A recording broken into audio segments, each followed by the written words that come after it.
Chapter 1890 Breaking the Barrier in One Hit. When the watching crowd saw the level 85 personal guard, they were dumbfounded to destroy it. Unyielding Heart and the other unyielding soul members felt their anticipation melt away when they saw that Shurfeng had merely summoned his personal guard. Meanwhile, Crimson Emperor's upper echelons couldn't help but laugh at the swordsman. Is that kid stupid? What is a Tier 2 NPC going to do in this situation? A woman in white robes among Crimson Emperor's members said as she shook her head. She had a tall, slender figure and radiated a mature charm while Anna was no doubt the highest-leveled personal guard she had ever seen. Anna was still only Tier 2. She wasn't much different than the players trapped in the Plaza magic arrays couldn't be destroyed simply by someone with a high level. Otherwise, a level 200 Tier 1 NPC should be just as capable of destroying a town's defensive magic array as a level 80 Tier 4 NPC. Unfortunately, that was not the case. In reality, a level 200 Tier 1 NPC would struggle to damage a defensive magic array, whereas a level 80 Tier 4 NPC would have no trouble doing so. This was the power of tiers. Not only did higher tiers provide quantitative transformations, but they also qualitatively improved one's power. This was the case for magic arrays as well. The higher ranked a magic array was, the purer its mana would be. Depending on the purity of the mana powering the magic array, the barrier could be as weak as paper or as tough as iron. Hence, Anna was only superior to Tier 2 players on a quantitative level. There was no difference in the quality of their strength. Since none of the players in the barrier had managed to deal any damage to it, Anna wouldn't be able to. Either Vice Guild Leader Starlink's trap is simply vicious. We have no choice but to sacrifice one of our players. We can have them pass the key to the guild leader to prepare another team. A level 57, Tier 2 Guardian Knight quietly suggested to the white-clad woman. The white-clad woman was none other than Illusory Words, Crimson Emperor's second Vice Guild Leader. Illusory Words had also been recognized as one of the 10 great clerics by the secret pavilion. All right, get it done. Illusory Words nodded. There was a method to escape the magic barrier before its duration ended. Although players wouldn't use this method unless absolutely necessary. That method was death. When players died, they'd automatically resurrect in the nearest graveyards half an hour after their death. While doing so would allow players to escape the barrier, it would cost a level. However, the current situation did not allow for such concerns. It was better to have one player die and get the key to their guild leader within 30 minutes than waste 8 hours in the plaza. Their guild leader could organize another team to enter the Sea of Trees while the player waited for resurrection. If they got lucky, they might claim 2 or 3 traveling bard spots. At the very least, it'd be better than nothing. At Allah's Crimson Emperor's members prepared to enact their plan. Anna finished chanting her incantation and writing the series of divine runes. Immediately, a golden magic array formed above the plaza, and a level 85 Valkyrie with pure white wings descended before the trapped players. The Tier 4 Valkyrie's aura was so intense that it felt stifling to the players in the plaza. A Tier 4 Valkyrie? When Illusory Words saw the white-winged Valkyrie hovering in the air, she could not help but turn to Shurfeng's cloaked figure. Could he be Black Flame? A lot happened in God's domain each day, and a new power or rising expert practically emerged with each sunrise. Not even she, one of Crimson Emperor's Vice Guild leaders, could remember each of these powers and experts, but she had a clear impression of the Tier 4 Valkyrie. After all, the Tier 4 Valkyrie was a considerable threat to any superpower. With a slight flap of her wings, a storm brewed, and the Valkyrie vanished. By the time she reappeared, she hovered before the illusory barrier.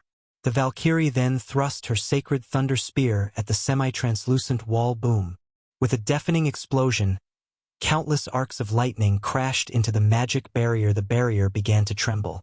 Despite the assault of so many players earlier, the barrier hadn't reacted in the slightest, yet just one of the Valkyrie's attacks was enough to shake it. What power? Illusory Words watched with slight surprise. The barrier hadn't even reacted when Unyielding Heart had attacked with a Tier 4 magic scroll. But now, the Valkyrie's attack had deformed the barrier. One could easily imagine how powerful the Valkyrie's attack was. However, as the lightning began to fade, the magic barrier stilled. A second later, the barrier recovered to its original state as if it hadn't been attacked at all. Even that wasn't enough. Unyielding Heart's expression soured as the magic barrier recovered. While it was true that the Valkyrie's attack had been effective, It was clear that the strike had only depleted a small portion of the magic barrier's energy reserves. It would take a considerable amount of time for the Valkyrie to destroy the barrier. Unfortunately, he was somewhat familiar with Shifeng's Valkyrie. He knew that it could only remain for a short time. Most likely, the Valkyrie would not be able to deplete the magic barrier's energy reserves before her duration ran out. This left them with only the option of escaping by death. Although he knew it would be meaningless, players that could manipulate intermediate magic arrays would have a 20% higher chance of completing their class change. Even if Unyielding Soul formed another team, locating Tier 1, intermediate magician experts would be impossible. Intermediate magician experts were extremely rare, and he had already gathered everyone his guild had here. Even if the guild organized another team to enter the Sea of Trees, if Unyielding Soul's members were 30 minutes late and had a lower success rate, how could they compete with Starlink? Of course, they could sacrifice the intermediate magician experts with him. It would give them a better chance of competing, but that plan left another issue. Would players resurrect inside the magic barrier after they died? If players resurrected inside the barrier instead of the nearest graveyard after the 30-minute wait had passed, they'd sacrifice a level for nothing. Is there no choice but to risk it? Unyielding Heart gritted his teeth as he considered the option. As Unyielding Heart contemplated, the Valkyrie readied to throw her sacred thunder spear at the magic barrier. However, the surrounding crowd had already given up hope. Since the previous attack had failed, this one shouldn't fare any better. However, Shifeng, who had remained still earlier, suddenly activated Heavenly Dragon's power, his aura's intensity instantly skyrocketing. He then slashed at the barrier with Killing Ray Lightning Slash. The Valkyrie threw her sacred thunder spear at the same moment. Two streaks of light, one blue and one gold, collided at a single point on the magic barrier as one boom. With another explosion, the two streaks of light shot through the barrier. Following which, the crowd heard the sound of cracking glass cracks, then began to web themselves across the illusory barrier. A moment later, the blue sky returned above the players' heads. How is this possible?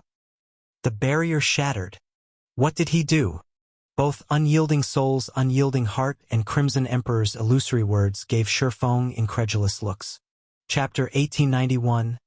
Another method. Dark Night City, Purple Night Plaza. As the barrier disappeared, silence filled the entire plaza, and every player that had been trapped behind the barrier turned to stare at Shifeng. So strong. Didn't the barrier just shake a little after the Valkyrie's attack? How did he straight up destroy the barrier? Whether it was the spectating players outside of the plaza or the two super first-rate guilds members within, all looked at Shifeng with incredulous expressions.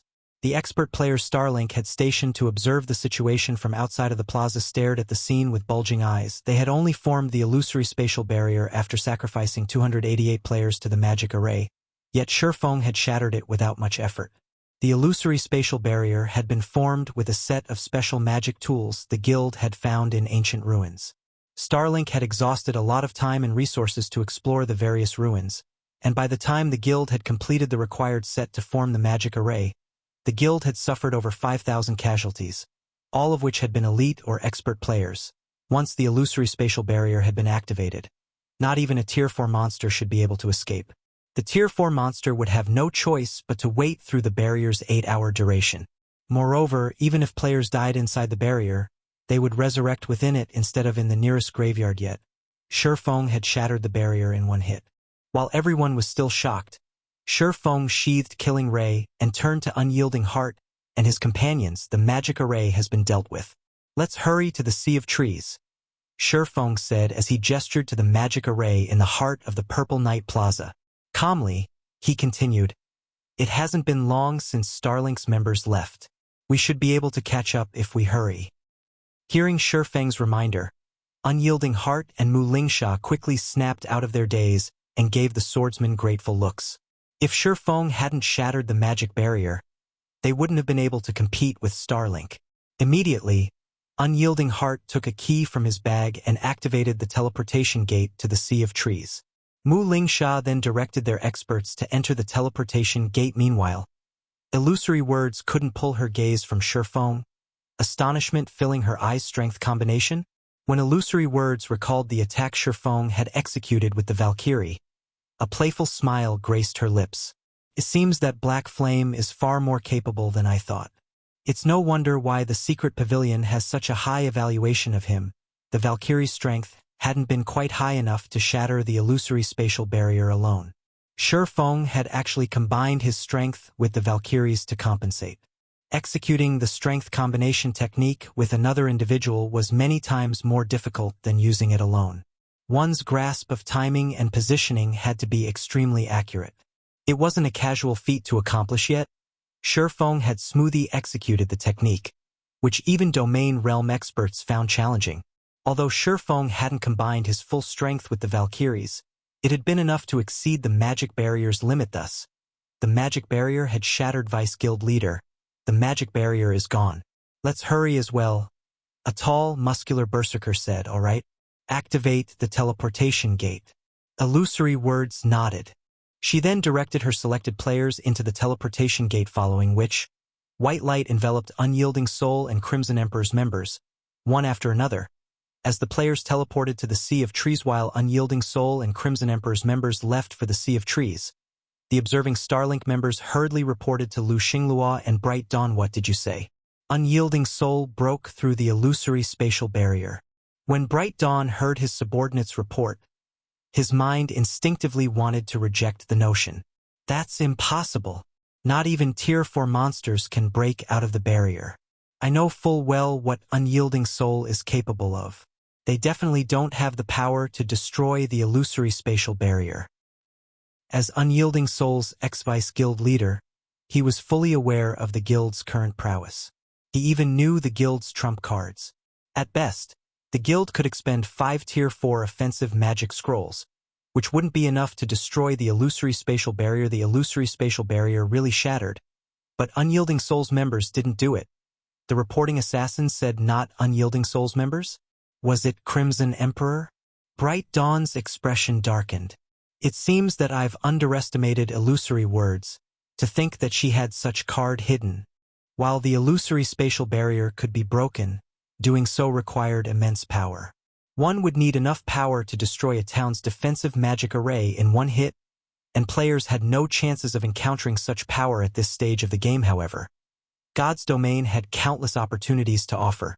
With how widespread a superpower's influence was, it wasn't impossible to acquire a tool with enough destructive power. No, it wasn't Crimson Emperor's members either. Based on our information, one of Zero Wing's members destroyed the barrier. The assassin said as he sent an image of Shifeng to Bright Dawn. Zero Wing? Bright Dawn blinked in surprise as he looked at Shifeng's cloaked figure and the sacred sword in the swordsman's hand. When Lu Xinglua heard the report, he was surprised as well. He had never thought that Zero Wing actually had a means to destroy the illusory spatial barrier. It seems that Zero Wing isn't all talk after all. It's no wonder why Unyielding Soul agreed to share some of its profits with the guild, Lu Xinglua said, chuckling. Unfortunately, even if they get into the Sea of Trees, it's too late. Starlink will claim the first 20 slots. Not long ago, they had learned that not only could a limited number of players class change to the Traveling Bard class, but the quest only accepted a limited number of applicants as well. Only 300 slots would be available once every 2 hours. Each application also cost 60 gold. Although the price was high, it wasn't much to Starlink in the end. They had spent 18,000 gold to purchase all 300 slots, sending 50-plus intermediate magician experts to attempt the quest. The guild then gave the remaining 240 or so slots to equipped Tier 1 experts, as Lu Xinglua and his companions, who didn't plan on challenging the class change quest, were about to leave to explore the Sea of Trees city. Unyielding Soul and Crimson Emperor's members finally made their appearance, arriving in the temple that served as the venue for the Traveling Bard class change quest. Damn it. Why does the quest have this restriction, too? Unyielding Hearts gave the female elf clerk a grim expression after receiving her reply. They had just broken through the barrier with great difficulty, yet they had been told that there were no applicant slots remaining. They'd have to wait another 2 hours before they could attempt the quest. Unyielding Heart felt as if the system were playing some cruel joke. Illusory words wore a similarly ugly expression. She hadn't expected the restriction, either. Sure enough, there are no more slots available. Shifeng could not help but sigh as he looked toward Lu Xinglua and his group, who stood a short distance away. Well, I didn't plan for them to take the normal class change quest, anyway. Following which, Shifeng switched his title to Demon Hunter and approached the exchange counter beside the registration counter. There was more than one way to obtain the Traveling Bard class. The first was the normal method, but the second required purchasing a trial emblem and taking part in the original class change trial the primordial elf kings had left behind. However, the trial emblem wasn't easy to purchase. One needed to be a noble of the Sea of Trees to gain access. Other players would have to complete a long string of quests to become a noble in this city. But Shifeng, who had the Demon Hunter title, didn't. Players with the Demon Hunter title were considered world nobles, so Shifeng would be viewed as a noble in an NPC city like the Sea of Trees. Lord Demon Hunter, how may I be of service? The NPC elf asked, smiling brightly. Here, we can provide a trial emblem that will allow you to take part in the trial the primordial elf kings had left behind for us. If you pass this trial, you'll become a valiant traveling bard. I wish to purchase 9 trial emblems, Shifeng answered.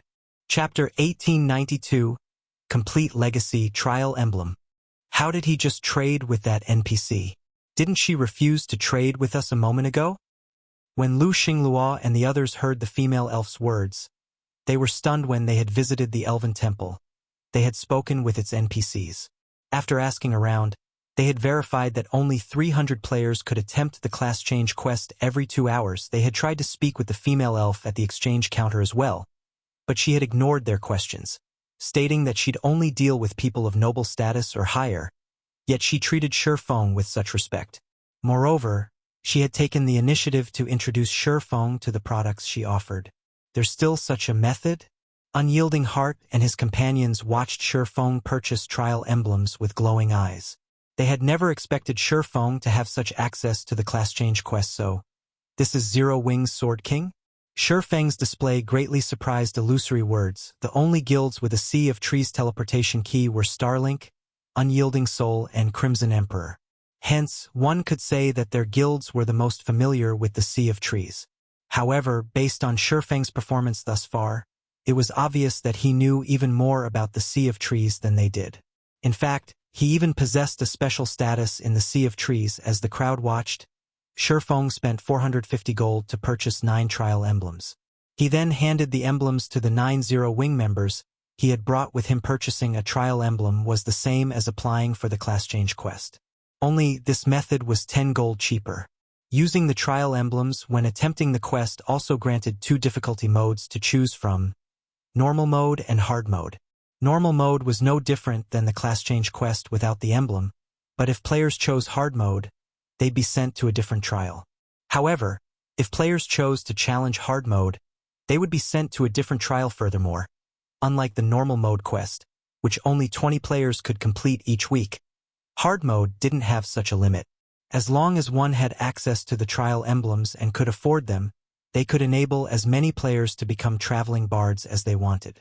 The hard mode quest had been Shifeng's goal since the very beginning. Players could only acquire the complete traveling bard legacy the primordial elf kings had left behind, becoming true traveling bards, by completing the hard mode class change quest. If players only completed the normal mode quest, they would only acquire a portion of the legacy, becoming a pseudo tier 2 player. However, the hard mode quest was incredibly difficult to clear, even more challenging than normal tier 2 promotion quests. The hard mode quest was the equivalent of the tier 2 hell mode promotion quest. Unless one's combat and equipment standards had reached a certain level, challenging the class change quest would only lead to failure. If a player failed the quest, they'd have to wait a while before they could challenge it again. Hence, every player Aqua Rose had selected for this class change was an expert capable of reaching the trial tower's 7th floor. In addition, all 9 were intermediate magicians, and among these 9 players, 5 had been well-known tier 4 experts in the past. However, since they had merely been independent players, their access to resources had been limited. Even though they had been members of well-known adventurer teams, they had lacked the resources to reach tier 5. The remaining 4 had been experts in first-rate guilds. Even the weakest among them had reached tier 4 in the past, and the strongest, Happy Wind, had been a tier 5 traveling bard. Naturally, things had changed in this life, and all 9 of these players had joined Zero Wing with these 9 players' combat standards. Their chances of completing the hard mode quest should have been quite low, but Aqua Rose had given each of them a primordial soul before they had come to the Sea of Trees. With the increased physique the primordial soul granted, These 9 should have a much higher chance of completing the hard mode quest as Shifeng distributed the trial emblems to his players. Unyielding Souls Group approached him. Guild Leader Black Flame, can I trouble you to help us purchase some trial emblems as well? I will buy them at a 50% markup. Of course, if that is not enough, I can increase the price. Unyielding Heart offered. Feeling slightly embarrassed originally, Zero Wing had tried to purchase class change slots from Unyielding Soul, which, in turn, had increased the competition Unyielding Soul faced. Now, however, Unyielding Soul approached Zero Wing for the same, increasing Zero Wing's competition. This put Unyielding Heart in a bindlong Soul and Hunting Blade, who stood beside Unyielding Heart, felt ashamed as they considered their earlier attitude towards Zero Wing. They had assumed that Zero Wing had taken advantage of their guild, but now it seemed that Zero Wing would become Unyielding Soul's benefactor. It was only thanks to Zero Wing that their guild had overcome the incident in the Purple Night Plaza. Now, they had to rely on Zero Wing once more to gain access to the class change quest. If not for Zero Wing, they would have had no hope of competing with Starlink. Sure enough, you really are Guild Leader Black Flame. Hello, I am Illusory Words of Crimson Emperor.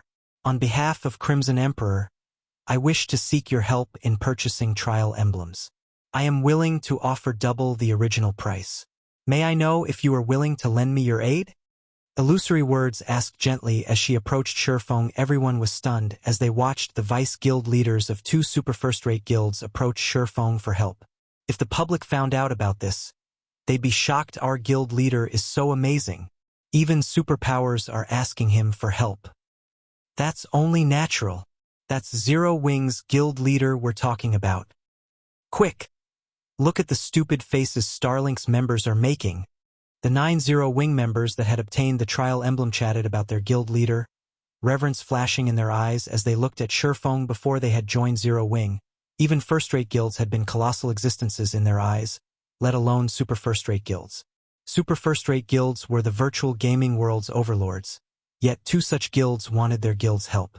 This was simply unbelievable. That won't be a problem. Let's forget about the price markup. Instead, I hope that your 2 guilds can help with a problem of mine, Shifeng said, chuckling as he looked at Unyielding Heart and Illusory Words help. Both vice guild leaders gave Shifeng confused looks. They had brought with them a lot of players to attempt the class change quest. In total, both had a little over 1,000 players. Even with a 50% price markup, Shifeng could earn over 25,000 gold instantly, a huge sum for a first-rate guild. If Shifeng charged a slightly higher price, he would even have enough money to build a town. Yet Shifeng only wanted their assistance. That's right, I need your 2 guilds to help me with something. In return, I'll help you buy as many trial emblems as you want. Shifeng nodded. There was no limit on the number of trial emblems one could purchase. It was a privilege for the Sea of Trees nobles, allowing them to skip the queue and granting a small discount when applying for the class change quest. There was nothing special about it. Moreover, even with the trial emblems, neither of these guilds would become a competitor for Zero Wing. After all, the hard mode quest was Zero Wing's target. It didn't have to worry about any competition. May I know what kind of help Guild Leader Black Flame requires? Illusory Words asked. Although the traveling bard class was valuable, if Shifeng's request threatened her guild's foundations, she had to refuse, right?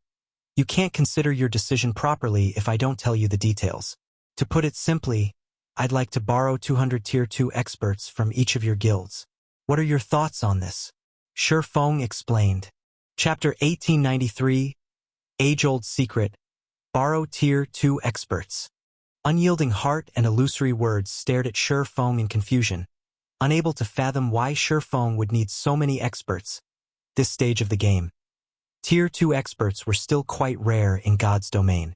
Even a first-rate guild would only have around 30 to 50 Tier 2 players, yet Shifeng wanted their guilds to lend him 200 Tier 2 experts each. This was close to half of the Tier 2 experts in their guild. Such a large number of Tier 2 experts would be far too many to raid a team dungeon. The largest team dungeon at this stage of the game could only accommodate 200 players, yet Shifeng wanted 400. Furthermore, Zero Wing had its own Tier 2 experts. That's right, I want to raid a field boss. But I currently lack manpower, Shifeng said, nodding. Of course, Zero Wing will compensate for any deaths incurred during the expedition. May I know your opinions on this? He might earn 30,000 gold or so if he resold the trial emblems to the two guilds at a markup.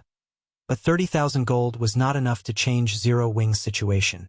Besides, Zero Wing's financial need wasn't limited to the money required for Silverwing Town's upgrade. The guild also had to pay back the loan for the airport. In total, Zero Wing needed 500,000 gold. It was a significant sum, even for a superpower. Most importantly, Zero Wing wasn't as off as everyone thought. While it was true that Zero Wing's members were improving their equipment and leveling rapidly thanks to the guild's expansion into the Empire's southeastern area. There was a saying, "The nail that sticks out gets hammered down." Now that Zero Wing had secured a large fraction of the Empire's benefits, the various superpowers watched the guild closely. The only reason they had not taken any actions was Zero Wing's war weapons and teleportation abilities. However, now that Blackwater had opened the capital city's armory, it was only a matter of time before the various superpowers obtained a large number of war weapons or designs for them. If Zero Wing did not take any preventive measures now, the guild would suffer later on. Meanwhile, Shifeng had been nursing a headache over the last few days while trying to figure out a solution to this problem. Fortunately, an opportunity had just presented itself. He had planned to wait until Zero Wing had 1,000 Tier 2 experts before initiating the next step of his plan. But it seemed that he wouldn't have to wait that long. If he had the help of these two super first-rate guilds' Tier 2 experts, he could definitely defeat the Void Serpent, a level 60 world boss. Although world bosses seemed like ordinary field bosses, they possessed a unique domain that prevented players from using external tools. Players had to rely on their own strength to face these world bosses. Hence, raiding world bosses was far more difficult than field bosses of the same rank and level. However, due to the extremely high raid difficulty, every world boss dropped impressive loot. World bosses also dropped some unique materials. Because of this, God's domain's countless powers had constantly challenged world bosses in his previous life. Guilds had still raided level 70 or 80 world bosses after players had reached level 200. Shifeng's interest in slaying the Void Serpent wasn't only because of its loot. The Void Serpent also held a secret that Shifeng wanted. Only with the Void Serpent's blood could players activate the greatest secret the Witch's Hill had hidden for several centuries, the Otherworld Gate. The Void Serpent was in a secret underground temple in the Witch's Hill, and since the map was so large, locating the underground temple was quite difficult. The fact that the Witch's Hill was so far from civilization only made the temple even more difficult to find. As a result, the Void Serpent had remained hidden even after mainstream players had reached level 100 in Shifeng's past. Players had only learned of the Void Serpent after a party exploring the Witch's Hill had discovered the world boss. After news of the creature had gone public, guild teams had rushed to the underground temple to kill the Void Serpent. They then discovered the Witch's Hill's secret. Although the Otherworld Gate had been activated relatively late in the past, the various powers had still treated it like a priceless treasure. Within the Otherworld Gate, players had discovered an abundance of rare, precious materials, all of which were difficult to acquire in Star Moon Kingdom. Among the most notable materials was Void Silver. Void Silver was no less valuable than Mana Stone. Not only could it strengthen weapons and equipment, but it could also increase production success rates for forgers, engineers, enchanters, and alchemists by a large margin. The Otherworld Gate was also a good place to acquire level 50+ top-tier weapons and equipment for independent players. Hence, the Witch's Hill had instantly become Star Moon Kingdom's focus. If Shifeng could activate the Otherworld Gate now, Zero Wing City, which occupied the Witch's Hill, would become the most popular city in Star Moon Kingdom. Not only could Zero Wing rake in a fortune, but it could also acquire tons of rare materials, allowing the guild to grow rapidly. He had wanted to raid the Void Serpent for a while, but unfortunately Zero Wing lacked the strength to do so. A world boss was not an easy raid, and he didn't have a quest to take advantage of, drastically weakening the Void Serpent as he had with the Flame Demon King. If he wanted to raid the Void Serpent, he'd need at least 1,000 Tier 2 players. Meanwhile, after pondering on Shifeng's suggestion for a short moment, both Unyielding Heart and Illusory Words nodded. "All right. I'll agree to your proposal on Unyielding Soul's behalf," Unyielding Heart said. Although he did not know what Shifeng wanted with so many Tier 2 players, saving over 10,000 gold by lending the swordsman 200 experts to raid a boss was a worthwhile transaction. "I know when guild leader Black Flame needs our players?" Illusory Words asked naturally. "The sooner, the better." Shifeng said, "My side will need some time to gather the necessary manpower." After all, many of our Tier 2 experts are either questing or raiding dungeons right now. I'll need a little over a day to gather 200 Tier 2 experts, so can we gather in 2 days? Illusory Words proposed a time after giving the matter some thought. That won't be a problem. I need to see to certain preparations as well. Shifeng replied, nodding. In truth, even if Illusory Words hadn't suggested it, he'd still need 1 or 2 days to prepare. Since both of you have agreed to the arrangement, let's establish a contract. Following which, Shifeng signed a contract with Unyielding Heart and Illusory Words. In exchange for helping the 2 guilds purchase 1,000 trial emblems in total, each of the guilds would send 200 Tier 2 experts to help Shifeng hunt a boss once the contract had been signed. The 2 guilds handed Shifeng the coins to purchase the trial emblems. When Unyielding Heart and Illusory Words had the emblems in hand, they turned to distribute them to their respective guild members. These players then activated their trial emblems and teleported to the legacy grounds. While the exchange between Shifeng and the 2 super first-rate guilds seemed cumbersome, they had completed the entire process in less than 5 minutes. It wasn't enough time to provide Starlink any noticeable advantage. Moreover, to the 2 super first-rate guilds' surprise, they had the option of choosing the quest's difficulty, and hard mode didn't have a slot limit. However, the 2 guilds sent the majority of their experts into normal mode to increase their chances of success. They only sent a small number of experts to test the hard mode quest. Suddenly, 1,000 players vanished from the lively hall, stunning Lu Xinglua and the other nearby Starlink members. How is this possible? They ignored the application limit? Lu Xinglua's expression darkened as he watched Unyielding Soul and Crimson Emperor's members disappear. He then turned to Shifeng, killing intent flashing in his eyes. Black Flame, you dare to ruin my plans once again. Do you really think that I won't strike at Zero Wing just because you managed to partner with Unyielding Soul? 1,000 players. If these players participated in the class change quest, it would severely affect Starlink's performance. However, Shifeng paid no attention to the killing intent Lu Xinglua directed at him. He simply glanced at the man before leaving the temple and heading for the city hall. They were in the Sea of Trees. If Lu Xinglua and his companions wanted to attack him here, they'd suffer the consequences, not him. Chapter 1894, City of Foreign Races. The Sea of Trees was located in a secret land the primordial elf kings had created. A forest enveloped the city, and unlike Dark Knight City, which was populated by tall buildings, this city was crowded with towering trees. Every tree pierced the clouds like a skyscraper. Houses had been built within the gigantic trees, and thick vines connected one tree to the next. Currently, Shifeng rode his mount down the spacious roads made of vines. When he looked down, he gazed at a sea of clouds below him. Since the Sea of Trees hadn't been fully unlocked, most of the people wandering on the streets were NPCs. Aside from the 3 Superpowers members, who had begun to explore the city, Shifeng didn't spot a single player sheltered by the 6 great primordial elf kings. The Sea of Trees had a long history. Most of the NPCs living here were elves, although some were NPC merchants from other races. Human NPCs only made up a small majority of the city's residents. Meanwhile, the weakest soldiers patrolling the city were level 180, Tier 1 NPCs. There were well-equipped Tier 2 soldiers as well. Each patrol squad was led by a level 200, Tier 3 knight. However, these soldiers' levels and tiers weren't their most eye-catching aspects. All of these soldiers wore ancient equipment engraved with advanced battle arrays. When the advanced battle array activated, the Tier 2 soldiers could even take down Tier 4 players. The patrol captain's equipment sported master battle arrays. With these patrol captains protecting the city, not even Tier 5 players would last long if they tried to cause trouble. According to the legends, the primordial elf kings had also left behind immortal guardians to protect their Sea of Trees. Although these immortal guardians were not Tier 6 existences, they had the combat power to face gods. If a Tier 6 player entered the city, the secret land would forcibly suppress them to Tier 5. Hence, on the continent of God's domain, the Sea of Trees security was even superior to Blackwing cities. During Shifeng's previous life, Tier 5 and Tier 6 players had frequently caused trouble in NPC cities, but none had dared to do so in the Sea of Trees. This was also the reason that the Sea of Trees had become the most well-known NPC city in God's domain, attracting tons of normal and neutral players.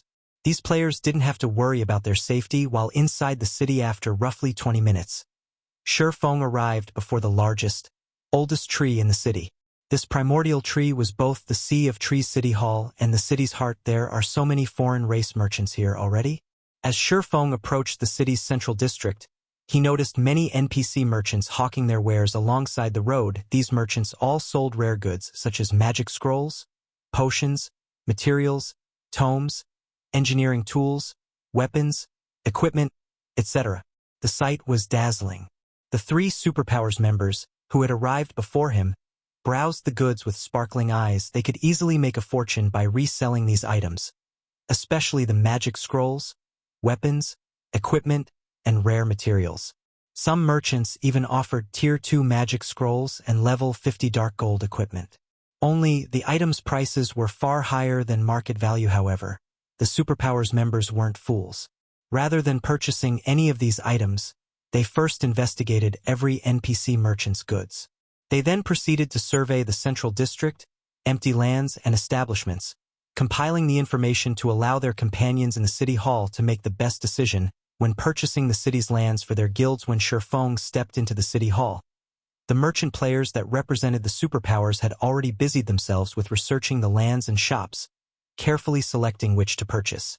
Naturally, the 3 Superpowers had sent these merchant players since they were more adept with business negotiations than the guild's upper echelons. Moreover, the merchant subclass allowed them to bargain for discounts and learn more from NPCs. But despite their expertise, these merchant players had headaches as they selected lands for their guilds.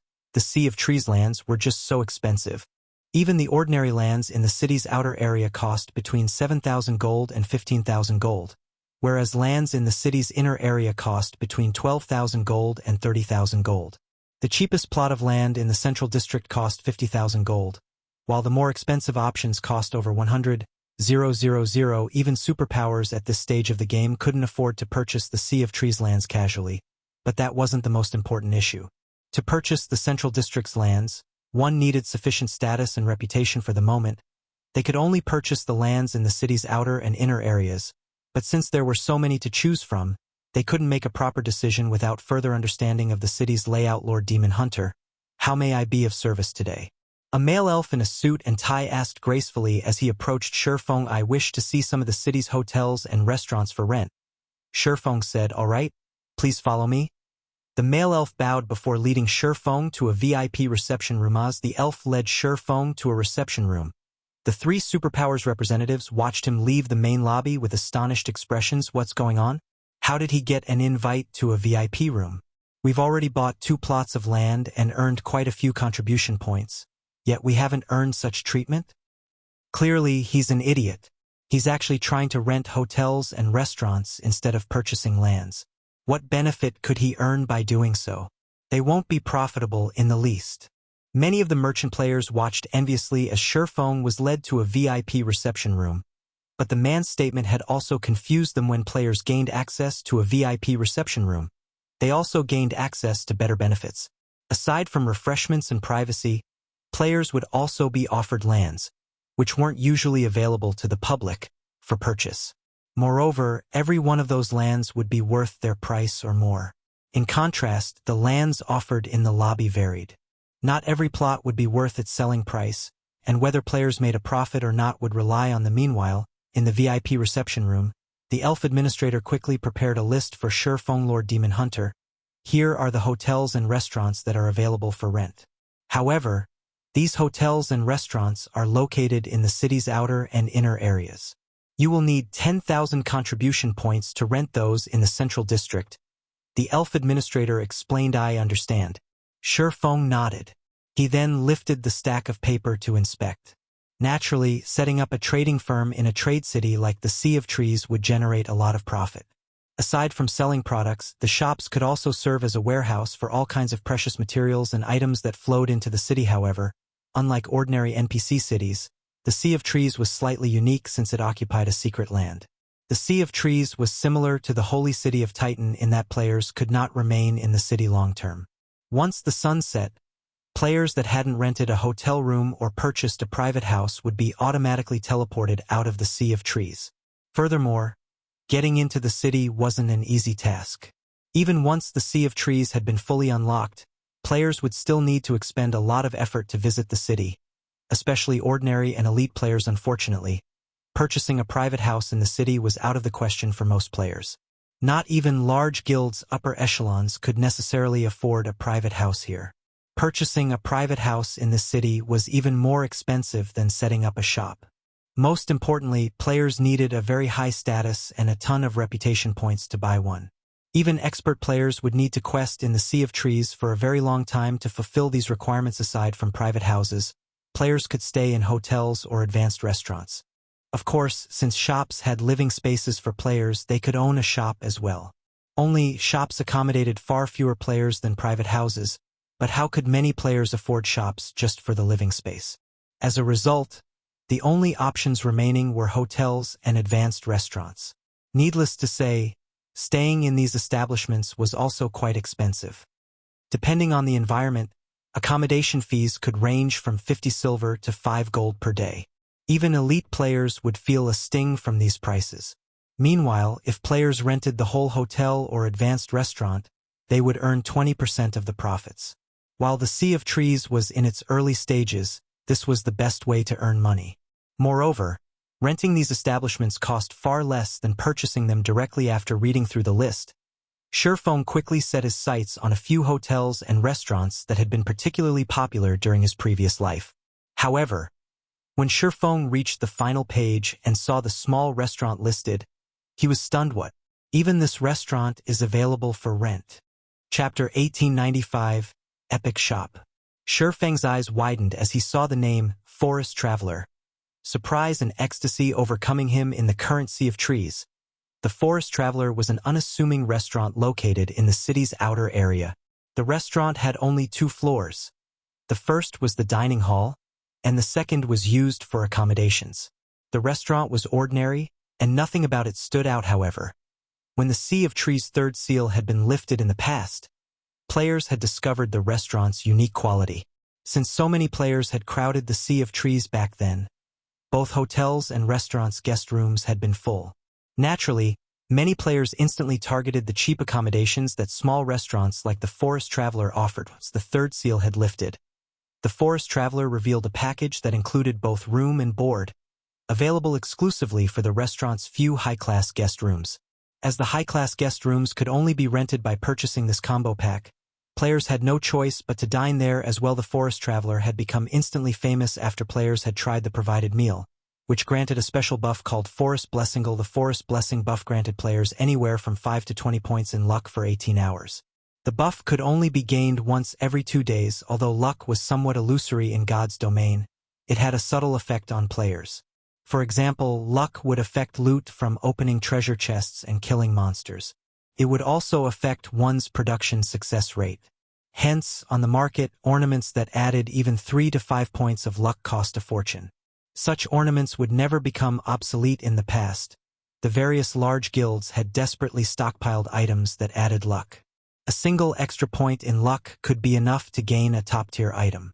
Since luck items were so precious to both independent players and guilds, such items had rarely appeared on the market. One could easily imagine how attractive a meal that increased luck would be to independent and guild players. Even Shurfeng had often visited the Forest Traveler for a meal in the past, especially before he raided a large-scale team dungeon. The only downside was the buff's long cooldown. Even after the Forest Traveler had expanded its shopfront, players had to deal with a 7 to 8 hour queue to get a seat. The Forest Traveler had ranked as one of the top 100 epic shops in God's domain in its heyday. The Secret Pavilion managed the ranking system, and a shop's rank depended on demand for and rarity of its services. Since the Forest Traveler had revealed itself to him, why wouldn't Shurfeng be surprised and excited? However, when Shurfeng saw the restaurant's rental price, his eyebrows twitched. Is this a robbery?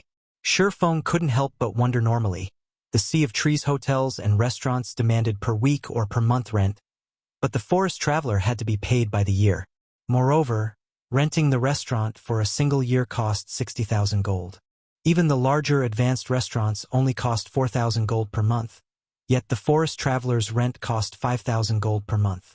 Moreover, the system demanded a full year upfront. It was half of the funds Shifeng had on hand right now with 60,000 gold. He could rent over a dozen hotels and restaurants. Should I set it aside for now and rent it during my next visit? Shifeng fell into deep thought as he looked at the Forest Traveler's information competition would be at its fiercest during the first month after the Sea of Trees had activated. It was also the best time to secure an advantage. As long as players rented one of the Sea of Trees establishments, they could continue to renew their lease. Unless players gave up their right to renew the lease, other players wouldn't have an opportunity to claim the establishment.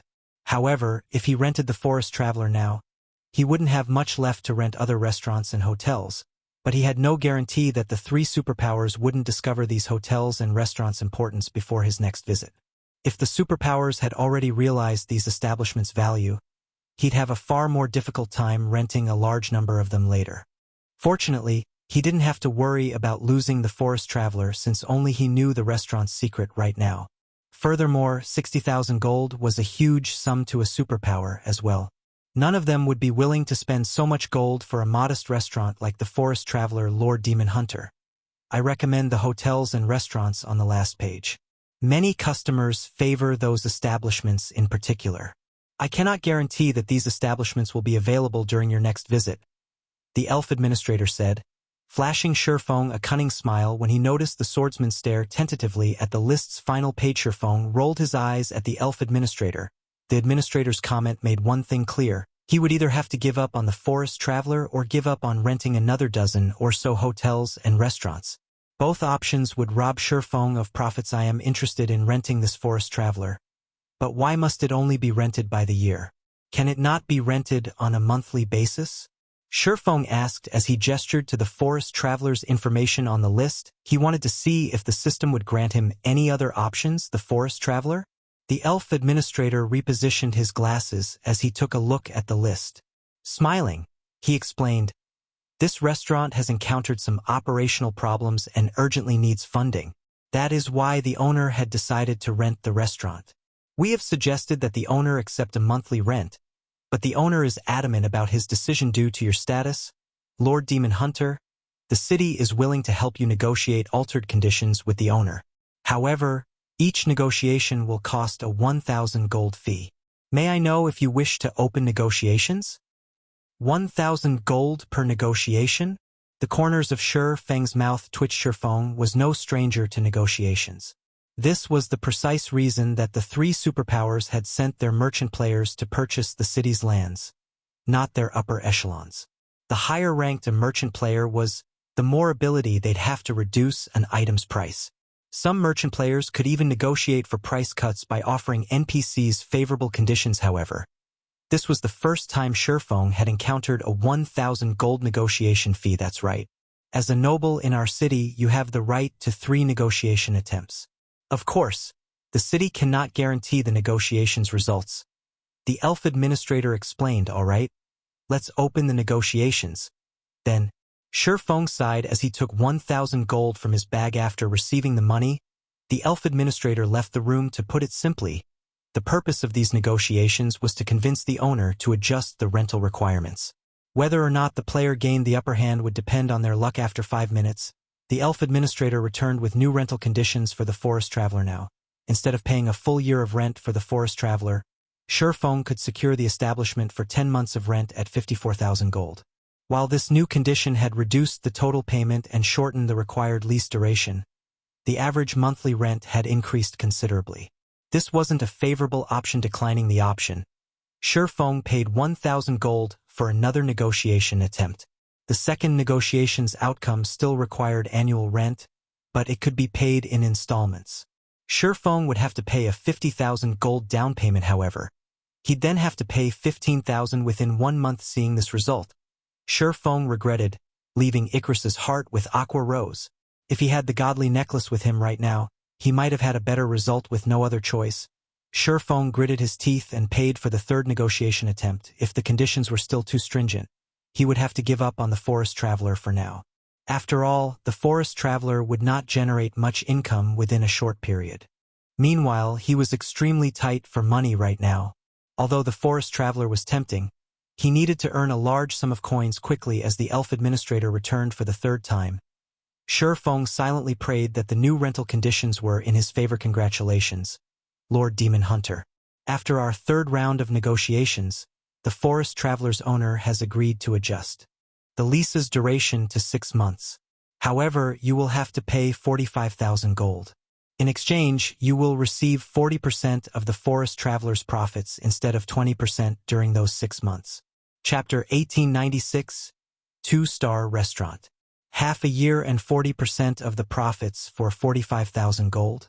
Feng fell deep in thought after hearing the elf administrator's final results. Once the Forest Traveler introduced the meal that granted the Forest Blessing buff, the various major powers would visit before any major operation. However, as the restaurant's business was limited by its size, and its overall income wasn't much more than a large hotel's, players would only gain the Forest Blessing buff when they ate the food that provided the buff in the restaurant. The food would not grant the buff if consumed elsewhere. Hence, Feng had considered giving the Forest Traveler up, selecting a dozen or so ordinary restaurants and hotels instead. However, the Forest Traveler's latest conditions were far better than they had been, especially the 40% profit sharing.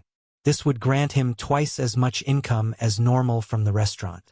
With the Forest Traveler's advantage, it could generate enough income to rival a dozen or so establishments. All right, I agree to the owner's conditions, Feng said after giving the matter some thought. Although renting a single restaurant for 45,000 gold was a little extravagant, not only would he get double the profits in return, but he would also have an advantage when gaining the Forest Blessing buff.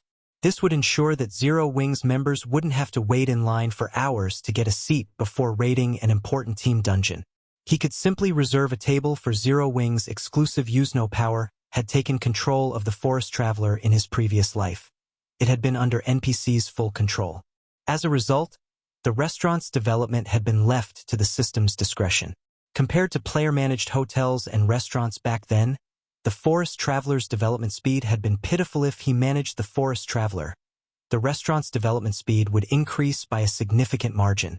After all, with the Forest Blessing buff, the restaurant would not lack popularity or income. If he played his cards right, he could earn a fortune through the restaurant immediately. Feng signed a lease contract with the elf administrator. In addition to the 45,000 gold for the Forest Traveler, he spent another 70,000 gold to rent 23 hotels and restaurants. Although the hotels and restaurants he had rented varied in size, they were all situated in strategic locations throughout the city. They were all near important buildings and special establishments. Once the city's second seal had been removed, which should happen in the next few days, a large number of players would surge into the Sea of Trees. At that time, his hotels and restaurants would officially begin to make money. The 24 hotels and restaurants he rented should generate even more profit than Silverwing Town's teleportation service. Silverwing Town's teleportation service would lure players to the town and increase its competitive edge. As a result, the town could only earn a small amount of money from each player with the teleportation service. However, such considerations weren't necessary when operating the Sea of Trees hotels and restaurants. Even if he only received 20% of the profits from each customer, he should earn at least 10 times more per customer than from Silverwing Town's teleportation service. Once Feng had rented his establishments, he left the VIP reception room. The 3 superpowers merchant players were still carefully selecting lands for purchase. Over 20 of the available lands had already been bought, many of which were located in the city's inner area. Feng had to admit that these superpowers' spending power was astonishing.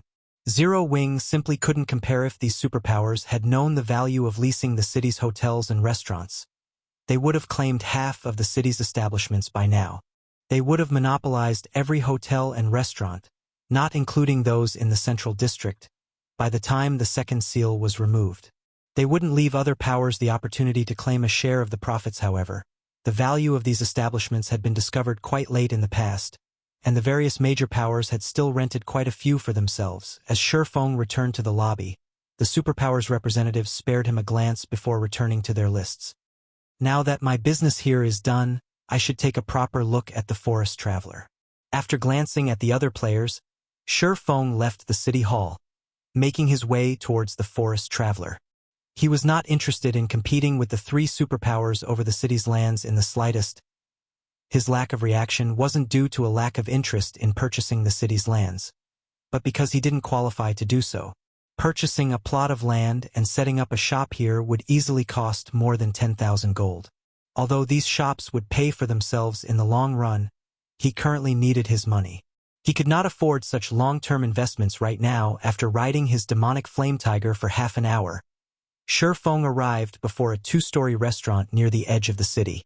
This area wasn't as lively as the central district as there were only a dozen or so NPCs roaming the street. Meanwhile, the street's few shops only sold groceries, and the highest class building was a 3-story smithy. Smoke swirled out of the smithy as the sound of metal on metal echoed down the street. The view here was one of a kind. A sea of clouds enclosed the district, and flying beasts occasionally soared by. Due to the refreshing scenery, many leisure players would settle here long-term. Sure enough, business here is bleak. When Shifeng entered the Forest Traveler, he noticed that, aside from the restaurant owner and 2 staff members, there was nobody inside the restaurant. The 2 waitresses were members of foreign races. One was a female Kakin with cat ears and tail, while the other was a female foxkin with a pair of pointed ears atop her head and a bushy tail. The restaurant owner was a long-haired elf, but unlike most elves, the man was burly. He looked like a nature bomb shield warrior or berserker. Based on the scars gracing the elf's arms and neck, it was clear that he had once been an adventurer. Welcome, Lord Demon Hunter. Thank you for renting our restaurant. I am Joseph, the owner of this establishment. Joseph the elf said respectfully when he noticed Shifeng enter the restaurant. May I know what business you have here? When the 2 half-beast women saw Shifeng, they nervously lowered their heads. They did not even dare to look Shifeng in the eye. Of course, Shifeng didn't find this strange. Although the Sea of Trees was a trade city that welcomed both humans and members of neutral races, the secret land that contained the Sea of Trees was still within the Dark Knight Empire's borders. Meanwhile, humans weren't generally friendly towards other races. Hence, surviving in the Sea of Trees wasn't easy for them. The half-beast women couldn't afford to provoke nobles, in particular. A single mistake could even result in their enslavement. I wish to see all of the information available on this restaurant. Can I trouble you to prepare it for me? Shifeng asked. Although he had rented the restaurant, he only had partial management rights. This was the case for other NPC-operated establishments as well. It was impossible for players to acquire full management rights over an NPC establishment. Players could only gain full rights over the establishments and lands sold at the city hall. All right, please wait a moment. Joseph sighed. A short moment later, Joseph returned with a thick tome. He then set the book before Shifeng. Amazing. This restaurant has 2 master cooking recipes. It's a pity that the required materials are so rare. The shop front is also the cheapest variety. It's no wonder why business is so terrible. Shifeng was surprised as he read the restaurant's information. Many players in God's domain had chosen the chef subclass. Not only were chefs capable of creating delicious dishes, but some of those dishes also provided additional effects, such as temporary attribute increases. Master dishes, in particular, provided significant attribute boosts, high enough to rival the effects of master potions. Although players could cook master dishes after becoming master chefs, producing one of these dishes was actually quite difficult. The first issue was the lack of recipes. Even a master chef would struggle when concocting a master cooking recipe. In the past, 8 out often basic master chefs lacked a master cooking recipe. The second issue was the lack of materials. Yet, the Forest Traveler actually possessed 2 master cooking recipes, which gave it an advantage over larger restaurants. Unlike the Forest Blessing meal, these master dishes would still be effective when consumed outside of the restaurant. Meanwhile, the attribute increase they provided was even superior to master potions. Both dishes would see very high demand. If he could mass-produce the dishes, he could make a fortune. When Shifeng inspected the restaurant's shopfront, he noticed that the Forest Traveler already met most of the conditions for its upgrade to a 2-star restaurant. All it lacked was sales. However, even NPCs weren't willing to visit the area. How could the restaurant earn an income without any customers? If the restaurant wanted to attract NPC customers and increase its sales, the easiest way to do so was to upgrade the shopfront. Only upgrading the shopfront would require 1,500 gold. The thought of gaining a 2-star restaurant tempted Shifeng. Immediately, he chose to upgrade the shopfront. Suddenly, The system deducted 1,500 gold from the 3,000 plus he had remaining in his bag. Chapter 1897 Master Dishes. As soon as Shifeng chose to upgrade the shopfront, the Forest Traveler started to change in less than 5 seconds. The Forest Traveler transformed from a shabby, 2-story restaurant into an exquisite, 3-story establishment. The restaurant was now far more appealing than the surrounding shops, however. The interior had changed far more than the restaurant's exterior. The space inside the restaurant had more than doubled originally. The first floor had only had room for a little over 10 tables, but now it could hold more than 30. The second floor had also become a dining area, and the living area had been moved to the 3rd floor. Currently, however, the interior's design was still modest. Shifeng would have to spend more gold to decorate the place next. I have to figure out how to lure customers here to increase the restaurant's business. Shifeng nodded in satisfaction at the new Forest Traveler, although he had to pay for the restaurant's upgrade with his own money. Now that the restaurant's quality had improved, he could charge customers more. At the same time, the restaurant's increased size could hold more customers at one time, increasing profits further. However, Shifeng was more concerned with the 2 master dishes. One of the 2 master dishes was drunken tiger meat, while the other was called frozen bone soup. When consumed, the drunken tiger meat increased players' strength by 10% for 6 hours. As for the frozen bone soup, it increased players' intelligence by 10% for 6 hours. Neither dish had a cooldown. Hence, even if the buffs were removed by a skill or death, players could consume another dish to regain the benefits to physical and magical class players. A 10% increase in strength or intelligence would provide a significant boost to combat power. Moreover, the 2 dishes' effects could stack with similar potions. The only downside was that the drunken tiger meat and frozen bone soup's buffs would vanish upon death. In contrast, many master potions would remain in effect. However, there was a positive to these 2 master dishes. If players entered special dungeons or environments that prevented the use of external tools, they wouldn't lose the dishes' buffs. Hence, the drunken tiger meat and frozen bone soup would be of significant help during his planned Void Serpent raid. Since the Forest Traveler was only a 1-star restaurant, its only chef had been the owner, Joseph. Even if he provided the dishes' required materials, their production speed would be limited.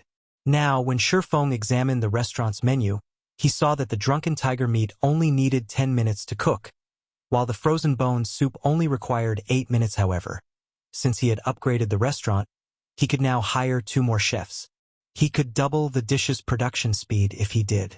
As for the required materials, Zero Wing could collect them in a short time, following which, Shifeng called up the Forest Traveler system interface. In no time at all, he managed to hire 2 more chefs and 8 more waiters. He then reopened the Forest Traveler for business less than 5 minutes. The restaurant welcomed its first NPC customer. Although the promotion was as effective as he had hoped, it was tolerable in God's domain. A leased restaurant didn't only earn an income from player customers, could also earn money from NPCs. Only, the profit sharing for income from NPC customers was much lower, only 1/4 of that from players. However, while this amount seemed insignificant, NPCs provided daily income. As the restaurant's star rank and size continued to improve, it would generate more income from NPCs. Currently, the Forest Traveler was a 1-star restaurant and could only earn about 3 to 10 gold from NPCs each day. However, once it became a 2-star restaurant, it could earn around 30 to 100 gold per day from NPCs. Most importantly, the restaurant would gain more master cooking recipes. The restaurant's accommodations would become higher quality, as well. Players didn't determine accommodation fees in the Sea of Trees. Rather, the system would set a price based on the hotel or restaurant size, star rank, and popularity. The minimum accommodation fee for a 1-star establishment in the city would be 50 silver, while the maximum was 1 gold. For 2-star accommodation, the minimum price was 2 gold, while the maximum was 5 gold. Hence, accommodation fees in the Sea of Trees ranged from 50 silver to 5 gold. Establishments could only rise to 2-star status in the city. However, 2-star restaurants and hotels were very rare in the Sea of Trees. They were all concentrated in the central district, but players would need sufficient status and contribution points to rent these establishments. Though once players crowded the Sea of Trees, those who owned 2-star hotels and restaurants would earn a massive income from their establishments. After Shifeng dealt with the Forest Traveler, He contacted Melancholic Smile and had her collect the required materials for the drunken tiger meat and frozen bone soup as quickly as possible. Then, using the Abyss pendant, Shifeng left an Abyss marker in his office in the Forest Traveler. With this, he could return to the Sea of Trees even without a key, of course. There was an easier method to return. He could upgrade one of his leased establishments to 2-star status. He'd be able to head to a magic store and purchase a special teleportation scroll. Although the teleportation scroll cost far more than a return scroll, each costing 5 silver coins, 2-star establishment's player staff could bind the teleportation scroll to the building.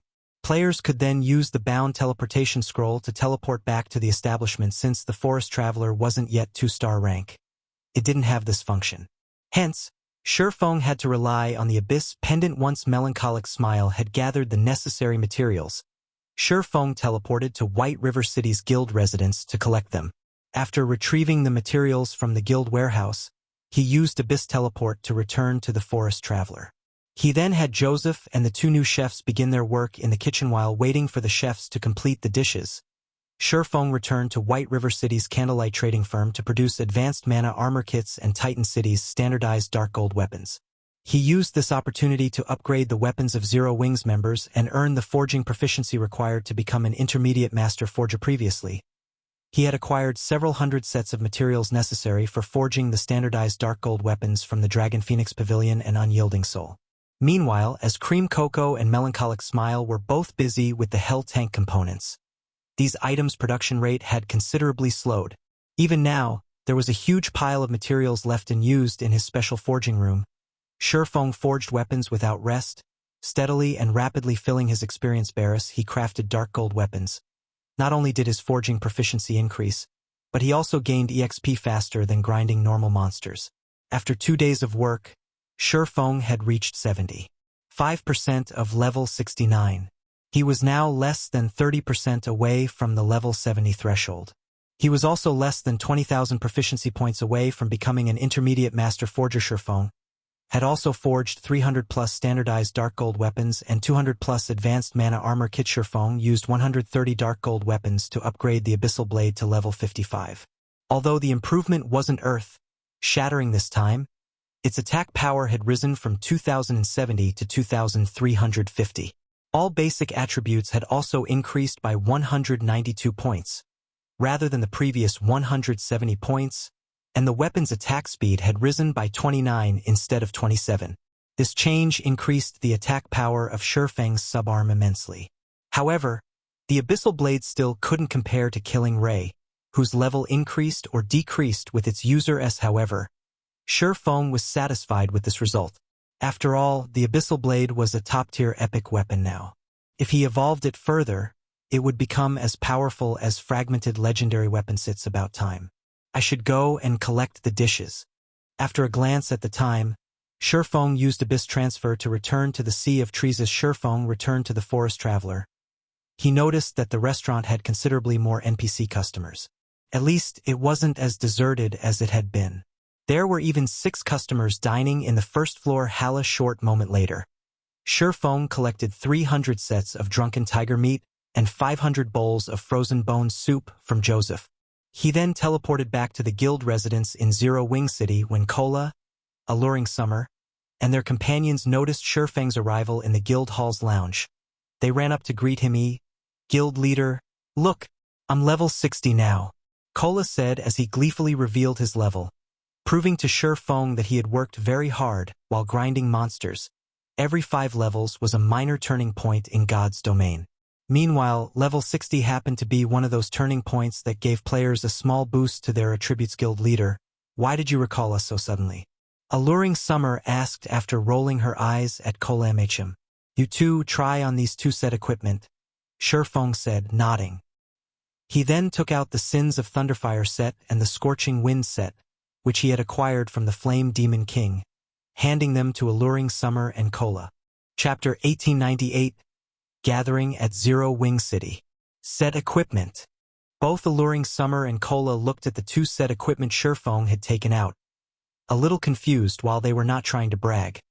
Their current equipment was among the best available in God's domain right now. Only epic equipment could surpass what they wore. Just try it out, Shifeng said. Although he could see the confusion plaguing the two, he didn't bother to offer any additional explanation with no other choice. Alluring Summer and Cola complied, trying on the set equipment. This is a level 70 set equipment. Alluring Summer's eyes widened in shock when she saw the Sins of Thunderfire set's attributes. The Sins of Thunderfire set was a level 70 fine gold set equipment, though Shurfeng had only given her 4 of the 6 pieces. Even so, the Thunderfire set's attributes were far superior to the level 60 dark gold equipment she currently wore. Moreover, the Sins of Thunderfire set effects were simply tyrannical. The 2-piece set effect increased casting speed by 20%, cast range by 20%, and magic damage dealt by 20%. As for the 4-piece set effect, it increased all basic attributes by 15% and granted the use of the Tier 3 spell, Thunderburst, a dual-element spell that dealt both flame and lightning damage. Meanwhile, Cola was incomparably excited after receiving the Scorching Wind set. Unlike Alluring Summer, he had received a complete, 6-piece level 70 fine gold set equipment, as Shurfeng had already equipped the 2 sets with attribute gemstones and level reduction gemstones. Alluring Summer and Cola could equip the sets right away. Amazing. Just equipping this set has pushed my defense past 35,000 and HP past 100,000. Cola was stunned when he inspected his updated attribute panel. Not even a Tier 2 Berserker can budge me now. Not even receiving a level 60 Mythic Monster's attack will be a problem. If Turtledove and Yi Wumian saw this, they'd die with envy. Even without any team buffs, he had 100,000 HP. He was basically a humanoid boss. Reaching 120,000 HP shouldn't even be impossible with team buffs. Currently, Turtledove and Yi Wumian only had 85,000 HP after receiving team buffs, which only the best Tier 2 MTs had at this stage of the game. Not only had his HP soared past his 2 companions, but he was also a strength-focused MT. He had only invested a small fraction of his free attribute points in endurance. Alright, it's time to go. We can't keep the other guilds waiting for too long, Shurfeng said, nodding in satisfaction when he saw Cola and Alluring Summer's attributes. With this, he was more confident of taking down the Void Serpent, following which, Shurfeng led Cola and the others to one of the 4 Towers of Elements, the meeting point he had agreed upon with Unyielding Soul and Crimson Emperor. The members of both super first-rate guilds had already arrived, but to avoid attracting attention, they all wore black cloaks. Despite their efforts, however, the group of 400 players was simply too large to ignore. Furthermore, these players were all Tier 2 experts from major guilds, so the aura they radiated instilled fear in others. Although these experts had done their best to suppress their auras, the combined energy of 400 experts was stifling. Who are those people? I don't mean to brag, but I can be considered an expert player as well, so why do those people feel so dangerous? I caught a glimpse of their equipment a moment ago, and they're all wearing multiple pieces of level 50 fine gold equipment. I've spent many days grinding to reach level 54, but even now, I only have 1 piece of level 50 secret silver equipment. Yet they have multiple pieces of level 50 fine gold equipment. Could they be members from a top adventurer team? Curiosity pulled at the passers-by when they looked at Unyielding Soul and Crimson Emperor's members. But the super first-rate guild's players simply ignored the surrounding crowd, waiting in the tower's main hall in silence. Vice Guild Leader, Zero Wing is quite impressive. It actually developed Zero Wing City to such a prosperous state. I get the feeling that it's even more prosperous than Star Moon City. A slender youth wielding a wooden staff commented, astonished as he observed the players in the tower. Indeed, Zero Wing City's development is surprising. It's no wonder why so many corporations are trying to invest in it. The income of Zero Wing City alone could easily sustain a first-rate guild's daily operation. Illusory Word said, nodding. I wonder which mythic boss Zero Wing plans to raid this time. On their way to the tower, they had noticed that Zero Wing City's player population was in no way inferior to that of Star Moon City. Many of the city's residents were even elite and expert players. Quite a few major trading firms had also set up shop here. However, the most unbelievable part about the city had to be its number of NPC merchants, which sold plenty of rare items. According to our investigation on Star Moon Kingdom, there are only 16 known mythic bosses between level 50 and level 60 inches the kingdom. Since Zero Wing has gathered us in Zero Wing City, I assume that they are targeting the level 56 Emerald Dryad in the Witches' Hills Forest. However, I have heard that the Emerald Dryad is extremely difficult to deal with. There will be several hundred Trey ants guarding the Dryad, as well, all of which are level 50 lords and above. Among them are more than 30 Great Lords and 4 Grand Lords. Even with the combined strength of our guild's team and unyielding souls, raiding the Emerald Dryad will be quite challenging. If we include 600 Tier 1 and Tier 2 experts from Zero Wing, our chances of success are... The slender youth said, shaking his head. Just dealing with the several hundred Trey ants would be a major problem, not to mention defeating the mythic boss itself. Zero Wing should have a plan. Otherwise, they wouldn't have given up such a good opportunity to make money, hiring our guild's experts instead. Illusory Words Reason God's domain had many tools to offer, and with an appropriate tool, challenging a field mythic boss wasn't that difficult. One of the most common examples of such tools was the variety of magic arrays. While Unyielding Soul and Crimson Emperor's members wondered how Zero Wing planned to take down the Emerald Dryad, a large group of cloaked players appeared in the tower's entrance. These cloaked players were none other than Zero Wing's members. The group consisted of exactly 600 players. Naturally, such a large team's arrival attracted the attention of the players in the tower. How is this possible? The slender youth beside Illusory Words stared at the approaching Zero Wing members with a flabbergasted expression. What's wrong? They're not Zero Wing's members? Illusory Words asked strangely. The slender youth was Dawnmaster, one of Crimson Emperor's top 10 elementalists. He also possessed an identification skill called Demon Eye, which allowed him to ignore Black Cloak's concealment. No, they are all from Zero Wing, but those people, they are all Tier 2. Dawnmaster explained in a trembling voice. Chapter 1899 World Boss. They're all Tier 2? Illusory Words spun towards the approaching Zero Wing members after hearing Dawnmaster's statement. In a low tone, she asked, "There are 600 people here. Are you sure you're not mistaken?"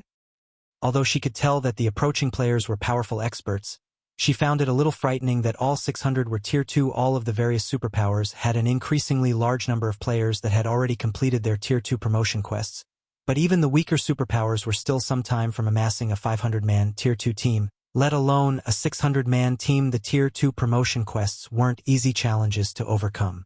The quest had heavy requirements of both technique and equipment standards. Of course, some players, such as independent players with good equipment and techniques, would challenge the lowest difficulty promotion quests.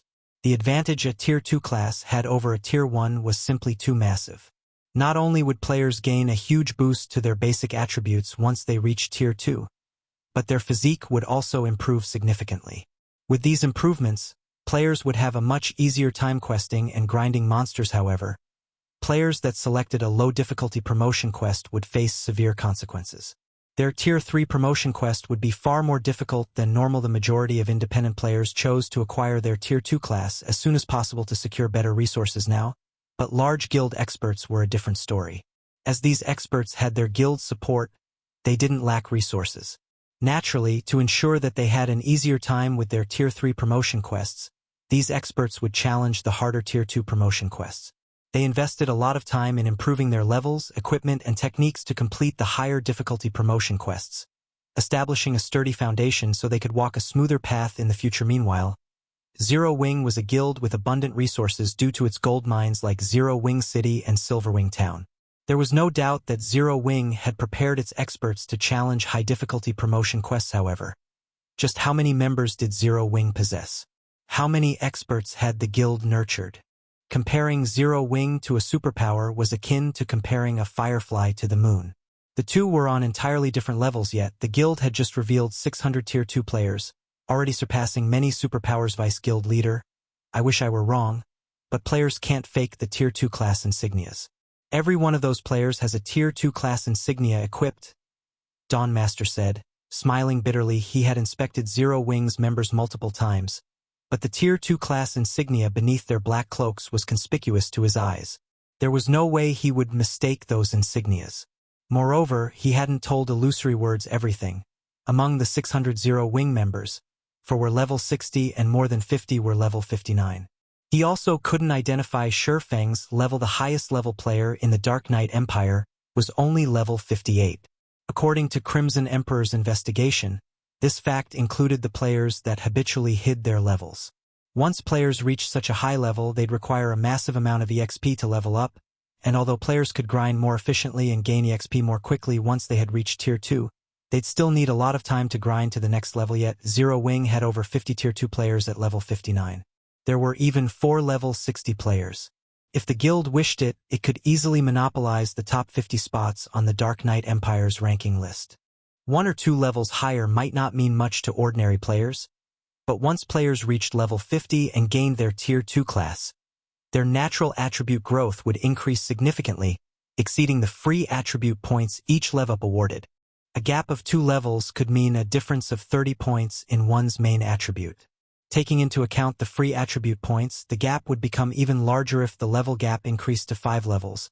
The difference in attributes would be so massive that it would be akin to equipping an additional piece of top-tier equipment. This was the frightening aspect of level differences. This was also why many independent players had opted to complete their Tier 2 promotion quests as soon as possible. Leveling up more quickly, Zero Wing has already developed to such an extent. When Illusory Words thought about Zero Wing openly declaring war against Blackwater in the Empire, she realized the source of Zero Wing's confidence. It was no wonder why Zero Wing dared to provoke Blackwater with so many Tier 2 experts. When he saw Zero Wing's members, Unyielding Heart was similarly surprised. Unyielding Soul also had players with high-ranked identification skills, after all, but compared to Illusory Words, Unyielding Heart was stupefied by the discovery Unyielding Heart had raided the Eclipse Throne alongside Zero Wing's members, so he had known how many Tier 2 players the guild had. While it was possible that Zero Wing had hidden some of its Tier 2 players, it shouldn't have been able to hide so many despite the short time that had passed since the Eclipse Throne raid. Zero Wing now had at least 600 Tier 2 players. The guild's development speed was disturbing. Since everyone's here, let's set out, Shifeng said once he stood before Unyielding Heart and Illusory Words. If we linger, I'm afraid that we'll attract even more attention. The 2 vice guild leaders exchanged a glance before nodding to Shifeng's statement. They had already attracted a lot of attention. If they stayed, they would likely attract the various major powers' notice. Raiding a field boss was a dangerous task, especially if it was a mythic boss. If God's Domain's other powers discovered their operation, they could be ambushed during the raid immediately. The 2 merged their respective 200-man teams with Shifeng's. The team of 1,000 then moved to the tower's teleportation array once Shifeng had input the coordinates. The entire team vanished. Although some curious players had tried to follow the team, Shifeng had instructed the NPC soldier to erase the team's destination coordinates before he had left. Replacing it with a random location, players' figures began to appear, one after another, before a large waterfall within a dense forest. The lake at the base of the waterfall radiated a chilly air, making the new arrivals shiver. These new arrivals were none other than Shifeng and his companions. Ascent this the Frost Jade Waterfall? Illusory Words, who had memorized the various landmarks in the Witch's Hill, muttered. Turning toward Shifeng, she asked, "Aren't we raiding the Emerald Dryad in the Million Woodland?" The Frost Jade Waterfall was nowhere near the Million Woodland. In fact, the 2 locations were on opposite ends of the map. Although a dense forest surrounded the Frost Jade Waterfall, this area didn't have any monsters or resources. No player would grind in such a deserted location. Needless to say, this area didn't have any field bosses. Unyielding Heart nodded in agreement. Based on Unyielding Soul's research, the Emerald Dryad should be the only mythic boss in the Witch's Hill. Moreover, the forest the Emerald Dryad resided in was rich with herbs. If Zero Wing killed the Emerald Dryad, it would significantly lower the danger players faced while exploring the Million Forest, making it easier to harvest rare herbs. Logically, Zero Wing should target the Emerald Dryad. No, I'm aiming for a different boss, Shifeng said, shaking his head. The boss is inside this lake. If anyone's ice resistance is lower than 20 points, see me for an ice resistance potion. The lake bed was entirely composed of frost jade, and the cold air the jade emitted was extremely powerful. Players would freeze to death in less than 30 seconds without any ice resistance, only surviving long-term if they had 20 points or more. Fortunately, fulfilling that requirement wasn't any trouble to the Tier 2 players present. As experts, they all had some equipment or ornament that granted magic resistance, which would also serve as a sort of universal resistance. Even without such items, they still had passive skills that granted some magic resistance. Furthermore, their respective guilds would have prepared some ice and fire resistance equipment to cater to unexpected situations. Hence, only a small number of players on the team failed to meet the requirement. After Shifeng distributed ice resistance potions to the 100+ players who didn't meet the requirement, he instructed the team to jump into the water without offering an explanation. A small cave hid under the Frost Jade waterfall, large enough for 5 people to swim through at the same time. This cave was the entrance to the Void Serpent's underground temple. After swimming through the cave for around 3 minutes, the first group discovered an exit as players emerged from the tunnel. They arrived in a dark cavern.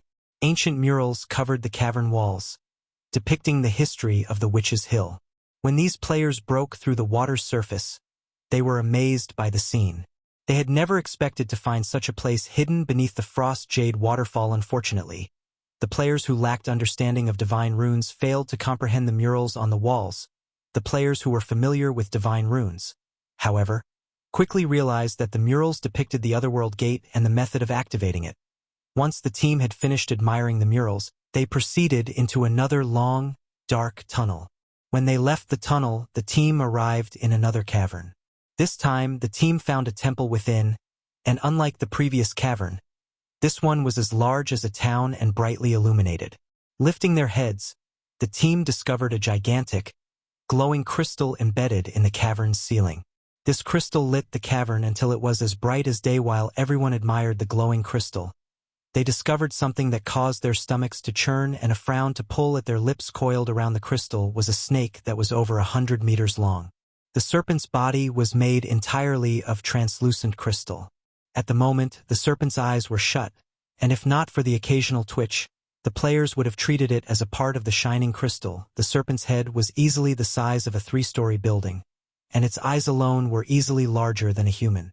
As they gazed up at the monster, an instinctive fear gripped their hearts. After a closer look at the serpent's statistics, many of the players felt their knees go weak. Void Serpent, Wakenet.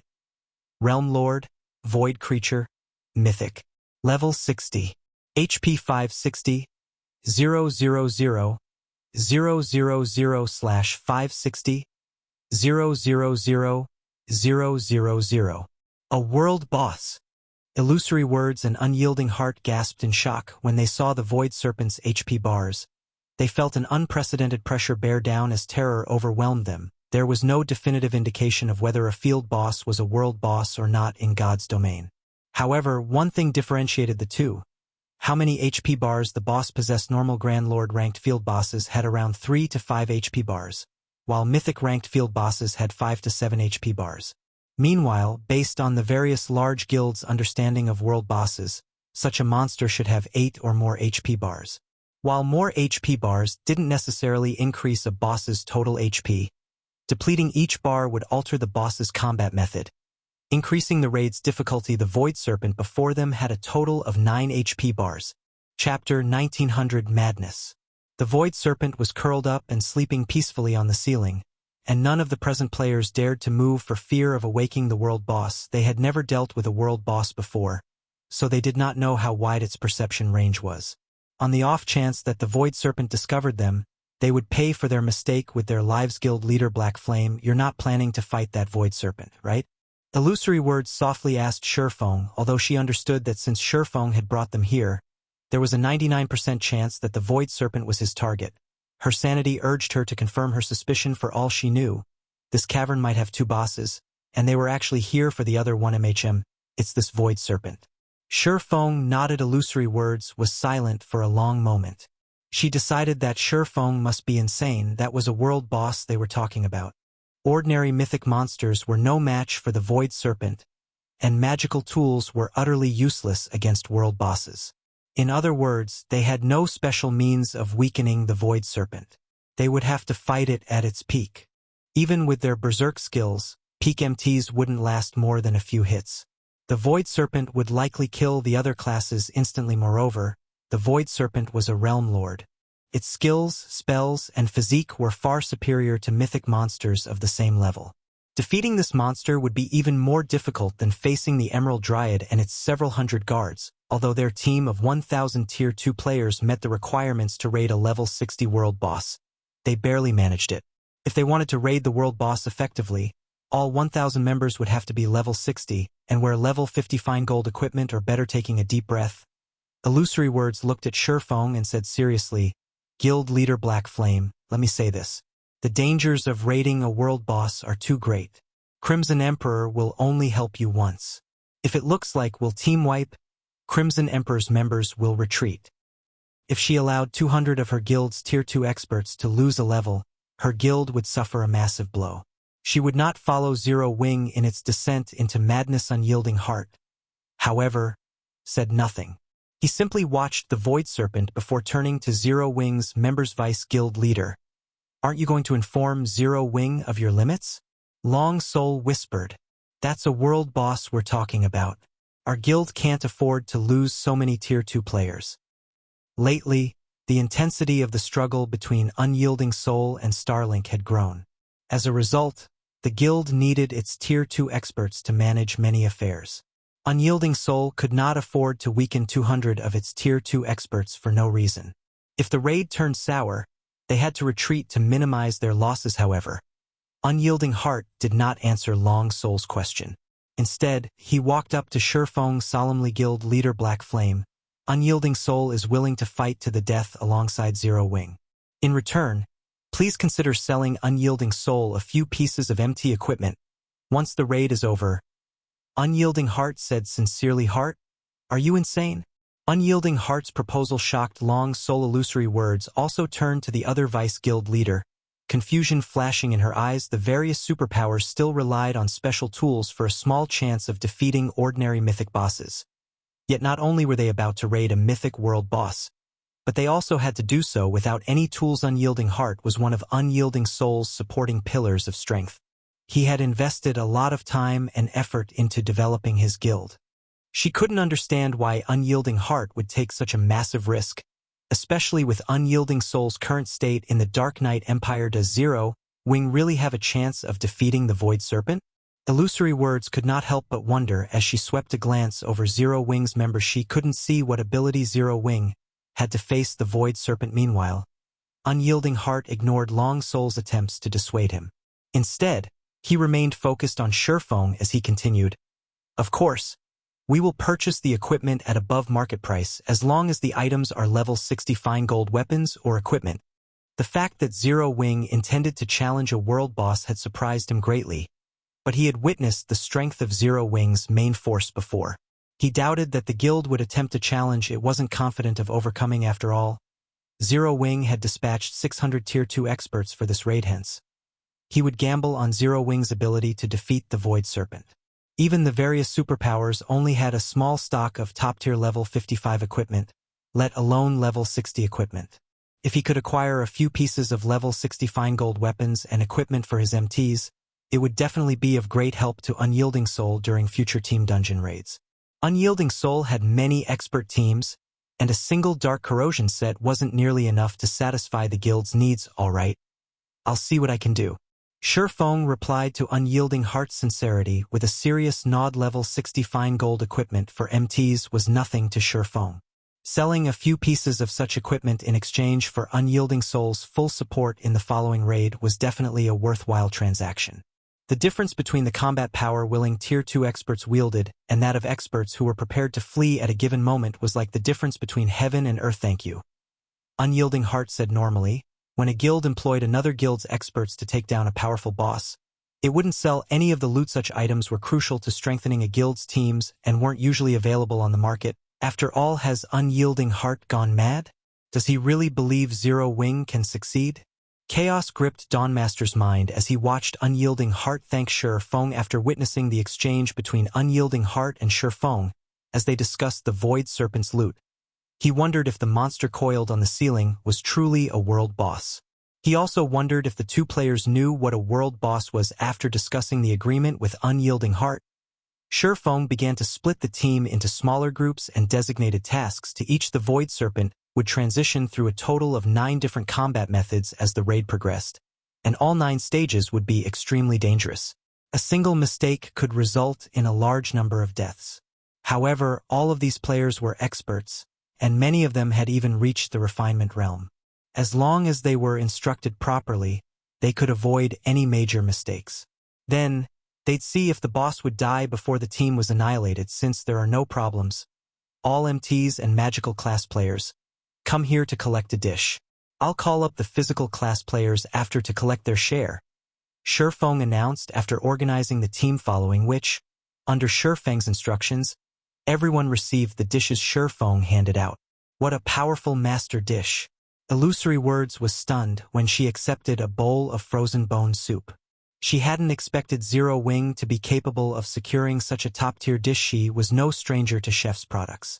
She knew that some dishes could enhance players' combat power. Unfortunately, most of the buff's food and beverages provided were minor, but this master dish increased her intelligence by 10%. The frozen bone soup could already rival a master potion. Moreover, the dish's effect would even be effective against a world boss.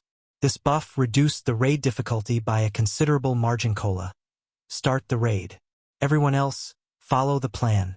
Shifeng commanded once his teammates were ready. Hearing Shifeng's command, Cola, who had long since grown restless, grinned fiercely as he charged forward to attract the Void Serpent's attention. Chapter 1901, Terrifying Defense.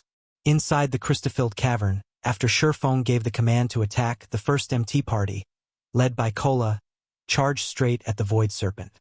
The other groups fanned out to set up an encirclement as the Void Serpent was gigantic. Even if they didn't fully understand the boss's attack range, it was common sense to stand apart from each other.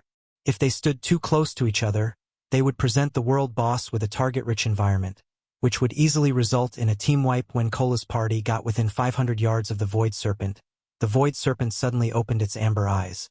An unprecedented killing intent immediately washed over everyone, causing their hearts to skip a beat. At this moment, it felt as if countless threads bound their bodies, impeding their movements. Dirty and pitiful mortals, you dare step into my territory? I'll have you join the dust that fills this space. Following which, the Void Serpent let loose an angry roar. A silver ripple spread across the entire cavern, with the Void Serpent as the center, the ground cracking as it came in contact with this ripple. In the next moment, a mud wave swept into the surroundings, taking only a brief moment to reach Cola's party. Defend. Cola shouted hurriedly when he saw the approaching 4-meter-tall mud wave. The other 5 MTs in Cola's party were level 57 and level 58 MTs from Unyielding Soul and Crimson Emperor. With Cola as the core, they quickly fell into a defensive formation.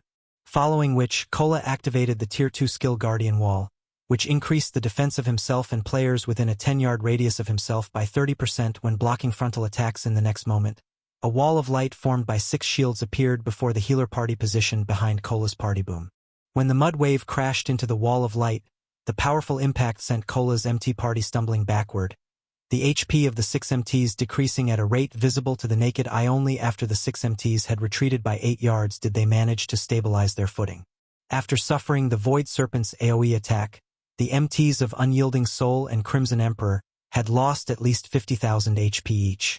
Each of them had a maximum HP below 80,000. Hence, that one AoE attack had instantly taken more than half of their HPs. This outcome caused everyone in the team to gasp involuntarily. So, this is a world boss? Illusory Words, who was part of the healer party standing behind Cola's party, was stunned as she looked at the Void Serpent, which had already lowered itself to the ground with just one roar.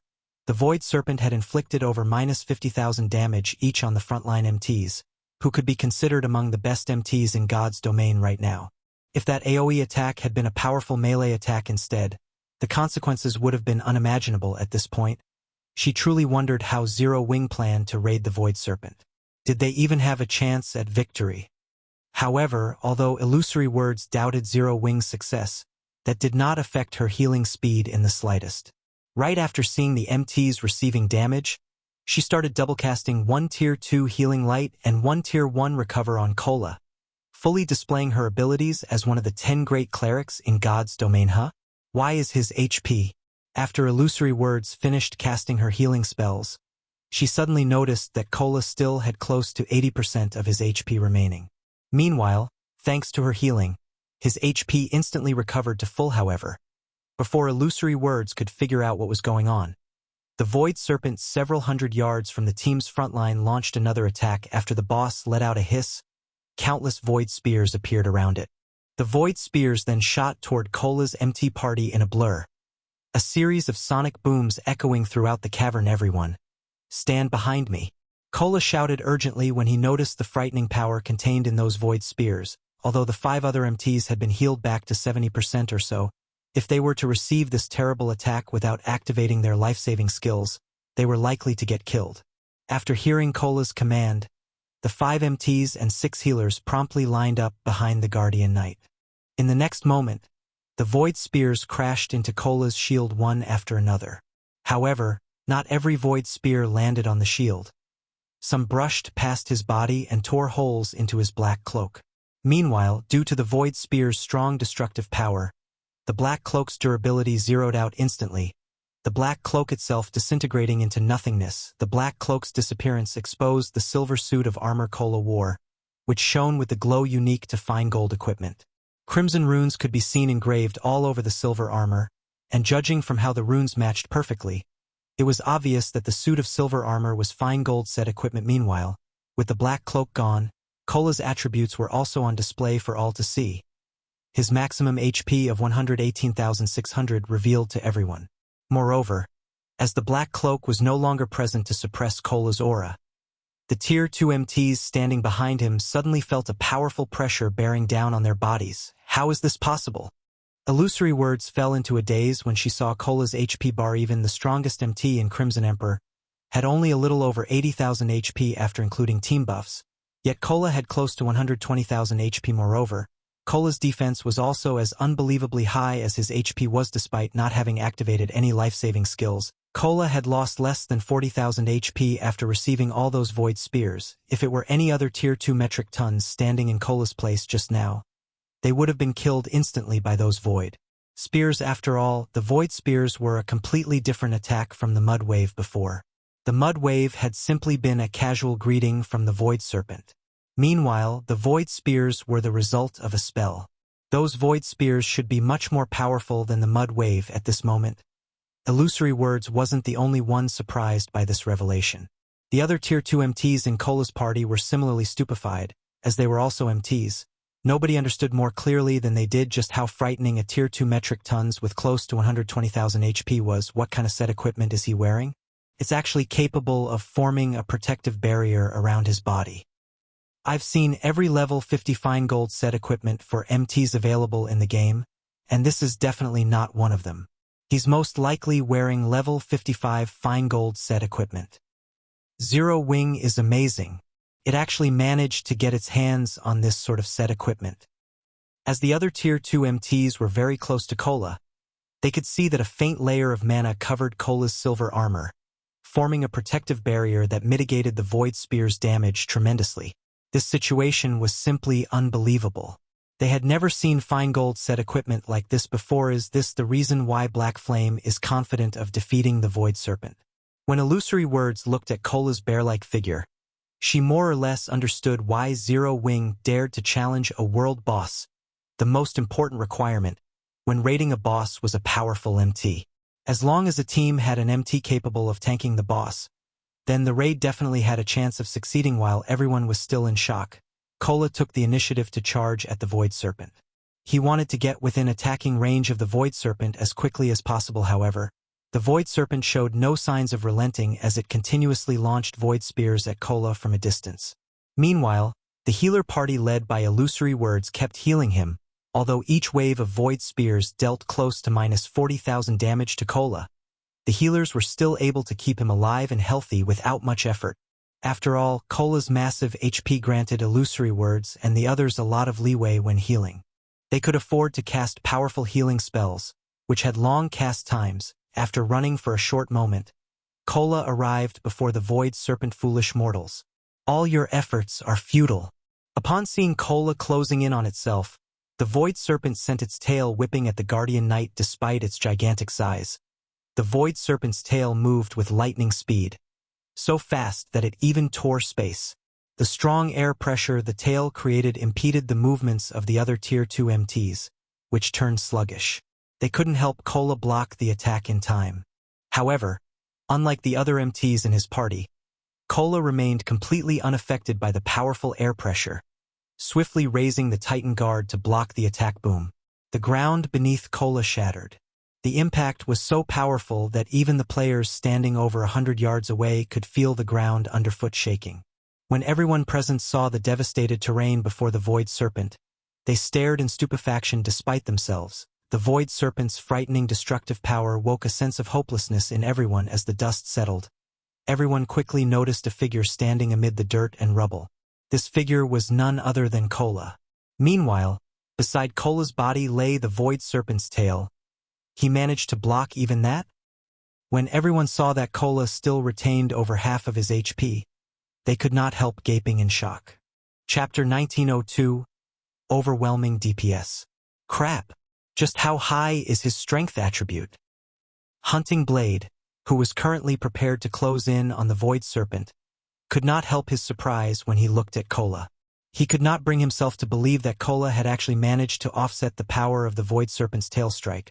Although he was currently equipped in the Dark Corrosion set, he wouldn't have had the strength to offset the Void Serpent's attack without activating a Berserk skill. He would only have been able to receive the attack head-on. The Void Snake's simple, physical attack had deformed its surroundings to such an extent. Its strength was so great that the resulting shockwave had sent the 5 Tier 2 MTs near Cola flying back over a dozen yards. The party of healers, who stood roughly 30 yards away from Cola, also nearly lost their footing while offsetting a monster's attack was easy for expert players. The precondition for doing so was for the strength of both sides to be roughly equal. If a player tried to defend against an attack that carried strength far superior to their own, they would either go flying or get crushed on the spot. Yet, despite Cola not having activated a Berserk skill, he had managed to offset the Void Snake's attack. Cola's strength was simply extraordinary. Meanwhile, Unyielding Heart, who stood a short distance away from the Void Serpent, was similarly shocked by this outcome. Although he had known that Cola possessed frightening attributes since the Eclipse Throne raid, Cola was like a completely different person compared to back then. If Cola went to raid the Eclipse Throne right now, the dungeon raid would definitely be a piece of cake. Heal Cola. Everyone else, move according to the plan once Cola stabilizes his aggro. Shi Feng instructed through the team chat after seeing Cola arrive before the Void Serpent. Shi Feng did not find Cola's performance surprising even in the slightest. After all, Cola was equipped with not only a fragmented legendary shield but also a 6-piece level 70 fine gold set equipment. For him to be able to tank a level 60 world boss was very normal. Of course, Cola was still far from capable of dealing with the normal level 80 Flame Demon King. He would be able to tank the level 80 world boss all by himself only if he activated a Berserk skill. After hearing Shi Feng's reminder, the healer party promptly snapped out of their daze and started healing Cola and the others. In the meantime, the 9 100-man DPS teams slowly closed in on the Void Serpent from all sides. The Void Serpent was a world boss known for its single-target offensive capabilities. Only with an extremely powerful MT would players have a chance when raiding it. After Cola stabilized his aggro on the Void Serpent, the majority of the team started launching attacks at the world boss. The melee players struck at the Void Serpent's sides, while the ranged players mercilessly bombarded the Void Serpent's head with spells and arrows, using their attacks to disrupt the boss's vision. With several hundred players attacking the Void Serpent simultaneously, a series of damages rapidly appeared above the boss's head. 6,064, minus 7,348, minus 5,541. Practically everyone's attacks dealt damage in the thousands. An outcome that rendered many people speechless. Why is this boss's defense so high? Unyielding Heart frowned involuntarily upon seeing everyone's damage. Even he had barely dealt over minus 10,000 damage after using a Tier 2 skill. Compared to other mythic bosses he had fought against before, the Void Serpent's defense was significantly superior.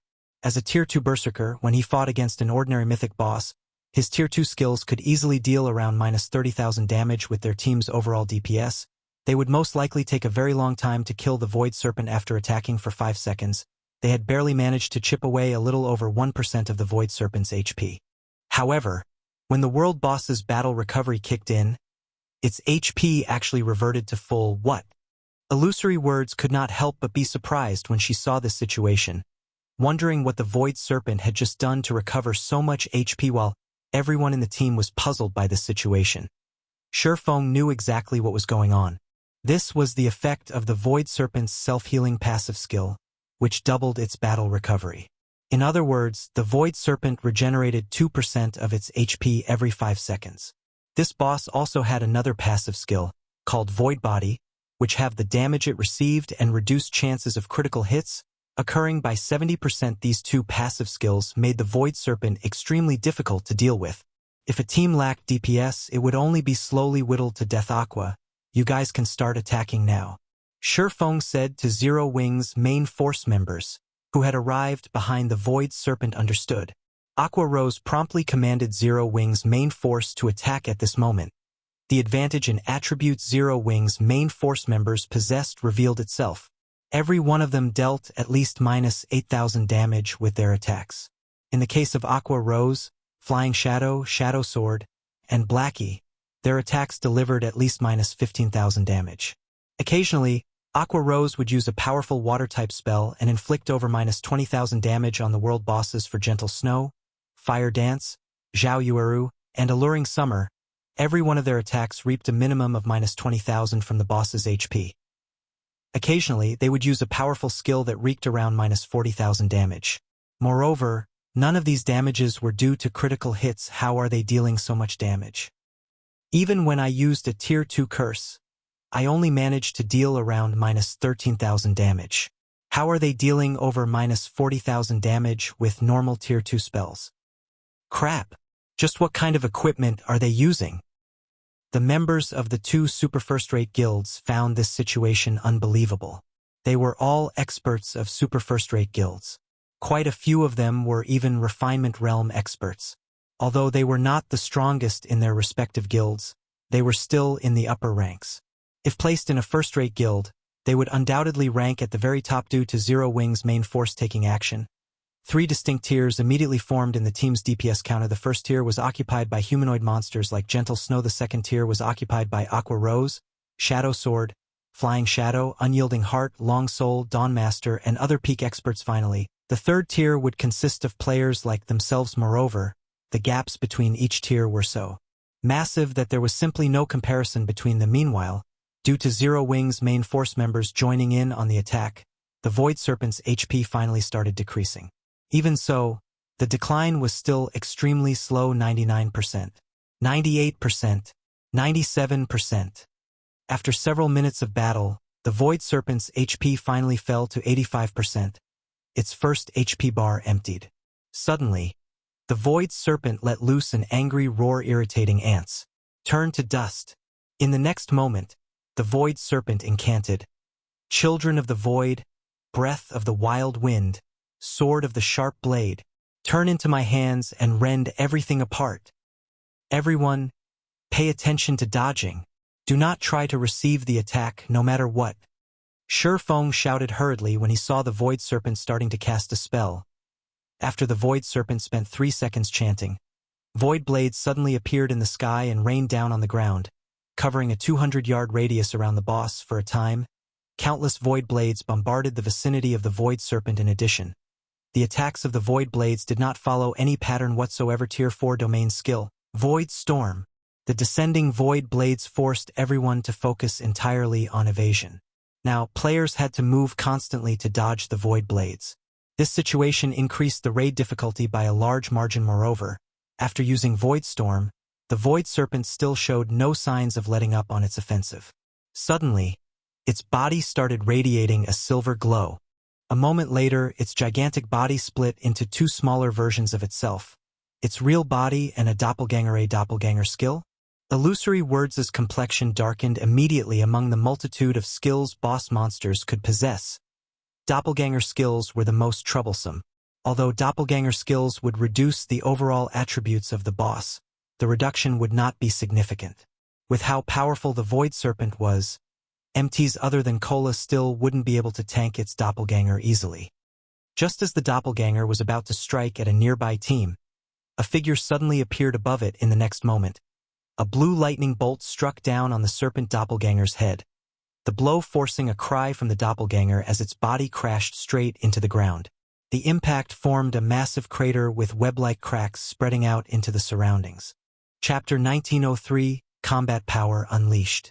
As the team watched the serpent doppelganger smash into the ground, they gaped in shock before turning to Shifeng and the glowing, blue longsword in his hand. Although the Void Serpent's doppelganger was not as strong as the main boss, it rivaled ordinary mythic monsters. Yet Shifeng had slammed it into the ground with brute force. The scene was on par with watching an ant topple a lion. It was hard to believe, moreover. Shifeng's attack had dealt over minus 60,000 damage to the Void Serpent's doppelganger. Seeing this, the Tier 2 berserkers broke out in a cold sweat before his teammates could recover from their shock of seeing such a formidable performance. Shifeng brandished the abyssal blade and killing ray against the doppelganger once again. Purgatory pentaslash. Shadow blade.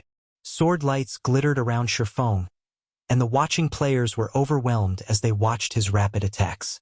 Damages of over minus 20,000 appeared above the doppelganger's head, one after another. In the blink of an eye, Shifeng had landed over a dozen attacks on the doppelganger. In terms of DPS, not even Fire Dance and her companions, members of the first tier, were no match for Shifeng. Everyone, focus your fire on the doppelganger. Shifeng shouted after launching a series of attacks. Be careful to dodge the void blades. All MTs except Cola. Protect the healers. Don't get greedy when attacking, and do not look into the doppelganger's magic eyes. Ranged DPS. Use your strongest moves on the doppelganger's eyes on my command. The serpent doppelganger was a part of the Void Serpent. If they killed the doppelganger, the real Void Serpent would take a corresponding amount of damage. However, if they did not kill the doppelganger within a set time, the doppelganger would automatically disappear and heal the Void Serpent for a considerable amount of HP. They needed to kill the doppelganger immediately, or the Void Serpent would chip away at the team until they were all dead. Meanwhile, the serpent doppelganger's power wasn't its strength, but its passive skill, Void Magic Eyes. Players would be briefly paralyzed if they looked directly into the doppelganger's eyes. In addition, the doppelganger could use the Tier 4 spell, Void Freeze, through its gaze. When cast, the spell would prevent all players within 150 yards of the doppelganger from using any skills and spells for 30 seconds while players faced both the Void Serpent and its doppelganger. They'd team wipe if they couldn't use skills or spells for so long. Fortunately, there was a simple method of avoiding that outcome. They just had to destroy the doppelganger's eyes. All of these players were experts, and as Shifeng gave the command, the team redirected their attacks to the doppelganger. Every member of the team fully displayed the technique standards of guild experts. They easily avoided 2 or 3 void blades as they flew towards them while maintaining their attacks against the serpent doppelganger. If ordinary experts attempted to challenge this boss, they'd be at their limit just trying to dodge the void blades. They would have no energy for anything else, with Cola tanking the real Void Serpent and Shifeng, who had activated Heavenly Dragon's Breath, keeping the serpent doppelganger, which couldn't be aggroed, busy. The rest of the team was free to attack without worry. Whenever the doppelganger was about to cast Void Freeze, Shifeng instructed the team's ranged players to bombard the monster's eyes. Not only did the serpent doppelganger rapidly lose HP as a result, but the monster was also unable to deal any damage. So, this is the Sword King's strength? Illusory Words felt her admiration for Shifeng grow as she watched the man assault the monster, dodge void blades, and command the battle effortlessly despite such an intense fight against a mythic boss. Shifeng issued accurate and efficient commands for the team, effectively preventing one crisis after another. This ability was far more impressive than individual strength when challenging a boss. There was a limit to how much an individual could achieve with their own strength. Only a cohesive team could effectively defeat boss monsters. Hence, leadership in a team was very important. With good leadership, a team could avoid unnecessary losses. This was also why the various large guilds and adventurer teams valued players with leadership skills. While an adventurer team's commander didn't need to be the strongest player on the team, they had to be able to command it. Not only was Shifeng ridiculously powerful as an individual, but he was also capable of commanding a 1,000-man team so precisely. After about 2 minutes, the serpent doppelganger, which had 40 million HP, fell, transforming into a gray smoke before flowing back into the Void Serpent as the doppelganger died. The Void Serpent instantly lost 40,000 HP. While the team hadn't lost a single player after dealing with the doppelganger, the various guild experts refocused on the Void Serpent 75%, 60%, 50%. When the Void Serpent's HP fell to 50%, it only had 4 HP bars remaining. At the same time, magic arrays began to manifest around the fight, and after a short moment, they merged to form a massive, blue magic array. Suddenly, translucent creatures began to pull themselves out of the blue array, and in seconds, hundreds and thousands of them joined the battlefield. The weakest of these monsters was a level 55 lord, while the stronger creatures were level 60 great lords. Everyone felt their scalps tingle when they saw the army of translucent creatures. It was as if the Void Serpent had opened a gate to another world, and the world's monsters poured out of the gate. Everyone, activate your berserk skills and attack the boss with everything you've got. Surefeng gave the blue magic array a serious look. This spell was one of the Void Serpent's team wipe moves, Void's Descent. If players did not reduce the Void Serpent's HP to 30%, the boss would continue to channel Void's Descent and summon more Void creatures to the battle. There was no limit to the number of Void creatures this ability could summon. Either in the past, the first players to raid the Void Serpent had been very high-leveled, some of which had already reached Tier 3. They had been able to cope with the endless army of Void creatures easily. As a result, however, the majority of Surefeng's team hadn't even reached level 60, much less reach Tier 3. If they didn't drop the mythic boss's HP quickly, they'd definitely team wipe. It was at this moment that the players understood that they couldn't afford to hold back against so many Void creatures. These players immediately activated their berserk skills as instructed, their basic attributes skyrocketing. They then tried to maintain their attacks against the Void Serpent while fighting the waves of summoned creatures. Fortunately, the Void Serpent would not move or attack while it summoned its Void creatures. Multiple Void creatures assaulted every player on the team, and although they were all experts, the fight still crawled to a stalemate. Only Cola, Fire Dance, and the other humanoid monsters were able to cope with the summoned monster. Surefeng didn't hold back either, as he activated Power of Darkness. He even used Phantom Kill and 9 Dragon Slash, and every Abyssal Blade Phantom repelled a Void creature. With 16 Abyssal Blade Phantoms defending him, none of the Void creatures could get close without having to worry about the surrounding monsters. Surefeng and his doppelganger were free to launch a frenzied assault against the Void Serpent, each attack dealing more than -50,000 damage. Following suit, Zhao Yueru and Alluring Summer cast one large-scale destruction spell after another, targeting the world boss. 48%, 47%, 46%.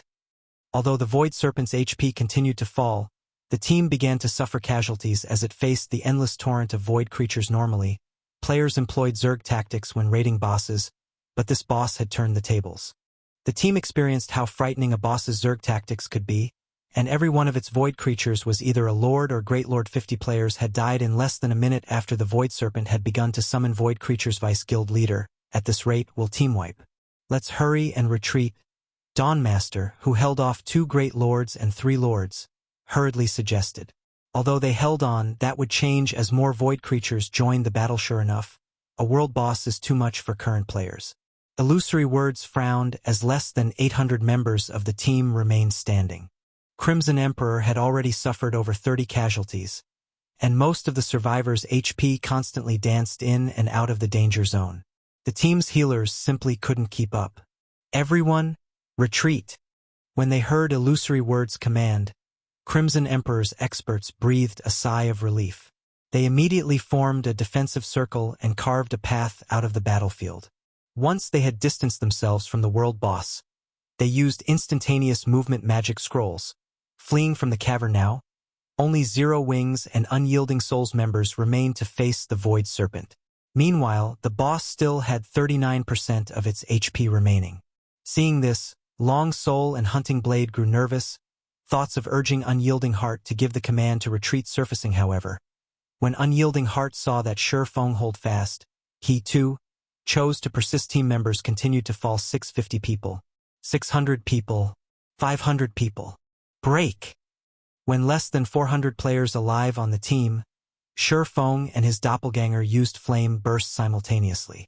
One after another, damages exceeding -400,000 appeared above the Void Serpent's head. By the time Surefeng and his doppelganger finished their attacks, the Void Serpent's HP fell to 30%. As it did, the mythic monster stopped channeling its spell, the blue magic array vanished, and the summoned Void creatures disintegrated into ash. Foolish mortals, you will know despair. The Void Serpent lowered its head to look at the players before it, Anger apparent in its gaze, the void serpent then spread its jaws and sucked in the void creature's ashes. The translucent void serpent then slowly transformed into a creature of flesh and blood, expanding and growing larger. Sharp bones jutted out along its spine, and after a short moment, the void serpent transformed into a gigantic, pitch-black beast, exuding turbid gas that filled the cavern roar. With a roar, the cavern began to tremble, shaking debris from the ceiling. This boss can grow even stronger? Long Soul felt true despair as he stared at the mountain-sized void serpent. Even Unyielding Heart felt discouraged. Now the team had used up their berserk skills. How could they continue to fight the strengthened void serpent? It's finally in its complete state? Feng felt an intense pressure from the void serpent. It seems that we don't need to hold back anymore. Kola, unleash your combat power. When Kola heard Feng's order, all of his worry about the world boss vanished. Now only excitement and joy drove him. Leave it to me, guild leader. Kola grinned at the void serpent. He then charged at the monster without hesitation. Chapter 1904 Wargod of Fire. With a light whip of its tail, the void serpent shattered the ground before the temple. Everyone could feel the stone beneath their feet quake. The void serpent's peerless strength and the turbid black gas instilled a sense of despair. And to make matters worse, the boss still had over 167 million HP. Unyielding Heart. Get it through your head. Our guild cannot afford to sacrifice 200 Tier 2 players. We need to retreat immediately. Long Soul growled as he turned on Unyielding Heart. At this point, the raid's outcome was clear. They had struggled against the Void Serpent when they had still had 1,000 Tier 2 players. But now, not only had the mythic monster grown stronger, but the team also had less than 400 players remaining. With so few players, finishing this raid was impossible. Moreover, Unyielding Soul had already lost close to 100 players. A severe blow to the guild. This wasn't a dungeon. If players died, they would lose a full level. Even if the healers resurrected them and reduced their death penalties, the loss would still be painful. Everyone, retreat. We cannot continue this crazy farce with zero wing. Hunting Blade, who stood beside the Void Serpent, commanded through the guild chat. Although Unyielding Heart was one of the guild's vice-guild leaders, he couldn't let the man risk the guild's future. However, as Unyielding Soul's members prepared to follow the order, Kola charged at the Void Serpent. The Guardian Knight showed no intentions of working with his companions to stop the world boss. Has he lost his mind? He's actually charging at the boss? Hunting Blade could not help but watch Kola in astonishment. While he acknowledged that Kola's attributes were frightening, without a berserk skill, the Guardian Knight had no hope of stopping the Void Serpent by himself. When the Void Serpent noticed Kola's approach, it squinted its amber eyes and swept its now scaly tail at the Guardian Knight as if sweeping away the dust on the ground. From afar, players noticed that space seemed to twist as the tail passed, barely withstanding the Void Serpent's strength. Come! Rather than shrink back in fear, Kola dashed to meet the attack. Just before the Void Serpent's tail struck the Guardian Knight, flames emerged from Kola's form. In the blink of an eye, Kola had transformed into a charging bonfire with a 6-meter radius, leaving his teammates confused. But despite the strange development, the Void Serpent had no intentions of slowing its tail attack as it struck the moving bonfire. Pung. It stopped. Since everyone had assumed that the Void Serpent's attack would extinguish the flames, they were shocked by the true outcome of the clash. The gigantic, scaly tail had actually stopped before the humanoid torch, unable to proceed any further. The stone beneath the raging fire cracked, only stopping over 20 yards away. After the flames subsided, they revealed a 6-meter giant. The giant wore a full set of flaming, crimson armor, the flames heat boiling the water in the air and turning the ground beneath it into lava. In addition, the giant wielded a flaming one-handed axe and a flaming shield. As the giant's aura washed over the team, they felt an intense pressure bear down on them. But it wasn't just a result of a difference in attributes. It was a result of a difference in life ratings. Before anyone could react, the flaming, armored giant sent a chop at the Void Serpent's tail. As the axe swung through the air, a sea of fire enveloped everything in a 30-yard cone before the giant. The burning weapon left a deep, scorched wound in the Void Serpent's tail as the mythic monster cried out in agony. A damage exceeding minus 80,000 also appeared above the Void Serpent's head, the attack's power astonishing the surrounding players. The injury enraged the Void Serpent, spreading its maw. The boss shot a spear of foul, black gas, and the spear flew so fast that not even the Tier 2 experts could keep up with the attack. Fortunately, the flaming giant reacted quickly, raising its flaming shield in time to stop the attack. The impact forced the giant to stumble 4 steps back, a damage of over minus 100,000 appearing above its head. The Void Serpent's destructive power had clearly improved, however. To everyone's surprise, the giant's HP bar had barely decreased despite so much damage. Upon closer inspection, they would have seen that the flaming giant had maximum HP of 12 million. With so much HP, over minus 100,000 damage was practically negligible, so this is the power of the Wargod of Fire? Once he had steadied, Cola couldn't help but take a look at himself. He could feel that his physical control had reached unprecedented levels. In addition, his basic attributes were even higher than when he activated a Berserk skill, especially his HP. Although he was still no match for actual monsters, he was leaps and bounds superior to other players and NPCs healers. Focus on Cola. Everyone else, focus on the boss. Shi Feng shouted. Even he was slightly surprised to see Cola single-handedly tank the Void Serpent. He hadn't dreamed that the Wargod of Fire transformation would be so powerful. Meanwhile, Shi Feng's command shook everyone from their daze. Cola? That flaming giant is Cola? The revelation shocked Long Soul. So, this is the trump card Black Flame had prepared? Unyielding Heart was similarly astounded. At the same time, he envied Zero Wing a little. With such a powerful MT, Zero Wing would have no problems raiding level 60 100-man team dungeons in the future. The guild would also collect level 60 top-tier weapons and equipment far faster than the various superpowers, securing a massive advantage. Meanwhile, Cola rendered the Void Serpent powerless thanks to his recent transformation. Although it launched a series of frenzied attacks, Cola stopped everyone effortlessly. Moreover, since the mythic boss had entered its complete form, it had lost the effects of its passive skill, Void Body, and its battle recovery. From now on, all damage the boss received would be permanent. However, the Berserk Void Serpent wasn't an easy foe. From time to time, it launched AoE breath attacks, and players still had to cope with the Void Blades. The team steadily lost players. Once the situation had stabilized, Shi Feng focused on his offense. After Phantom Kill's cooldown ended, he summoned his doppelganger and used Dragon Soul, transforming his doppelganger into a black dragon. Although the doppelganger would lose its weapons and equipment after transforming, the black dragon's life rating and strength surpassed Cola's by a large margin. Most importantly, the black dragon was a level 69 monster.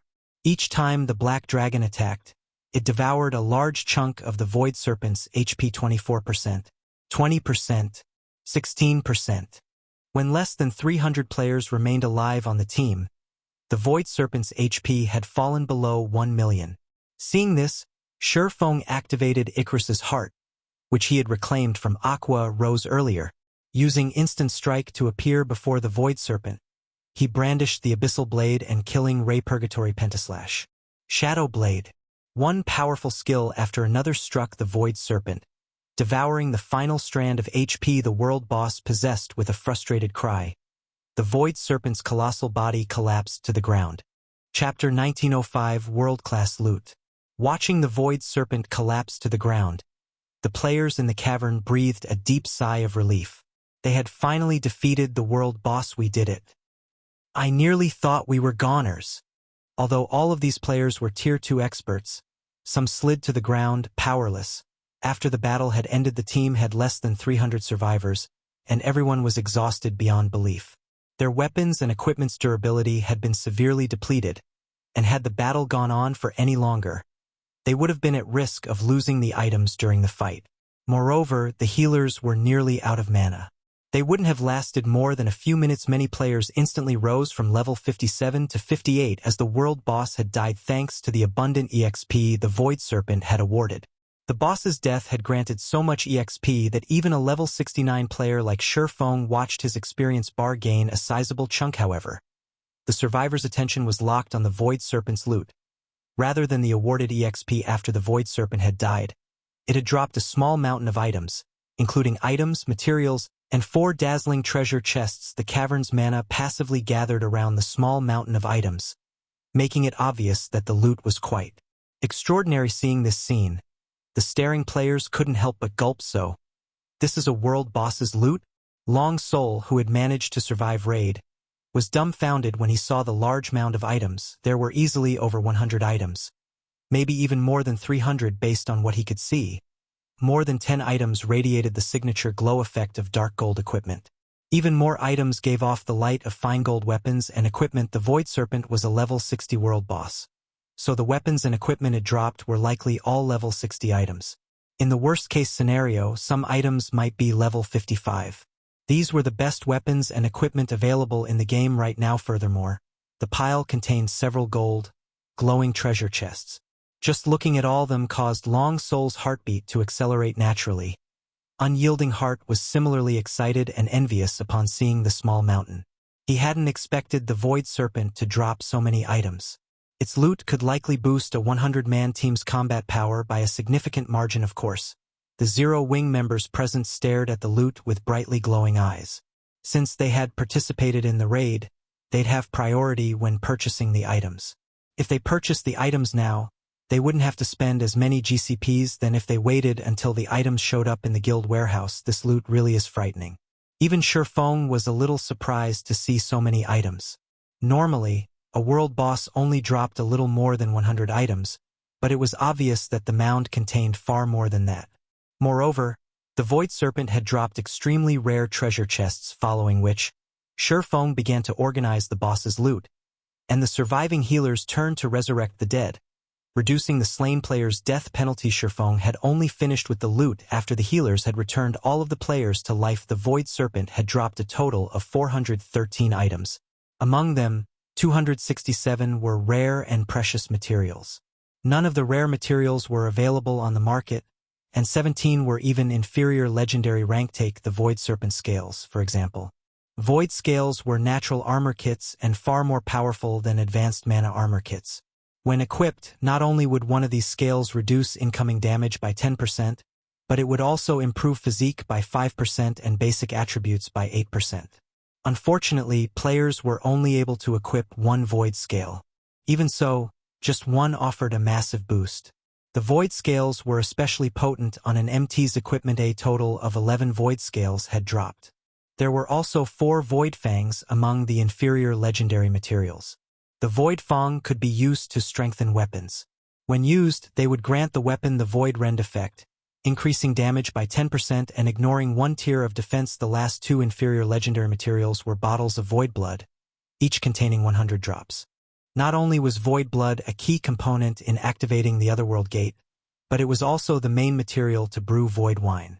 When consumed, Void Wine would permanently increase all attributes by 20 points and physique by 5%. Each bottle of Void Wine had sold for at least 600 gold during Shifeng's previous life, but even at that price, the various large guilds had fought to claim them. The Void Wine recipe was also among the 146 items the Void Serpent had dropped, although only master chefs could brew it. Of the 146 items, 35 were level 55 to 60 fine gold weapons and equipment, including the Mana Heart set, a level 60 fine gold set equipment for elementalists, and the Earthen Protector set, a level 60 fine gold set equipment for shield warriors. Unfortunately, both sets were incomplete. Only 4 set pieces of each had dropped. The rest of the fine gold items were individual pieces. As for dark gold rank, 16 level 55 to 60 weapons and equipment had dropped, including the Magic Storm set, a level 60 dark gold set equipment for magical classes. However, only 5 pieces had dropped. To complete the set, Shifeng would need to acquire 3 more pieces. The rest of the dark gold items were all individual pieces, the most valuable of which was the Magic Serpent Buckler. Although these fine gold and dark gold weapons and equipment were considered top tier at this stage of the game, they were subpar at best compared to the remaining weapons and equipment the Void Serpent had dropped. Of the remaining weapons and equipment, 3 pieces were epic rank, and 1 was fragmented legendary rank. All of the fine gold and dark gold items combined weren't worth the total value of these 4. The 3 epic items that had dropped were the Void Robe, Void Gloves, and Sacred Word Staff. The Void Robe and Void Gloves were part of the Void Magic set, a bona fide epic set equipment. The two-piece set effect alone increased the wearer's maximum mana and physique by 20%. The Void Magic set was definitely the best set equipment for magical classes at this stage of the game. After all, a magical class player's mana was the equivalent of a second life. As for the Sacred Word Staff, it was a top-tier staff that allowed players to cast their 1-second spells instantly. It also increased spell completion rate by 4%. However, these three epic items were nothing compared to the fragmented legendary item even this dropped. Shurfeng was ecstatic when he saw the ring of 2 carved snakes. 1 black and 1 white. Almost everyone in God's domain had heard of this ring in the past. The Fate Ring. Chapter 1906. Fate Ring. Guild Leader, what is that ring? Aqua Rose, who stood nearby, asked in surprise when she saw the Fate Ring in Shurfeng's hand. She could feel the mana density around her increase drastically after Shurfeng had stored the dropped items in his bag. The surrounding mana density had returned to normal, but the moment he had retrieved the Fate Ring, the mana density in a 20-yard radius around Shurfeng had skyrocketed in God's domain. Items that passively attracted mana were incredibly rare. Even so, she had seen quite a few. However, this was the first time she had seen an item that could increase its ambient mana density so intensely. Despite being inactive looking at it now, it seemed as if the Fate Ring was the main cause for the intense mana around the Mountain of Loot. The Fate Ring, Shurfeng said. It can help players develop until they reach the apex of God's domain. Help players develop to the apex? Aqua Rose was utterly confused. A top-tier weapon or equipment piece could significantly increase a player's combat power, and it would be a great help to the player's development, but even a fragmented legendary item's assistance would be limited yet. Shurfeng claimed that the ring in his hand was capable of helping players reach the game's apex. No matter how she looked at it, he had to be joking. She had been Twilight Echoes, a first-rate guild honorary elder. Hence, she knew exactly how difficult it was for a player to reach the virtual gaming world's apex. It wasn't something someone could do by relying on 1 or 2 pieces of equipment. Furthermore, unlike other virtual reality games, the competition in God's domain was particularly intense. However, Shurfeng simply smiled at Aqua Rose's confusion. He did not bother to explain further on its own. The Fate Ring didn't have any particular powerful effects. In fact, one might even consider it a weak item. Aside from providing some basic attributes, the ring only had 1 skill. Moreover, the ring's basic attribute bonuses were standard for an ordinary epic item. Even if players acquired the Fate Ring, they might be embarrassed to call it a fragmented legendary item. However, when a first-rate guild had purchased the Fate Ring at an auction during Shurfeng's previous life, its guild leader had changed his fate after equipping the ring, eventually becoming one of God's domain's top powerhouses. Even after 10 years, that guild leader had still been a godly existence. The achievement had invoked the other large guilds' jealousy, and the superpower that had sold the ring had been racked with regret. This skill was incomparably powerful. When activated, it granted players an opportunity. However, the impact of the opportunity varied. A small opportunity would most likely lead players to a piece of mysterious iron equipment that was suited to them, while a larger opportunity could lead players to a fragmented legendary item. The skill had one downside, though. Using Fate Guidance had a massive cost. Each time a player wanted to use Fate Guidance, they had to expend 1 unit of 7 Luminaries Crystal. Only after paying this price would the skill guide players to their opportunity. 7 Luminaries Crystals were an important resource, necessary to construct one's mind space. The various large guilds treated them as peerless treasures.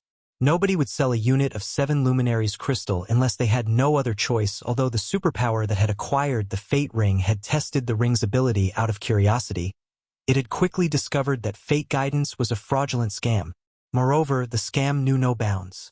Of the 100 attempts the superpower had made, more than 90 had yielded mysterious iron weapons, equipment, and tools. The remaining attempts had led the superpower to secret silver items, and only 1 had led to a fine gold item. To the various large guilds, 1 unit of 7 Luminaries Crystal was worth more than the latest top-tier dark gold weapon or equipment piece. Gathering dark gold items was, after all, several times easier than collecting 7 Luminaries Crystals. No one would trade 100 units of 7 Luminaries Crystals for a pile of junk. So the Fate Ring had switched owners multiple times until it had been claimed by the lucky first-rate guild. That lucky guild hadn't invested a lot of 7 Luminaries Crystals before it had struck gold. Overall, the guild had only spent several dozen units before securing a large opportunity, which had yielded a fragmented legendary item. If given the opportunity, any power would be more than willing to trade several dozen units of 7 luminaries crystals for a fragmented legendary item. As a result, the lucky first-rate guild had proceeded to invest a lot of 7 luminaries crystals, but the guild had quickly discovered that the fate ring wasn't as kind as they had assumed. After investing several hundred units of 7 luminaries crystals and getting nothing good in return, the guild had slowed its investment. Even so, the guild had occasionally tried its luck. It had only discovered the fate ring's secret after hitting a second jackpot and acquiring a master magic array design. The fate ring only guaranteed one major opportunity once every 1,000 uses. However, spending 1,000 units of 7 luminaries crystals in exchange for one major opportunity was simply too costly. Meanwhile, God's domain had more than one fate ring. When this lucky first-rate guild had acquired its second fate ring, the ring's value had truly shined. After merging 2 fate rings, fate guidance granted a major opportunity once every 500 uses. Unfortunately, claiming the opportunities would become far more difficult, but it was still possible for ordinary expert players. Furthermore, players could acquire a top-tier item by simply spending 500 units of 7 luminaries crystals, which was certainly a worthwhile price due to this change. The lucky first-rate guild's guild leader had gradually collected top-tier weapons, equipment, and tools for himself, increasing his strength and eventually becoming one of God's domain's apex players. Of course, the heaven-defying items acquired via fate guidance were only suitable to help one player reach the apex, since each opportunity only yielded items suitable for the player that activated the skill. If other players used the items, their performance would suffer. Other players couldn't even use certain items, such as those that granted skills and combat techniques. In other words, the lucky first-rate guild had spent a frightening amount of 7 luminaries crystals to nurture a single apex powerhouse. However, Shifeng had no intentions of replicating that guild's actions. While nurturing a single apex expert might be worthwhile to guilds that didn't have any, the same couldn't be said for Zero Wing. In fact, doing so would be a waste of time and resources. Zero Wing had far more experts than any first-rate guild, and those experts' potential was far superior to those in first-rate guilds. It was only a matter of time before the guild had multiple apex powerhouses. Hence, instead of wasting tons of 7 luminaries crystals on nurturing an ordinary expert, it would be much wiser and more efficient to use the fate ring to help an expert, who was only a step away from the apex, cross the final hurdle. It seems I'll have to find an opportunity to secure some 7 luminaries crystals. Shifeng inwardly decided Zero Wing already had a lot of guild members capable of contending with peak experts, but it had very few members that could rival apex experts. Although Shadow Sword, Turtledove, Flying Shadow, and a handful of other members of Zero Wing's main force were capable of contending with Superpower's peak experts by relying on their equipment advantage, as players progressed, this advantage would shrink. If Shadow Sword and the others didn't improve their combat standards, it would only be a matter of time before others surpassed them. However, if they used fate guidance, they could quickly gain the combat power they needed to rival apex experts. As Shifeng finished examining the loot, he sold 16 pieces of equipment for MTs and DPS classes, including the level 60 Dark Gold Shield, Magic Serpent Buckler. He did not, however, decide to sell the Earthen Protector set. The situation surprised Unyielding Heart. He had expected Shifeng to refuse to sell both the Magic Serpent Buckler and the Earthen Protector set. The fact that Shifeng had allowed him to purchase the buckler, which was even more valuable than the set equipment, was shocking. However, what Unyielding Heart did not know was that Zero Wing did not need powerful shields. Even the weakest shield Zero Wing's 3 core MTs used was an epic shield. A level 60 Dark Gold Shield was nothing in comparison. The Earthen Protector set, though, was different. Yuwumian still wore the level 50 Magic Light set, which was weaker than the Earthen Protector set. Hence, this was a perfect opportunity for Yuwumian to upgrade his equipment. Aside from weapons and equipment, Shifeng had decided to sell a few Void Scales to Unyielding Heart. Upon seeing the Void Scales attributes, Longsoul's eyes went bloodshot. If given to an MT, the Void Scale would elevate the player's standards to a whole new level. In the past, Void Scales had sold for around 5,000 to 7,000 gold on the market, so Shifeng sold them to Unyielding Heart for 10,000 gold each. With so much money, one could afford a low-quality piece of epic equipment. Although Unyielding Heart could not help but wince at the price, he still agreed to buy 3 Void Scales. Meanwhile, Shifeng's transaction with Unyielding Heart had instantly earned him 42,000 gold. With this much money, he could rent a few more hotels and restaurants in the Sea of Trees after Sherfong had finished his business with the Vice Guild leader. He led the team out of the cavern. Since the cavern was isolated from the outside world, players couldn't use return scrolls while inside. Even an instantaneous movement magic scroll would only teleport players to the edge of the cavern. It would not teleport them out of it. When Illusory Words and her guild members, who had waited in the first cavern, saw Sherfong and the others emerge, they were astonished. How did so many people get out of there? Chapter 1907 Otherworld Gate activated. Crimson Emperor's survivors were stunned as Sherfong and his team emerged from behind the waterfall. They had personally experienced the Void Serpent's strength, and when they had left the cavern, the situation had seemed dismal. Countless void creatures had filled the cavern. Even though they had started to carve a path out of the cavern before the situation had taken a turn for the worse, they had lost quite a few people on their way out. The void creatures had only given up the chase once they had left the cavern. However, no matter how they considered the situation, Sherfang's group had far more people alive than when they had left. Moreover, some of Crimson Emperor's experts were among the group. Could they have slain the Void Serpent? An unrealistic thought suddenly popped into Illusory Words' mind. Although she couldn't believe that they had completed the raid, the scene before her removed any doubt. There was no other explanation. A moment later, Illusory Words began to receive messages from the Crimson Emperor members that had just left the waterfall's pool. Since the world behind the waterfall was isolated from the rest of God's domain, they hadn't been able to send messages to their guildmates after they had been revived. Hence, they had contacted Illusory Words the moment they had emerged, reporting the Void Serpent raid's outcome. Meanwhile, aside from the fact that Zero Wing had slain the Void Serpent, the reports mentioned the Void Serpent's loot and the fact that Zero Wing had sold quite a few items to Unyielding Soul. So, is that why Unyielding Heart was so adamant about fighting to the end? Illusory Words could not help her bitter smile as she read her subordinates' messages. Although she did not know which items Unyielding Soul had purchased from Zero Wing, the Void Serpent was a world boss. How could any of the items be poor quality? Zero Wing might not have sold the best weapons and equipment to Unyielding Soul, but even the second-rate items would be a massive harvest for the guild. At the very least, Unyielding Soul could fortify its main forces. Combat Power Vice Guild leader. Why don't we try to purchase some of the Void Serpent's loot from Zero Wing at a high price? We have, more or less, participated in the raid, and we suffered quite a few losses. Zero Wing will likely agree if we ask. Dawnmaster suggested softly. With how powerful the Void Serpent was, its loot would definitely be extraordinary.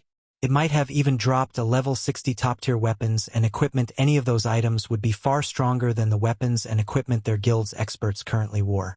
If they could acquire some for their guild's main force, they would have a much easier time raiding the various level 60, 100-man Hell Mode team dungeons in the future. Forget it. Asking will likely be useless. After all, we didn't propose such a condition like Unyielding Heart, Illusory Words said, shaking her head. Sighing, she gave Unyielding Heart an envious look. Unyielding Heart made the right bet this time.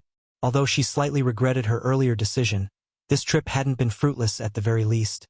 She now knew that Zero Wing was not as simple as everyone assumed. Following which, Illusory Words approached Sherfong and congratulated him and Zero Wing on their success against the world boss. After some brief pleasantries, Illusory Words shifted the conversation toward the Drunken Tiger Meat and Frozen Bones Soup Guild leader Black Flame. May I know if you still have any Drunken Tiger Meat and Frozen Bones soup left? If you do, Crimson Emperor is willing to purchase 1,000 of each dish at 5 gold per serving. Illusory Words offered. While she had given up on acquiring any of the Void Serpent's loot, the master dishes Sherfong had revealed earlier were a different story. She hadn't seen master dishes like those since she had joined God's domain. Although they were not as effective as master potions, they could stack with potions. In addition, the 2 master dishes could be used to raid world bosses. This tremendously increased their usefulness. Moreover, they would make dungeon raids slightly easier. As Illusory Words finished speaking, Unyielding Heart, who still celebrated his portion of the Void Serpent's loot, snapped out of his daze and realized that he had forgotten about the 2 master dishes. Guild leader Black Flame. If you still have any of those master dishes remaining, Unyielding Soul will also purchase 1,000 of each dish at 5 gold per serving. Unyielding Heart hurriedly said, hearing the 2 Vice Guild leaders' interest in purchasing the master dishes. Sherfong inwardly celebrated. Both the Drunken Tiger Meat and the Frozen Bones soup cost a little over 1 gold to make. Moreover, both had a 100% production success rate. Selling the dishes to the two super first-rate guilds would earn plenty of profits. I don't have any more of the master dishes on me, but if you two want them, I can get some for you. However, it'll take some time for me to gather the requested amounts. May I know if you two are willing to wait? Shifeng asked. The two dishes required a lot of time to make, and each guild wanted 1,000 servings of both. The order would take a few days to fulfill. That won't be a problem. I can wait as long as I can purchase them. Crimson Emperor will also pay a 5,000 gold deposit. Illusory Word said, settling the deal once she realized that it was possible the two master dishes wouldn't become obsolete with time. They would work wonderfully at any point.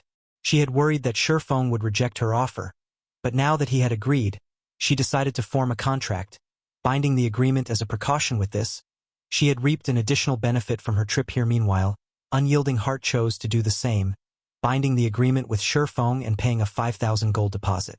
Naturally, Shifeng was more than willing to play along with the two vice guild leaders. After signing the contracts, an additional 10,000 filled Shifeng's pockets. With this, he had made a total of 52,000 gold from this single boss raid. If the various first-rate guilds knew about this, their envy would drive them mad. After all, current first-rate guilds were fortunate if they even had 30,000 gold in liquid funds, following which, Unyielding Soul and Crimson Emperor's members used return scrolls and returned to the Dark Knight Empire.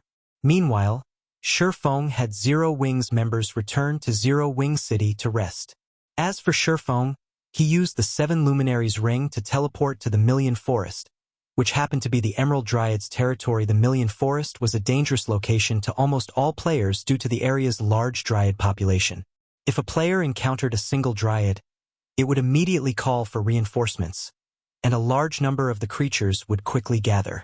Moreover, this cycle would continue. Once a certain number of Dryads had gathered, it would attract the Emerald Dryad's attention.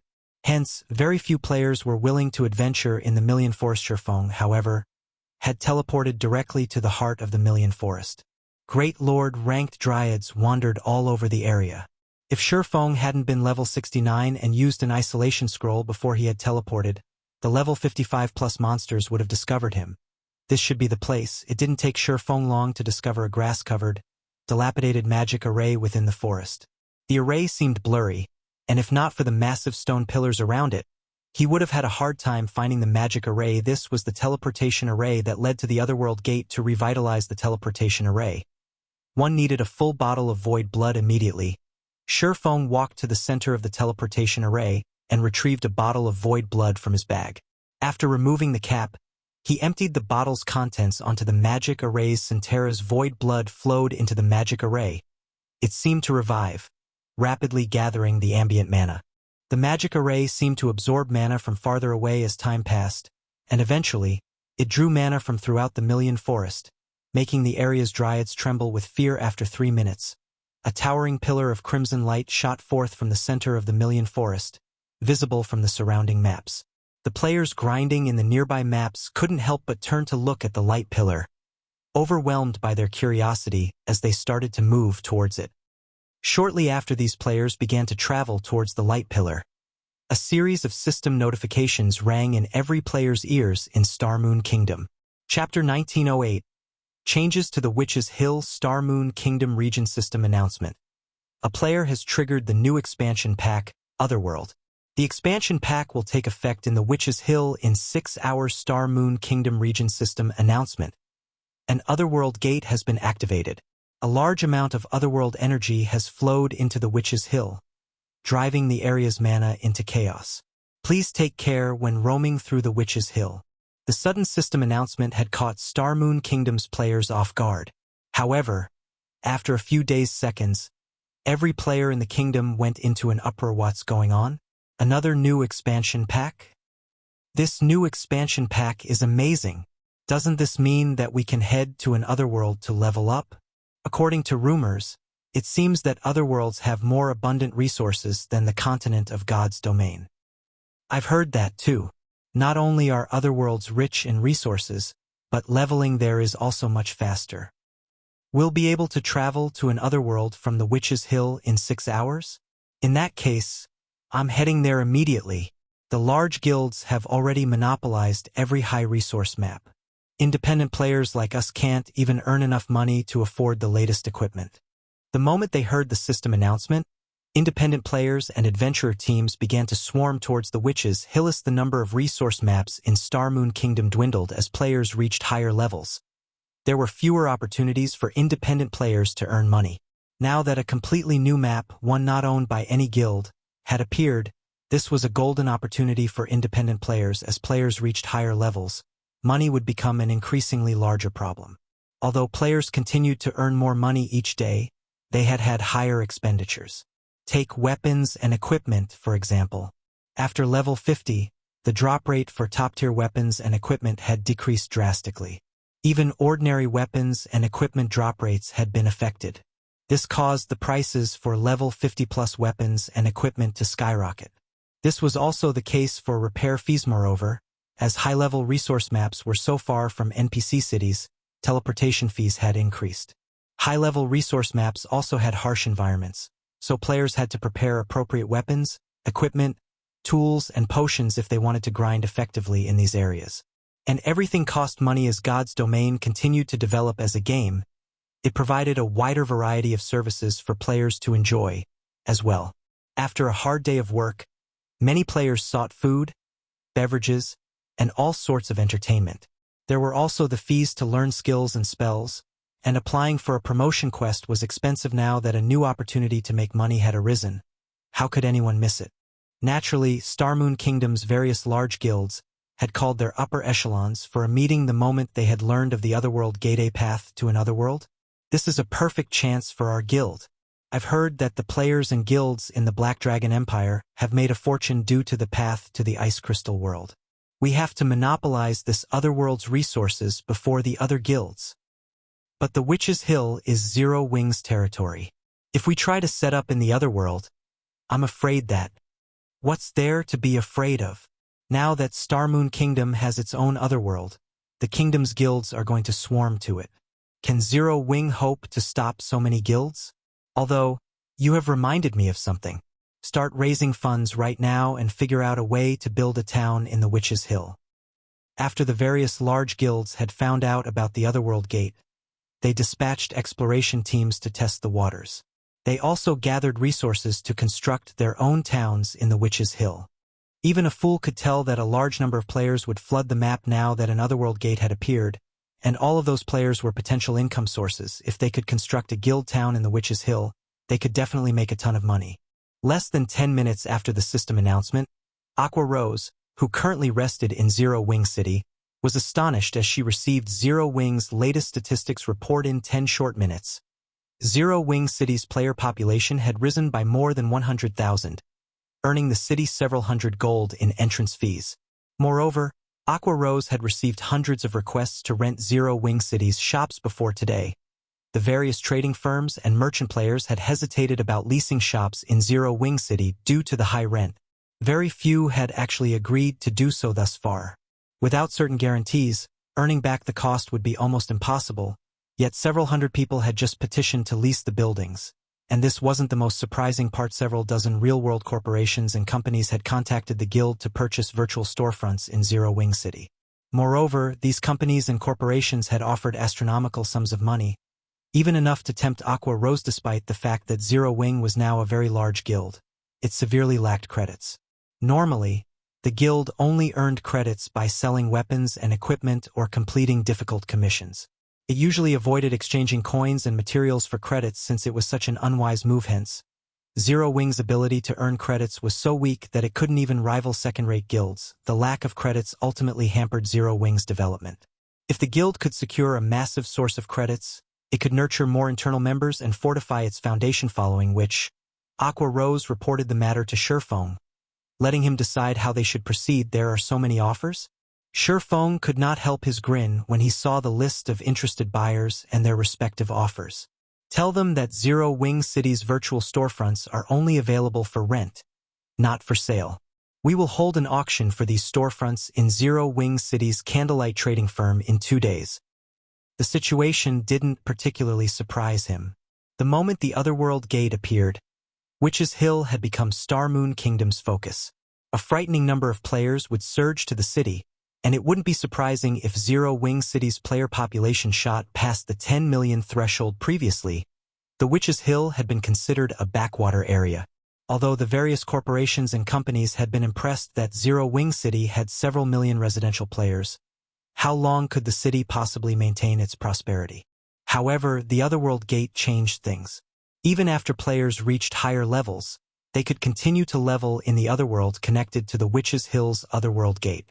They would not have to move their base of operations after hitting level 60 or 70. Even players past level 100 could level up in the Otherworld. Unfortunately, the Otherworld wouldn't be as vast as the God's Domain continent. To put it simply, so long as the Otherworld Gate existed, the Witch's Hill would remain popular hence. One could easily imagine Zero Wing City's allure toward these corporations and companies weary not selling. Aqua Rose could not help her growing concern as she said, "I'm afraid they won't agree to such a condition. There are too many uncertainties involved in leasing a virtual storefront. They'll only be able to operate their businesses comfortably if they own the property. Moreover, the various large guilds will definitely try to establish guild towns in the Witch's Hill now that it has an Otherworld Gate. If we don't take advantage of this opportunity now, we'll be in an awkward position later. Relax. You'll see the results in 2 days," Shifeng said, chuckling. He did not bother to explain further what Aqua Rose said was indeed true. The appearance of the Otherworld Gate would lure a lot of large guilds to establish guild towns in the Witch's Hill, and the competition in the map would become intense. However, the various large guilds didn't know how difficult it was for a guild town to survive long in the Witch's Hill. Realizing that Shifeng had made up his mind, Aqua Rose relayed his message to the corporations and companies that had contacted the guild. Chapter 1909 Witch's Sin Only for Rent? How fraudulent! Does Zero Wing think that it's the only guild that will have a town in the Witch's Hill? Since Zero Wing doesn't plan to sell, forget it. We'll just wait a few more days. The kingdom's other large guilds will set up their own guild towns in the map, and we'll just purchase storefronts there. Zero Wing will regret its decision. When the various corporations and companies received Aqua Rose's reply, some laughed, while others raged. As for the auction Aqua Rose had mentioned, they pushed the matter to the back of their minds. Only a fool would participate. The situation frustrated Aqua Rose a little. They had just lost a golden opportunity to fund Zero Wing's internal training program. Fortunately, this wasn't the end of the world for Zero Wing. With Zero Wing's current potential, luring investors to the guild would be a piece of cake. With the current state of God's Domain, various corporations and companies were even fighting to invest in second-rate guilds. Not to mention Zero Wing. After Aqua Rose set the matter aside, she focused on recruiting new members for the guild after transferring a large number of guild members from White River City and Zero Wing City to the Secret Stone Fortress. Both cities had lost a lot of manpower. Thus, they needed to replenish their member count. Moreover, with the Otherworld Gate's activation, some well-known adventurer teams that had hesitated about joining Zero Wing had made up their minds. Although Zero Wing City was relatively far away from the Million Forest, Zero Wing City's teleport service could reach the forest. Furthermore, even if these adventurer teams didn't want to develop in Star Moon Kingdom, they could develop in the or Empire after joining the guild. Zero Wing's current resources were now beyond that of a first-rate guild. After Allah's fewer resource maps were available in the kingdom, living space for the various adventurer teams dwindled. If the various adventurer teams wanted to maintain an adequate development speed, they'd have to copy the top and large-scale adventurer teams. They would have to venture to remote and dangerous maps to level and acquire resources. However, this wasn't an easy task. Like the guilds, God's Domain's adventurer teams faced fierce competition. In fact, the intensity of the competition between adventurer teams was no less than the competition between guilds. Only, the scale was not as large. Hence, if the well-known adventurer teams, which had already reached a bottleneck in their development, wished to grow their strength, joining a powerful guild was a wise move. Because of this, as many as 30 adventurer teams had petitioned to join Zero Wing. The smaller teams only had several hundred members, while the larger ones had thousands. Every adventurer team had accumulated a certain amount of resources and quite a few experts, as well as bountiful experience fighting as a team and raiding team dungeons. If Zero Wing could annex these adventurer teams, it would save the guild a lot of effort when integrating their players in guild operations elsewhere. Feng spent one magic crystal to activate the teleportation array leading to the Otherworld gate. He was then teleported to a massive, dark cavern. Within the cavern, he found a ruined town. A gigantic set of doors had been erected inside this ruined town. There was a small gap between the pitch-black, stone doors, and a turbid mist seeped out and filled the cavern. As Feng encountered the mist, he felt his 5 senses dull. He had been able to see up to 50 yards away, but now he could only see a dozen or so yards past his nose. Both his mind and his body felt lethargic. Sure enough, this primordial gas is as powerful as always. Feng revealed a bitter smile after trying to move his body a little. It seems that this gas is still too much for Tier 2 players. The Witch's Hill's Otherworld had once been a part of the Gods' Domain continent, severed by the gods during ancient times. Humans had been weak then. One of the most ordinary races among the many that had lived on the continent. God's domain had been chaotic then, its environment too harsh for humankind. However, after a catastrophic war between the gods, the continent of God's domain had been divided into various sections, thoroughly changing the environment. It was no longer as chaotic or violent. As a result, the human race had gradually grown stronger, but even to this day, certain sections retained their harsh environments. Meanwhile, the turbid gas flowing out of the Otherworld gate was none other than primordial gas. When Feng had first entered the Otherworld gate, he had already Tier 3, so the primordial gas hadn't significantly affected him. This time, however, he could feel the gas's negative effects. His combat power had just decreased by roughly 30%. The primordial gas affected more than just his reaction speed and senses. Even his physique had considerably weakened. Feng now, more or less, understood why only Tier 2 and higher players were allowed through the Otherworld gate. Only a small trace of primordial gas leaked out of the Otherworld gate, yet its effect on a Tier 2 player like him was so powerful. If players entered the Otherworld, filled with primordial gas, its effect would be absolutely terrifying. Only did the primordial gas suppress players, but it also created a perfect environment for monsters to thrive. The primordial gas drastically increased monsters' combat power, and once the Otherworld gate opened fully, the gas would spread throughout the Witch's Hill. The area would become chaotic and violent, which was why only 4 guild towns had survived in Feng's previous life. Despite so many guilds establishing guild towns, the towns hadn't fallen because of the various first-rate guilds suppressing its weaker counterparts, but because the second- and third-rate guilds hadn't been able to fend off the monsters that had assaulted their towns at night. As Feng prepared to enter the ruined town, a wizened, dignified voice reached his ears. "Young adventurer, are you the one who activated the teleportation array I had left behind?" When Feng turned around to the origin of this voice, he discovered an old woman in black robes and carrying a wooden staff. This woman was none other than the Otherworld gate's guardian. She was also a legendary existence in God's domain.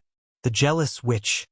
Feng had only thought of the Jealous Witch as an incredibly powerful Tier 5 NPC during his previous life, but after learning about demigods, Feng concluded that this NPC was one such being. She was only a step short of becoming a Tier 6 god and was one of the strongest NPCs on the continent of God's domain right now. "Yes, esteemed Lady Witch." Feng nodded. He did not dare to hide information from the Jealous Witch.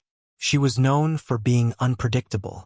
Sometimes, she would help slaughter the dark forces, but other times, she would casually massacre tens of thousands of innocent humans. Her behavior had frustrated God's domain's human population, the Jealous Witch maintained her unpredictable behavior towards players. There had been instances in the past when she had exterminated players she had encountered.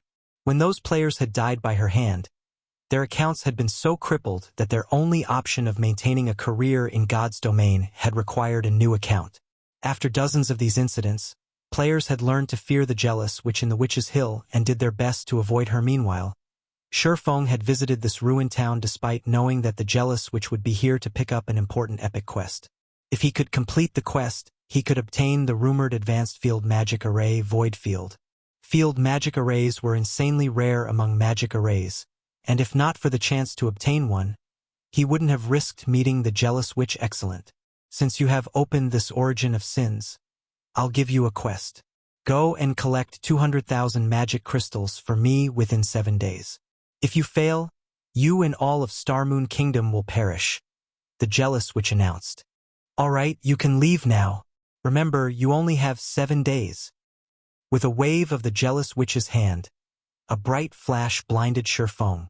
By the time Shifeng's vision recovered, he noticed that he had returned to the Million Forest system. Congratulations! You have accepted the inferior legendary quest Witch's Sin. Quest content: collect 200,000 magic crystals in 7 days. Rewards unknown. Chapter 1910 Independent Mode. Before Shifeng realized what was going on, he was back in the Million Forest. However, when he heard the system notification, the corners of his mouth twitched. 200,000 magic crystals. An inferior legendary quest. Not only was the quest more difficult than he remembered, but it also required an absurd number of magic crystals. Whether it was guilds or individual players, their magic crystal expenditure was continuously increasing. Although there were more magic crystal sources as players progressed further into the game, the number they could save up decreased. The current Zero Wing, in particular, was starving for magic crystals. Although Silverwing Town's teleportation service had increased the town's coin income significantly, it devoured magic crystals with frightening speed. Right now, the income from Silverwing Town's battle arena barely sustained the teleportation device's consumption. Moreover, Shifeng had to spend 20,000 magic crystals every 7 days to maintain the miniature world in the Ring of Gospel. Otherwise, the Ring of Gospel would crumble and disappear. In addition, Shifeng himself would receive a backlash, and his physique would permanently weaken by 30% at this point. Zero Wing only had a little over 20,000 magic crystals to spare if God's Domains players had already reached level 100. Even a first-rate guild could afford a 200,000 magic crystal price, but at this stage of the game, not even the various superpowers could likely pay 7 days. Is it? Shifeng fell deep into thought. While 7 days wasn't exactly a long time, it wasn't a very short one. Either if he sold some hell tanks to Unyielding Heart, Phoenix Rain, and Illusory Words, he should be able to gather so many magic crystals in time. However, doing so would rob Zero Wing of its monopoly over the hell tanks. Moreover, nobody could guarantee that these hell tanks wouldn't fall into the hands of Zero Wing's enemies, yet if he did not sell them, he would have an extremely difficult time collecting 200,000 magic crystals in 7 days. It seems I'll have to take down Kama Island right now. No matter how Shifeng thought about it, the only reliable method he could think of was acquiring Kama Island's manatite vein. The other options were too risky. Some options even had the potential of disrupting Zero Wing's future development. Though they had accidentally discovered a source fire vein in the Flame Demon's Valley, its environment was too harsh for players to endure long-term. Aqua Rose and Melancholic Smile hadn't even finished the preparations to send people to the mine. Even if they could send people, they wouldn't be able to send many. After all, fire resistance equipment capable of allowing ordinary players to survive in the scorching environment was simply too rare. It was impossible to equip many players adequately. The manatite vein on Kama Island was much safer. Players could survive there so long as they had some darkness resistance. The problem could easily be dealt with via a darkness resistance potion. Furthermore, the area's low mana density wouldn't affect the mining player's performance. Thinking up to this point, Shifeng pulled the Abyss Pendant from his bag and used Abyss Teleport. He planned to rent a few more hotels and restaurants in the Sea of Trees before setting off for Kama Island. Meanwhile, inside the Evil God's Branch Temple in Ancient Rock City, several dozen Great Lord-ranked evil beasts had been locked in a cave filled with bloodlust. They constantly fought, tearing each other apart, and the surviving evil beasts would devour any of their comrades that died after fighting several minutes. Only half of the several dozen Great Lords remained alive. One of the evil beasts, which had just finished cannibalizing another, began to transform, its muscles rapidly expanding. The evil energy it radiated grew denser, and after several seconds, the evil beast had become nearly 20% larger than the other monsters in the cave. This bloodlust crystal dark soul scent is quite impressive. It can actually increase the evolution success rate to Great Lord rank by 15%. After glancing at the evolving evil beast, Beast Emperor turned his attention to the crystal, which emitted its own bloodlust, in his hand with a soft smile. The partnership between the Evil God's Temple and Dark Soul had been far more effective than he had expected. He had thought that Dark Soul would be useful for acquiring materials and sacrificial players for Dust Edge at most. He hadn't expected the Alliance to acquire such a lively bloodlust crystal as of late. His evil beast army had recovered plenty of its lost combat power.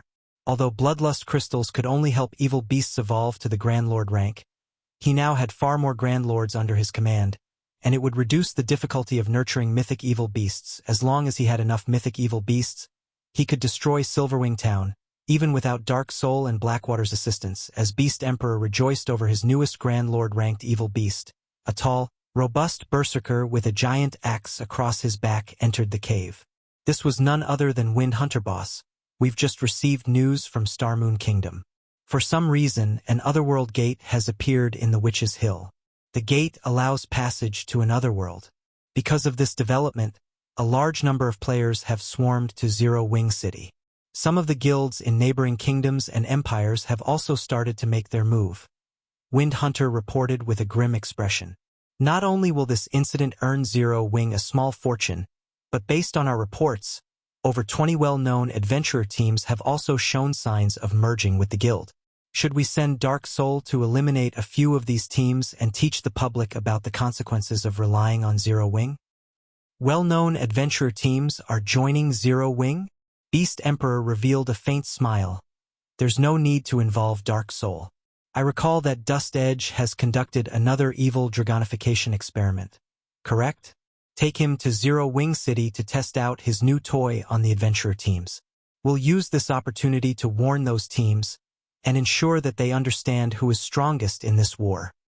Understood. I'll ensure that these adventurer teams won't dare to set foot in Zero Wing City ever again. Wind Hunter said excitedly he had seen the evil dragons Dust Edge produced. Although the creatures were incomplete, their combat power was astonishing. He didn't dare to imagine how powerful the complete evil dragons would be as long as Dust Edge's experiments succeeded. The evil god's temple could expand its territory. Moreover, it would be able to do so boldly and without fear. Good. Get it done quickly. Don't let the kingdom's army capture you. Beast Emperor nodded. Boss. Rest assured. By the time the kingdom's army arrives, the adventurer teams will be long dead, Wind Hunter said. Licking his lips in anticipation after Wind Hunter left, Beast Emperor proceeded to release a new batch of Great Lord-ranked evil beasts into the caver, starting another round of slaughter. Meanwhile, in Starmoon Kingdom's Zero Wing City, after spending 50,000 gold to rent another 15 hotels and restaurants in the Sea of Trees, Shifeng used a guild transfer scroll and returned to the guild residence in Zero Wing City. When he arrived, Shifeng left for the candlelight trading firm to prepare for his trip to Kama Island. However, as he reached the street outside of the residence, he was stunned by what he saw. The previously desolate central district was now crowded with players, many of which were members of the various large guilds. At a glance, Shifeng could spot over a dozen Tier 2 experts wandering the street. This prosperity could even rival an empire's imperial capital. As Shifeng was about to enter the candlelight trading firm, he heard the sound of a system notification system. Congratulations!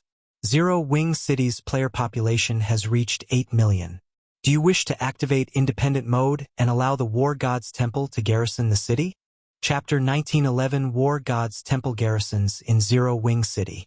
The city's development sure is fast. Shifeng could not help his elation when he heard the system notification. He had thought that Zero Wing City would need another 1 or 2 days to reach a player population of 8 million, even with the Otherworld gate, but only a few after the gate's activation had been announced. Zero Wing City had hit the Marking God's domain. Any guild city with a player population of 8 million would activate the independent mode. When this so-called independent mode activated, the city's NPCs would be liberated, allowing other NPC forces to intervene in the city's affairs. The buildings these NPC forces set up in the guild city wouldn't be subjected to players' management, which meant that these NPC forces took responsibility for their establishment's security, stationing their own guards, although players would lose management rights over a portion of their guild city after activating independent mode. It would increase the city's security and convenience. The Wargod's Temple, for example, was one of the strongest NPC forces on the continent of God's domain. It had a branch in every NPC city. Once a guild city had a player population of 8 million, the Wargod's Temple could no longer ignore it. Thus, the Wargod's Temple had decided to garrison in Zero Wing City. Shifeng immediately agreed to activate independent mode, allowing the various NPC forces to enter Zero Wing City. After Shifeng agreed, Zero Wing City's layout appeared before him. The system requested that he select an area for the Wargod's Temple. The selected area had to be within the city's central district, and there was a strict size requirement.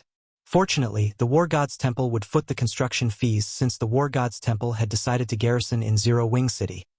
The guild also acquired 10 bronze-ranked Wargod emblems. Players couldn't use the emblems as they were meant for NPC soldiers, and they increased the NPC's attributes and physique by 30% when worn. After Shurfeng dealt with the Wargod's Temple, a towering building suddenly manifested in Zero Wing City's central district, attracting the attention of nearby players. Assent that the Wargod's Temple? What's going on? The Wargod's Temple has garrisoned in Zero Wing City? Amazing! Zero Wing has actually lured in the Wargod's Temple? This is wonderful. I won't have to head to NPC cities to turn in the temple's quests anymore. Everyone was greatly shocked when they saw the towering Wargod's Temple. Almost every player in the game knew about the Wargod's Temple. Normally, players would visit the temple when they planned to pick up a quest. One reason for this was the items the Wargod's Temple offered for purchase. Raising their status with the temple was another reason. Now that the Wargod's Temple occupied Zero Wing City, it would save players plenty of trouble when trying to pick up or turn in quests related to the temple commander. Look, that's the Wargod's Temple. Zero Wing really is amazing. With this, Zero Wing City's position in the Star Moon Kingdom has become even more stable. In addition, Zero Wing City is incredibly popular in the kingdom. With such potential and power, we'll grow a lot stronger if our unbounded adventurer team joins Zero Wing. A male swordsman in silver armor exclaimed to the scholarly, middle-aged man beside him. Zero Wing's development is indeed frightening. Despite starting without any support or background, it has become Star Moon Kingdom's #1 guild in such a short time. Now, it has even developed Zero Wing City to such a degree. It's no wonder why the various superpowers have started to pay attention to the guild, the middle-aged man said, gazing at the Wargod's Temple in admiration. As these two men conversed, several experts couldn't help but glance at them as they passed. These two men were simply too eye-catching. One of them was a level 56, Tier 2 swordsman, while the other was a level 57, Tier 2 berserker. They would definitely be considered peak experts in first-rate guilds. However, to everyone's surprise, neither player wore a guild emblem. This meant that there was a high chance that these two were independent players.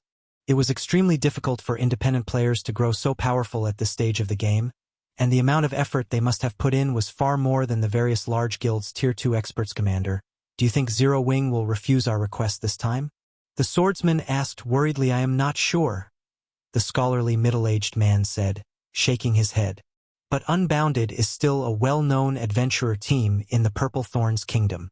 Not only do we have nearly 1,000 members, but we also have several plots of land in the kingdom's important cities. I don't think Zero Wing will refuse our request. Before he had arrived in Zero Wing City, he had been fully confident in his adventurer team's chances of joining the guild. But once he had arrived in the city, he had realized that he had severely underestimated Zero Wing.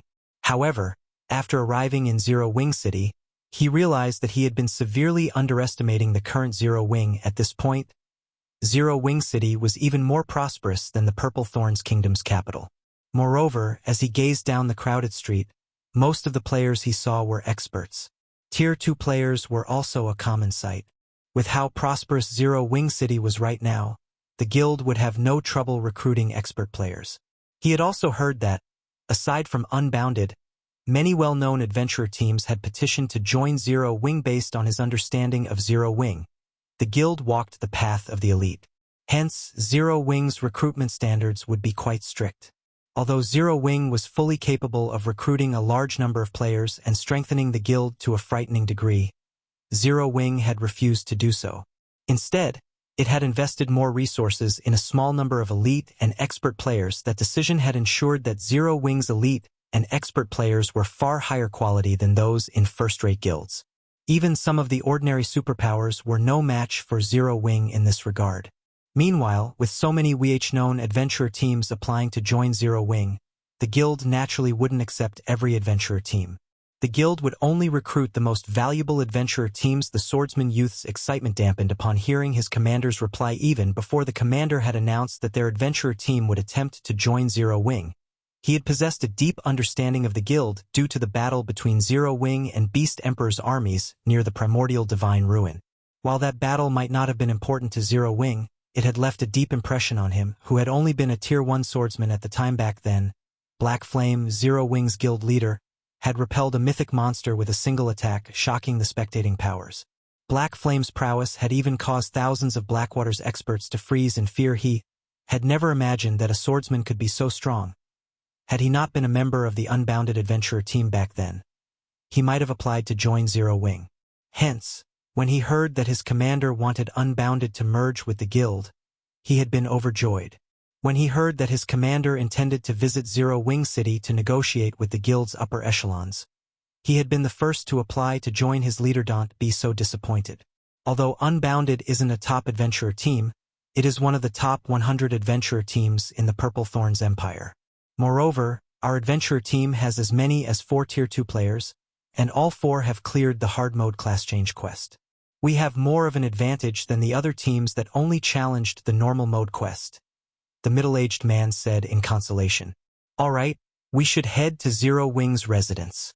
In response, the swordsman youth nodded. Meanwhile, 2 cloaked players a short distance away stared at the men from Unbounded Sickle.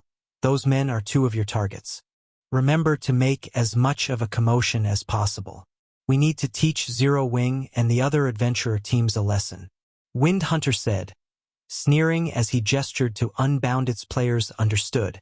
The robust man named Dark Sickle nodded, a hint of excitement flashing in his eyes. Chapter 1912, Evil Dragon appears. Zero Wing City, Candlelight Trading Firm. When the system had announced the Otherworld Gate's activation, a large number of Star Moon Kingdom's independent players had flooded Zero Wing City. This also increased the number of players visiting the city's Candlelight Trading Firm. Meanwhile, 3 cloaked players enjoyed a meal and admired the populated street from the 2nd floor of an open-air restaurant opposite of the trading firm. If one used a high-ranking identification skill on these 3, they would definitely be surprised. None of these players were human. Among the 3, one was a beautiful female half-elf, one was a female catkin with cat ears and tail, and one was a male tigerkin with a powerful, robust body. All 3 were members of the 9th Heaven Guild, with the female half-elf being Melody, 9th Heaven's Guild leader. Big Sis Melody. This city is so prosperous, even more so than our forest city. I can see more than 100 Tier 2 experts from here. The catkin, Scarlet Heart, said, watching the sea of players downstairs with a shocked expression. Indeed. I never thought that a kingdom's guild city could develop to this extent. Melody was similarly surprised by the number of Tier 2 experts roaming the street below. Before coming to Star Moon Kingdom, she had specifically asked Thoughtful Rain about Zero Wing's current state of affairs. However, she couldn't believe Thoughtful Rain's reply. Thoughtful Rain had mentioned that Zero Wing City's player population had already reached 5 million, and experts were a common sight in the city. Moreover, Zero Wing City had many rare items for sale. Based on these descriptions, Zero Wing City sounded no less successful than Forest City. How could that possibly be true? However, when she had arrived in the city, she discovered that it was far more well-off than Thoughtful Rain had described. In Zero Wing City, expert players were as common as ordinary players, and plenty of Tier 2 experts wandered the city streets. Tier 2 experts were very rare, even in Forest City. Even 9th Heaven, which was almost as powerful as a first-rate guild, had only nurtured around 30 Tier 2 experts thus far. However, the number of Tier 2 experts on the street outside of the restaurant already outnumbered 9th Heaven's. If even Zero Wing City was so popular, she couldn't imagine how strong Zero Wing had already become guild leader. Although Zero Wing is stronger than we expected, I doubt it can help our guild. Our current opponent is the legendary Death God Workshop. The Death God Workshop has even provoked super guilds before, and none of them could do anything about it, closing an eye to the workshop's transgressions. The Tigerkin named One Arm Rashomon said worriedly. On the other hand, the Setting Sun Guild is more reliable. Moreover, guild leader, your family has a close relationship with Setting Sun's guild leader. Whether it is for profit or that relationship, Setting Sun will go all out to help our guild. In addition, the Death God Workshop would, more or less, fear of the strength of a recently promoted super first-rate guild like Setting Sun and might give up on targeting us. Stop. While Setting Sun might be stronger than Zero Wing, Setting Sun's condition requires 9th Heaven to become its subordinate. I will never agree to that, even if I have to fight the Death God Workshop to the death. Melody's voice was frosty. Her guild had gone to great lengths to complete the high-ranked quest in the Flame Demon's Valley and acquired a precious treasure. However, an information leak had informed the Death God Workshop of their new acquisition, and the workshop had attacked Ninth Heaven to steal the treasure. The Death God Workshop was not a guild. It was an organized adventurer team. Not only were its movements erratic, but the adventurer team also had its fair share of experts. Moreover, as an adventurer team, the Death God Workshop did not have a permanent base of operations. But Ninth Heaven was different. The guild had already grown considerably large and secured a permanent base of operations. One could easily imagine the outcome of a struggle between the two organizations. The Death God Workshop always had the initiative in battle. Moreover, the Death God Workshop also had experts that could even contend with Super Guild's peak experts. The workshop's members had used guerrilla tactics against Ninth Heaven's players, and the guild had been powerless to stop them. Big Sis Melody, it's almost time. Rain and Blue should have returned to Zero Wing's residence by now, Scarlet Heart said as she checked the time. All right, let's go. Taking a look herself, Melody noticed that it was nearly time to meet with thoughtful Rain. She immediately stood to leave the restaurant. Meanwhile, Darksickle stood on a street corner not far from the candlelight trading firm. He quietly stalked the two unbounded members. The two members of the adventurer team were utterly unaware of their stalker. This should be enough people. I should be able to cause quite a commotion. Darksickle, who wore a black cloak and only had his eyes exposed, licked his lips in anticipation as he observed his surroundings. The task Wind Hunter had given him was simple. Kill the adventurer team members who had come to join Zero Wing, and kill as many bystanders as possible. This would send a message to every player in Starmoon Kingdom, teaching them the consequences of joining Zero Wing and proving that they weren't safe even in a guild city protected by NPC soldiers. If he succeeded, not only would the various adventurer teams receive the warning, but all players would realize that Zero Wing City was dangerous, and they could lose their lives at any given moment. This would cripple Zero Wing City's popularity. In the past, he might have feared the NPC soldiers patrolling the city streets, but now that he could transform into an evil dragon, not even level 80 Tier 3 NPCs could pose a threat, much less level 80 Tier 2 NPC soldiers. All he needed to worry about was the kingdom's army. After all, the NPCs in the kingdom's army were all above level 100. Killing him would be a piece of cake for them. However, he had a Tier 3 instantaneous movement magic scroll on him. If the kingdom's army arrived before he escaped, he could still leave the area attack. Wind Hunter, who watched the two unbounded members from afar, commanded Darksickle through their party chat. Hearing this, Darksickle removed a crimson crystal from his bag and shattered it. As the crimson crystal shattered, energy flowed into Darksickle's body. In the next moment, the magic circuits drawn on his skin disintegrated as if some seal had been removed. Once the magic circuits had disintegrated, Darksickle howled as his muscles rapidly expanded, his sudden growth tearing his black cloak to shreds. When passers-by saw Darksickle's growing form, they were dumbfounded before these players could react. Darksickle transformed into a 10-meter-tall evil dragon roar. After completing his transformation, Darksickle released a deafening roar, echoing throughout the city's central district. A dragon? What's going on? Why has a dragon suddenly appeared? The players on the street panicked when they saw the evil dragon. They could feel the threat of death emanating from the creature. With a flap of his newly grown wings, Darksickle shot into the air above the two unbounded players' unbounded adventurer team. Since you dare attempt to join Zero Wing, you will suffer the consequences, Darksickle shouted before swiping at the swordsman and berserker with a claw. Die! Both the scholarly berserker and the swordsman youth felt powerless against the massive incoming claw. They had only caught a glimpse of the claw's afterimage, and the power it contained was so great that space around it had become unstable. However, just as the dragon claw was about to strike the two players, everyone saw a blue flash before an agonized cry filled the air. The evil dragon flew over a dozen yards backward before crashing heavily into the ground, the impact leaving a crater under the creature. This outcome dumbfounded the surrounding players once more. Chapter 1913 Commotion at Zero Wing on the crowded street. When the two unbounded members saw the evil dragon crash into the ground some distance away, they were dazed for a short moment, failing to process what had just happened. What's going on? We didn't die? Stubborn Bone, Unbounded's commander, stared at the small crater, a little over a dozen yards away from him, and the evil dragon lying in it with a befuddled expression. A second ago, he had heard the evil dragon state its intent to kill him and his companion. When the creature's claw attack had descended on them, he had known their deaths were sealed. The attack had been too fast for either of them to keep up with, much less block or dodge yet.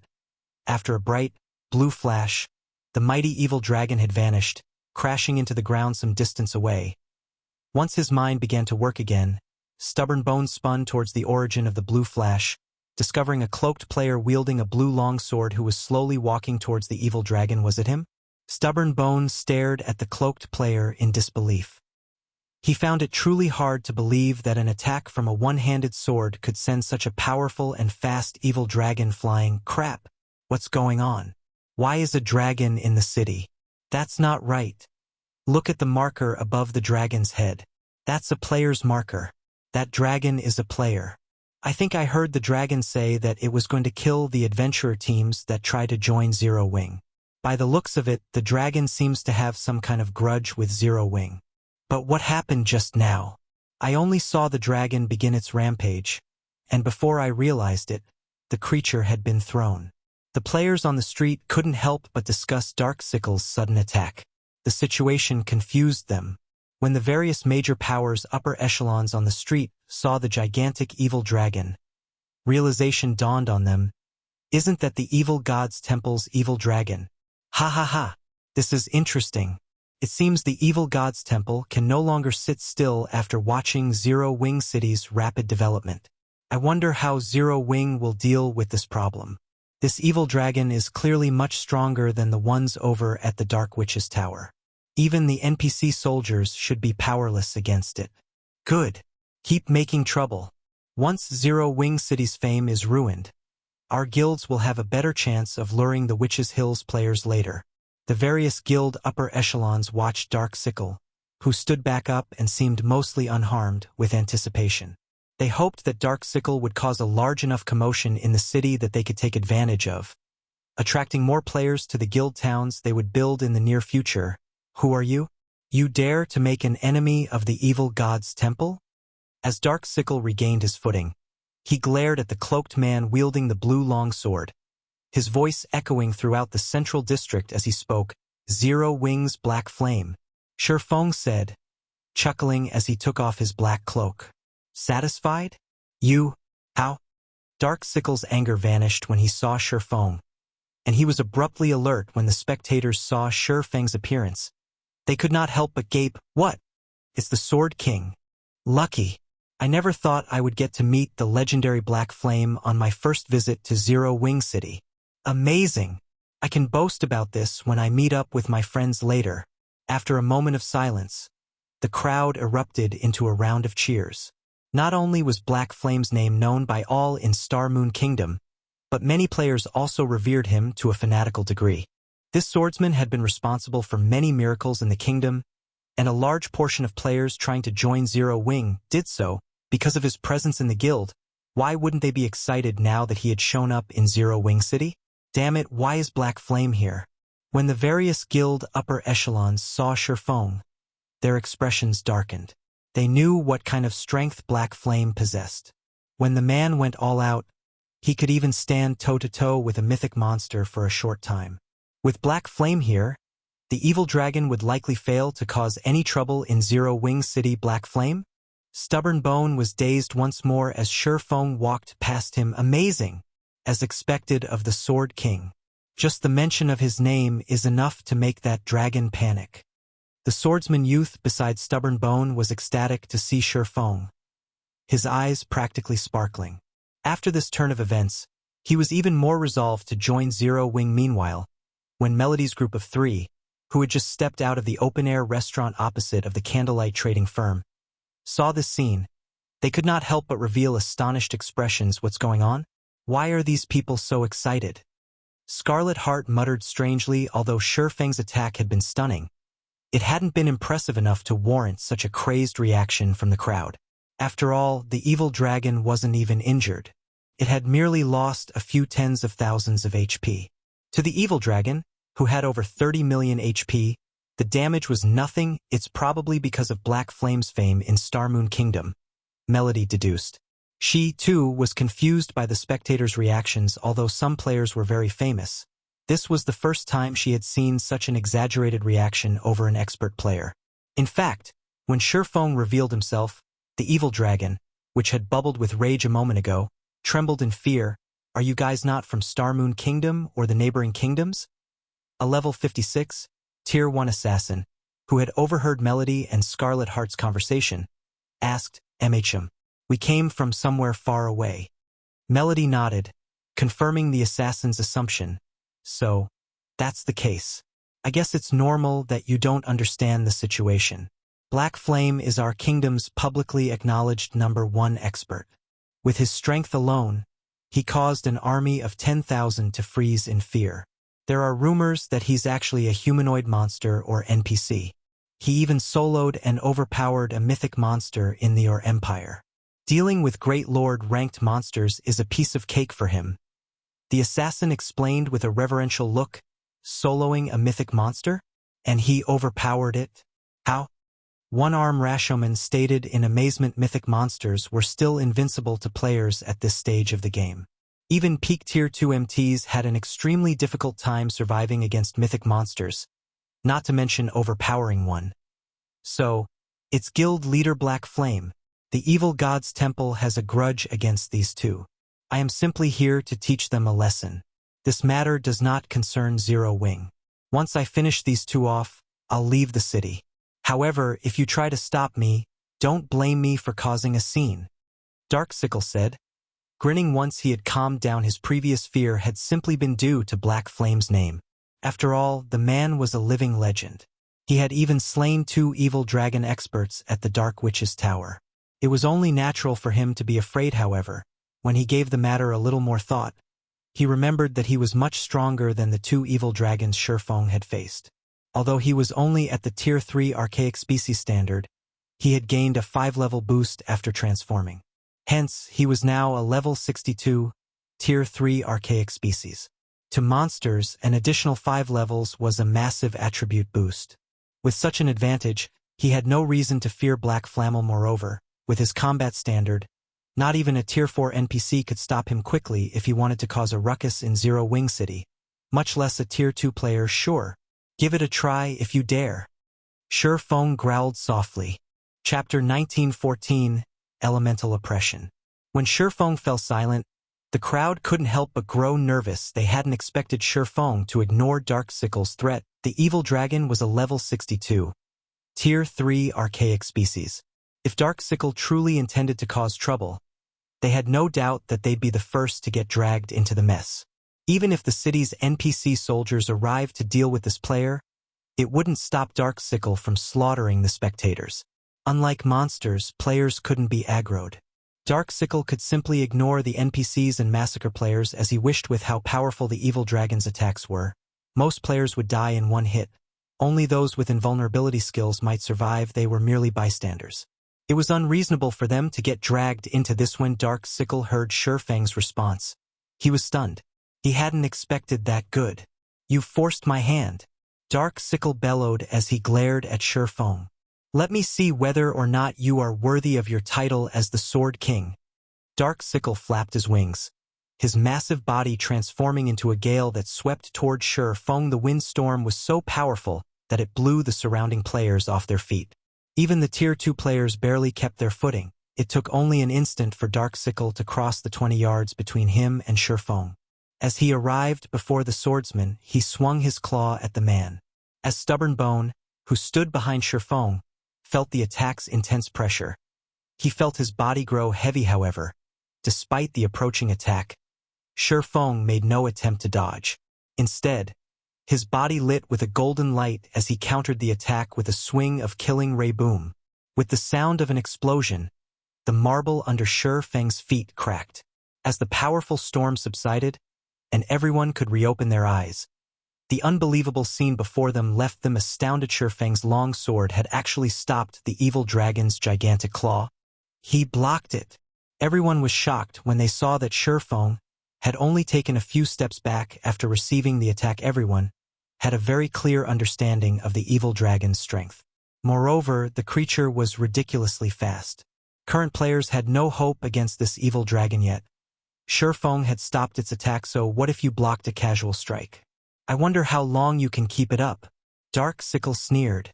Although Shurfeng had blocked his attack, he knew that both his strength and speed were superior to Shurfeng's. Meanwhile, Shurfeng's berserk skill had a limited duration, and he hadn't even gotten serious, yet Dark Sickle proceeded to brandish his claws, sending countless afterimages flying at Shurfeng. When the crowd saw the innumerable afterimages, they were momentarily stunned. If they were in Shurfeng's position, they wouldn't have any way to nullify the attack. They had never thought that a player-controlled monster would be so horrifically powerful. Unlike players, monsters couldn't fully exhibit their combat power, and they couldn't execute rapid chain attacks, which was why players had a chance of defeating them. But as these players watched the evil dragon's attacks, they were overcome with despair, instinctively giving up on any form of resistance. Finally getting serious? Shurfeng wasn't particularly surprised to see the approaching afterimages. Immediately, he unsheathed the abyssal blade and brandished both swords. Purgatory Pentaslash. Shadow Blade. One sword light after another flew from Shurfeng's hands and clashed with the claw afterimages. Sparks and sounds of explosions filling the air. The exchanges between Shurfeng and Dark Sickle were so fast that not even the surrounding Tier 2 experts could discern what was happening. They could only hear the booms as a strong wind pushed against them. Too strong. Black Flame can actually fight that powerful evil dragon to a standstill? Is he really a player? An indescribable shock filled the spectators as they watched the showdown between a human and a dragon. As for Dark Sickle, the more he fought, the more frightened he became. He clearly had the advantage when it came to strength and speed, yet Shurfeng's swords always deflected his attacks as the swordsman employed an impeccable defense and only lost a small amount of HP from each clash. Even after more than 10 seconds, Shurfeng hadn't even lost 10% of his HP. Big Sis Melody. Black Flame is ridiculously strong. He can actually face off against a player with the strength of a Tier 3 archaic species. If Black Flame is willing to help us, we might be able to resolve the matter with the Death God Workshop. She was breathless, yet Shurfeng's breathing remained steady despite such an intense battle. Black Flame is quite powerful, but at the end of the day, he's still using a berserk skill. He can't keep this up for long. Once his skill's duration is over, he won't be able to stop the evil dragon. We should leave quickly, One-Arm Rashomon said worriedly. There's no need to be afraid. We're in a guild city. There are plenty of NPC soldiers nearby. That evil dragon can't keep fighting for long, either, Melody said as she turned to look at Zero Wing City's NPC soldiers, who had just arrived. The first NPC soldiers to arrive were a 20-man patrol squad, and every soldier was a level 80, Tier 2 NPC. Upon arriving, the NPCs attacked Dark Sickle without hesitation as these Tier 2 NPCs received an attribute boost from the city's core magic array. Their strength could rival great lords of the same level due to the NPC soldiers' participation.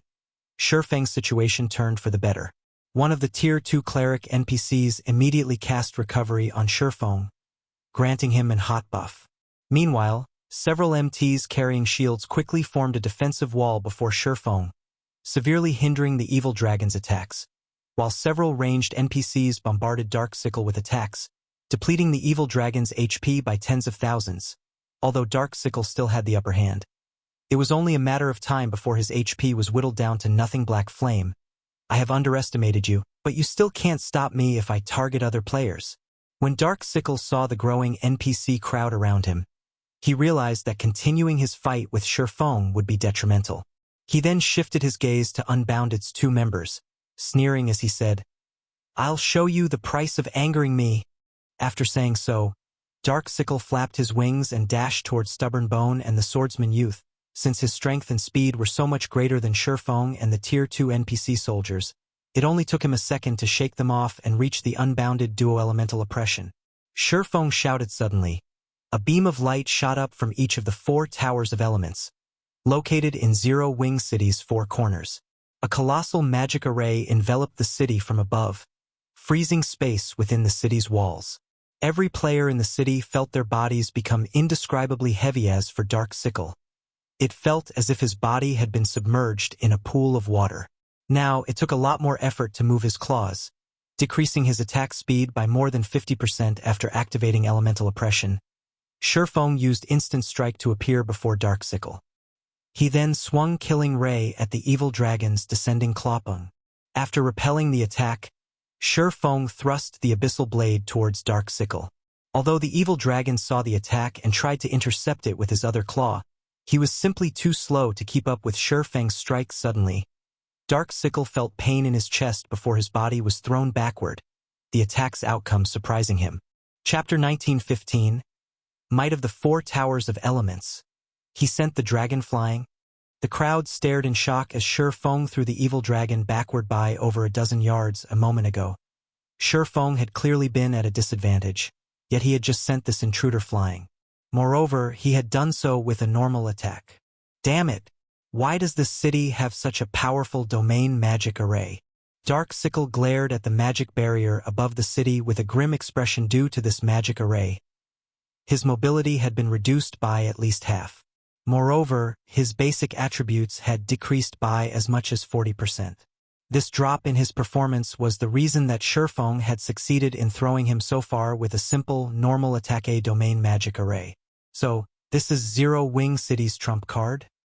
Although the magic array's powerful suppression only targeted Dark Sickle, the various guild upper echelons realized what had happened. The previous exchange's unexpected outcome hadn't been a result of Shurfeng's strength. Rather, it had been because the magic array, which had abruptly appeared above the city, had drastically weakened Dark Sickle.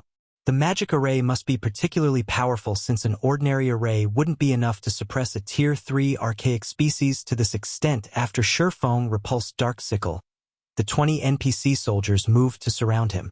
They had no problem suppressing Dark Sickle now, dealing over minus 100,000 damage with each attack. No matter how much Dark Sickle struggled, he couldn't break free from the NPC's encirclement. He couldn't even get close to any of the surrounding players, much less kill them. How is this possible? Wind Hunter, who watched from a safe distance, frowned. He hadn't expected Zero Wing City to possess such powerful defenses. Not only did the city possess a defensive magic array, but it was also a domain magic array. He had used a precious disguise tool to sneak Dark Sickle into the city, yet his efforts had gone to waste. Now, Dark Sickle couldn't even manage to kill a single ordinary player, much less the two unbounded members. If this battle continued, Dark Sickle would be the only player to die. Boss Wind, more NPCs are gathering to my location. I can't hold on at this rate. If I'm going to cause any damage to Zero Wing City, I'm afraid that I'll have to use that move. Dark Sickle contacted Wind Hunter while defending himself against the NPC soldiers. His evil dragonification was far different from the first attempts. Not only had it granted him a level boost, but he could also use an over-tier spell while in his evil dragon form. However, this over-tier spell was still one of the evil god's temple's secrets. He couldn't reveal it to the public unless absolutely necessary, yet he could only deal a significant blow to Zero Wing City if he used this over-tier spell now. The Tier 3 instantaneous movement magic scroll he had prepared was his only other option of escape. After giving the matter some thought, Wind Hunter gnashed his teeth and reluctantly agreed. Use it! Although this will expose the evil dragon's true strength earlier than planned, it is better than leaving the city without accomplishing anything. Dust Edge had warned him that the evil dragonification process was still incomplete, and as a result, casting its over-tier spell would require a heavy price. If Dark Sickle used the over-tier spell now, it might even cancel his evil dragonification, but he couldn't care less right now. If they escaped without accomplishing anything in Zero Wing City, the evil god's temple would be a laughingstock, and Zero Wing would become even more famous. Once he had permission to use the over-tier spell, Dark Sickle's worries vanished. Now, he was overcome with mad excitement. Black Flame, I'll show you the true price of defying me. Dark Sickle snarled as he glared at Shurfeng, ignoring the surrounding NPC's attacks. Suddenly, the evil energy around his body skyrocketed, and his aura intensified. 12 pitch-black magic arrays manifested around Dark Sickle, each opening a hole in space as a flood of evil energy poured out and into Dark Sickle's draconic form. A ball of black light them formed before the evil dragon, gradually expanding. Tier 4 over-tier spell, Evil Energy Burst. When cast, this spell would absorb evil energy from other planes and deal devastating damage to a 300-yard radius with how crowded Zero Wing City's central district currently was. Such an AoE would devour several thousand players. Crap. That evil dragon is trying to use a large-scale destruction spell. We need to get out of here. Melody's expression darkened as destructive energy filled Dark Sickle's surroundings. All of the spectating magical class players could feel the large-scale destruction spell Dark Sickle was preparing to cast. They immediately turned and tried to flee running. Dark Sickle sneered at the fleeing players. I can collect all the energy I need in 2 more seconds. Do you think you can run 300 yards that quickly? Hearing Dark Sickle's taunt, the fleeing players despaired. Damned lunatic. We're only visiting Zero Wing City, yet you're attacking us, too. Evil God's Temple, just you wait. I won't let you get away with this. The spectating players realized that escape was impossible. Aside from the NPCs and players with invulnerability skills, all of these players would likely die. Ha ha ha. Excellent. The Evil God's Temple has done a good job this time. I can't wait to see who would dare develop in Zero Wing City after today. The Evil God's Temple is ruthless, attacking Zero Wing City so soon after Zero Wing attacked Ancient Rock City. It seems Zero Wing will have a hard time developing further. The various guild upper echelons watching from a distance laughed as Dark Sickle prepared his large-scale destruction spell. Not only had the Evil God's Temple managed to sneak an evil dragon into Zero Wing City, but the evil dragon in question could also cast a large-scale destruction spell. After this, no player would feel safe visiting Zero Wing City in the future. Meanwhile, this situation would grant their guilds an opportunity to develop in the Witch's Hill Die. Dark Sickle bellowed, madness filling his eyes as he glared at Shifeng, who stood unmoving before the 2 unbounded members. Suddenly, the pitch-black light ball before the evil dragon rapidly expanded.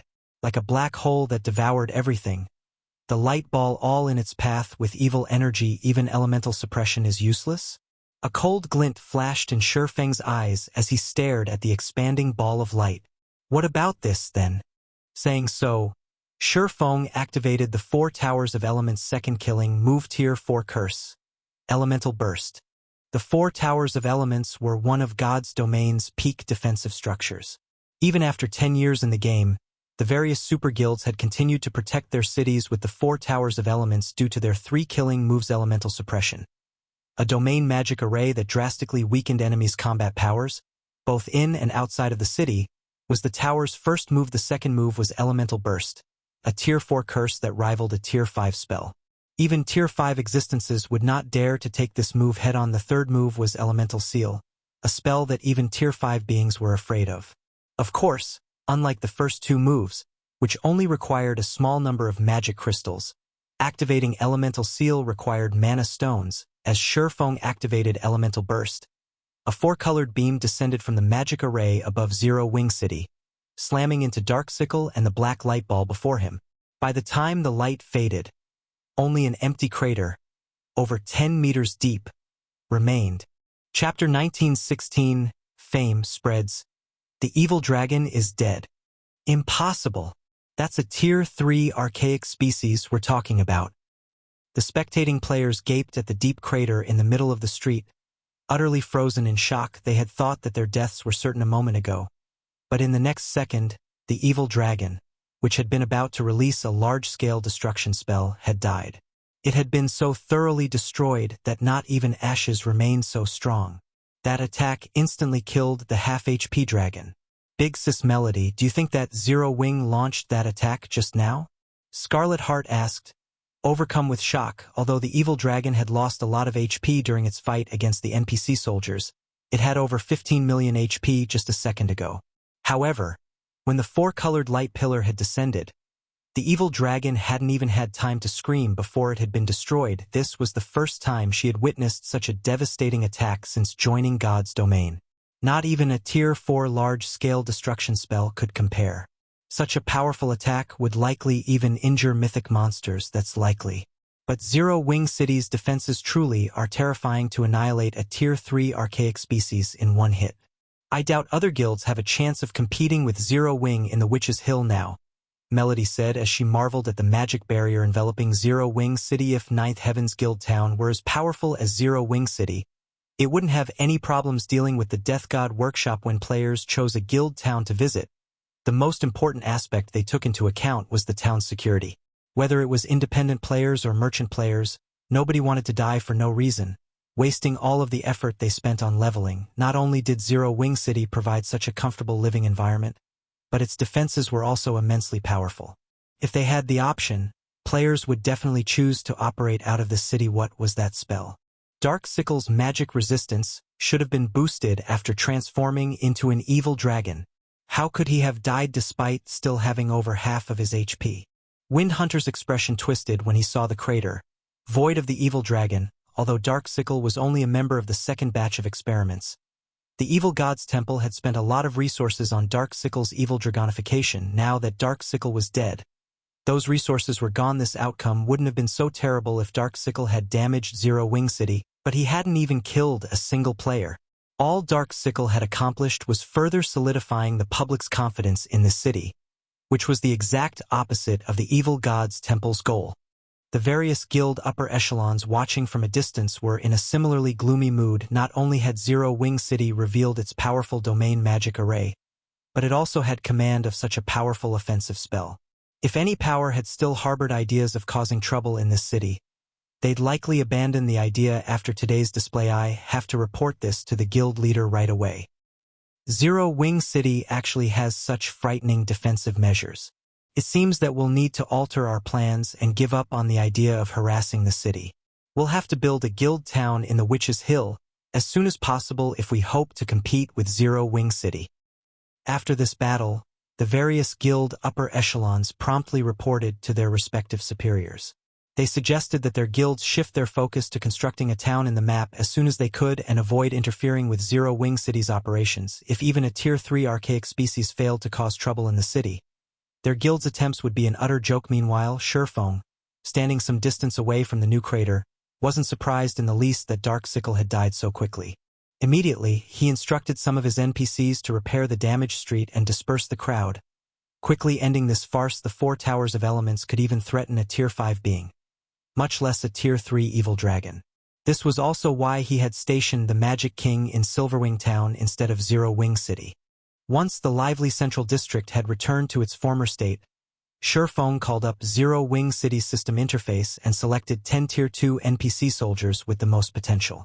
He then armed them with the Bronze Wargod emblems. Although the Bronze Wargod emblems effects would not help these Tier 2 NPC soldiers reach the Tier 3 standard, it pushed them quite close to it. Even if a level 80 Grand Lord came to cause trouble, a patrol squad with one of these pseudo-Tier 3 NPCs could keep the creature busy until other squads arrived with the 4 Towers of Elements elemental suppression if possible. Sherfong preferred to avoid using elemental bust. After all, the Tier 4 curse cost 2,000 magic crystals each time it activated.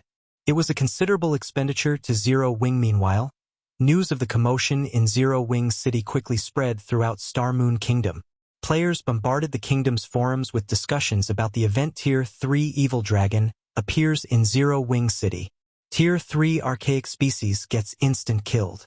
The various discussions on the forums brought Zero Wing City into a new light for the kingdom's players. Some independent players and adventurer teams, who hadn't been particularly interested in the city, decided to shift their base of operations to Zero Wing City in God's domain. NPC cities were the safest locations for player residences. Hence, many players preferred to develop in NPC cities that lacked resources rather than in cities with abundant resources and lacking security. After all, the cost of death was simply too high. They would rather level up at a slower pace than take such a risk. However, the situation had changed since Zero Wing City could even instant kill a Tier 3 archaic species. It was more than capable of doing the same for current players. If any player dared to cause trouble in the city, they'd suffer a similar fate as the Evil Dragon. One could say that Zero Wing City was now even safer than an ordinary NPC city. It also provided many benefits and occupied a resource-rich area for a time. A large number of players in Star Moon Kingdom started to migrate to Zero Wing City, awaiting the Otherworld Gate's activation. In less than half an hour, Zero Wing City's player population had reached 10 million. Although many more players tried to enter the city, it had reached its maximum capacity. If players wished to enter the city, they would have to wait for others to leave it. Due to this, more than 100 adventurer teams now petitioned to join Zero Wing. Every one of these adventurer teams contacted Aqua Rose in the hopes that she could facilitate their merger, offering resources and lands that tempted the Zero-Wing Vice Guild Leader 1 adventurer team's resources might not be a match for a large guild's. But over 100 teams combined would have a frightening amount. Furthermore, many of the teams applying to join Zero-Wing were well-known adventurer teams from Starmoon Kingdom and other countries. Their resources and lands were things that Zero-Wing severely lacked. Because of this, Aqua Rose was at a loss, unsure of which adventurer teams to accept into the guild. Meanwhile, Melody, Scarlet Heart, and One-Arm Rashomon waited at the entrance to Zero-Wing's guild residence. As they gazed at the many adventurer teams lined up to join the guild, they couldn't help their growing nerves. Big Sis Melody, with how powerful Zero-Wing is right now, do you think guild leader Black Flame will accept our request? With the remuneration we plan to offer? Scarlet Heart asked nervously as she looked at the Tier 2 experts of the various adventurer teams entering Zero-Wing's residence. These well-known adventurer teams all had a lot of resources and land saved up. Even so, they were still willing to hand everything over to Zero-Wing in the hopes of merging their entire adventurer team with the guild. Compared to what these adventurer teams were offering, the remuneration they had prepared in exchange for Zero-Wing's help with the Death God workshop was simply, "I don't know. We'll only find out once we've started the negotiations," Melody said, shaking her head. She wasn't particularly confident about their chances, either.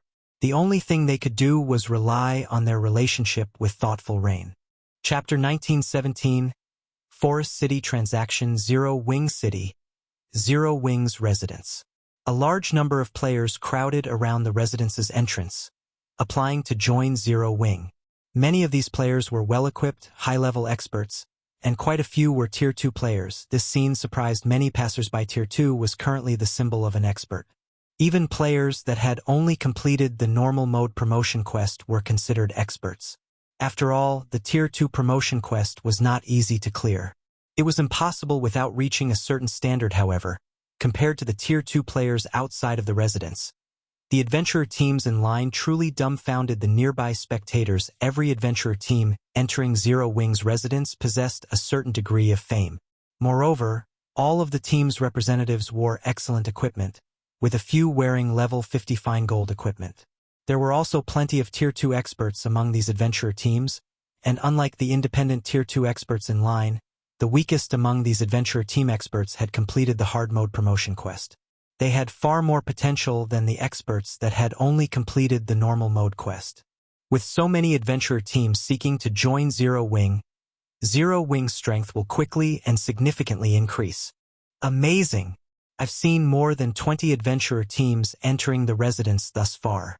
Combined, these adventurer teams have even more overall combat power than third-rate guilds.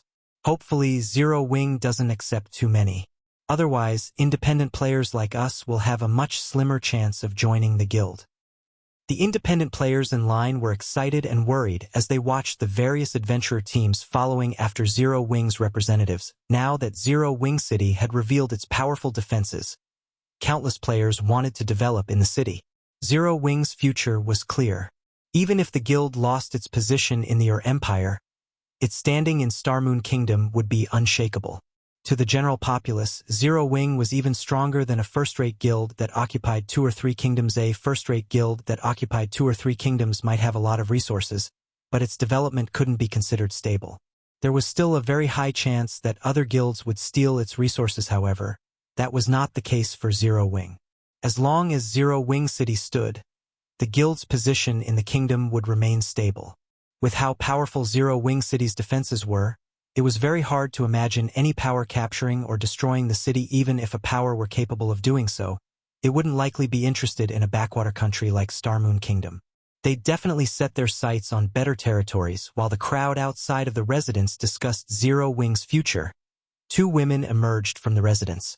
The moment these 2 women appeared, the crowd outside went into an uproar. This reaction wasn't due to the women's peerless beauty, but because of the guild emblems pinned to their armor.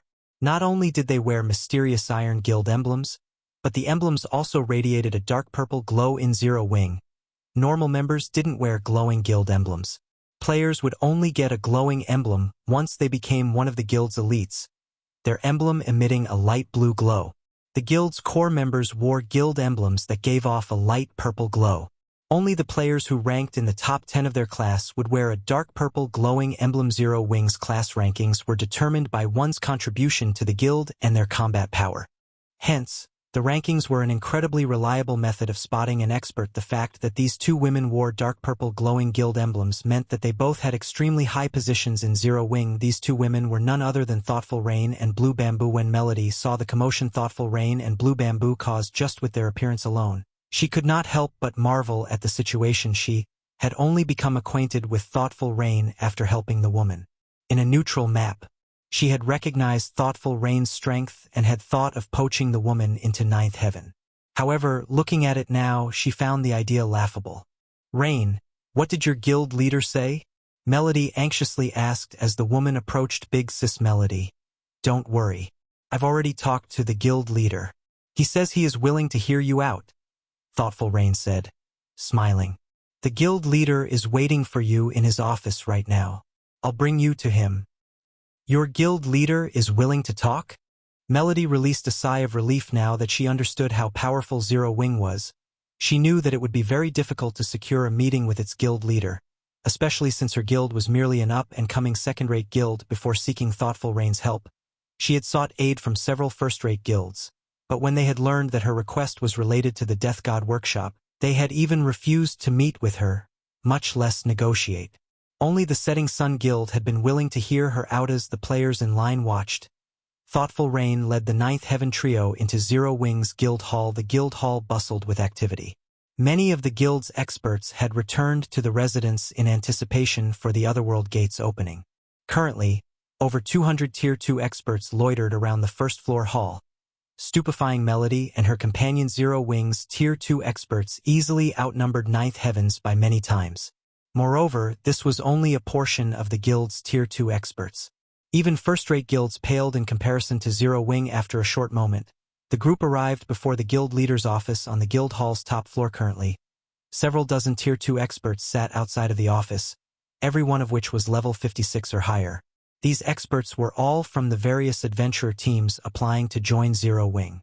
They would all be top-ranked players in any first-rate guild, but they sat quietly as if waiting for some kind of judgment.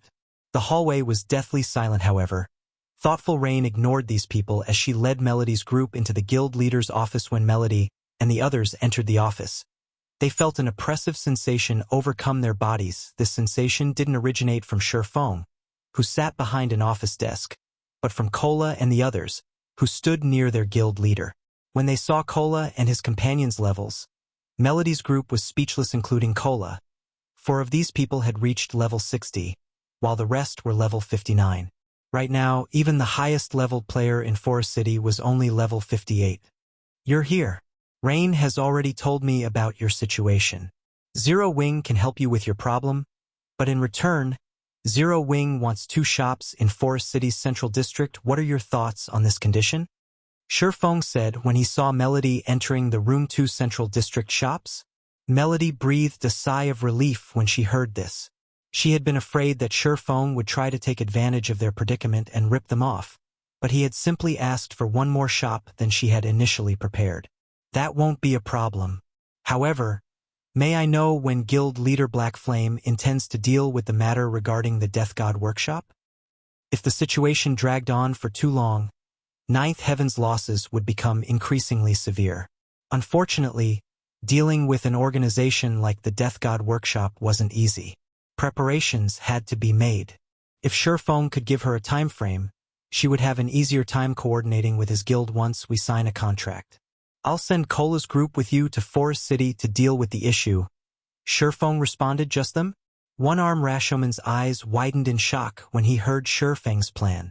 Turning to Cola and the others, he could not help but feel that Feng was taking them too lightly. Either that, or he had no idea of the Death God Workshop's strength. The Death God Workshop had several hundred members, and every one of them was an expert. Moreover, the workshop constantly employed hit-and-run tactics, making its movements unpredictable. Stopping the Death God Workshop with only the several players in Cola's party would be impossible. If the matter had been that simple, Ninth Heaven could have resolved it without help. Guild Leader Black Flame, the Death God Workshop is quite powerful, adept at using guerrilla warfare against guilds. Even superpowers have to tolerate their antics. With so few people, I'm afraid that... Melody tried to warn Shurfeng, relax. Cola's group will be enough. If it isn't, I'll find another way to deal with this problem, Shurfeng said, chuckling. If you have no other concerns, let's sign the contract. Melody could not help but sigh at Shurfeng's response, but since he had agreed to help, demanding too much wouldn't benefit her. She could only see how this played out if the problem persisted.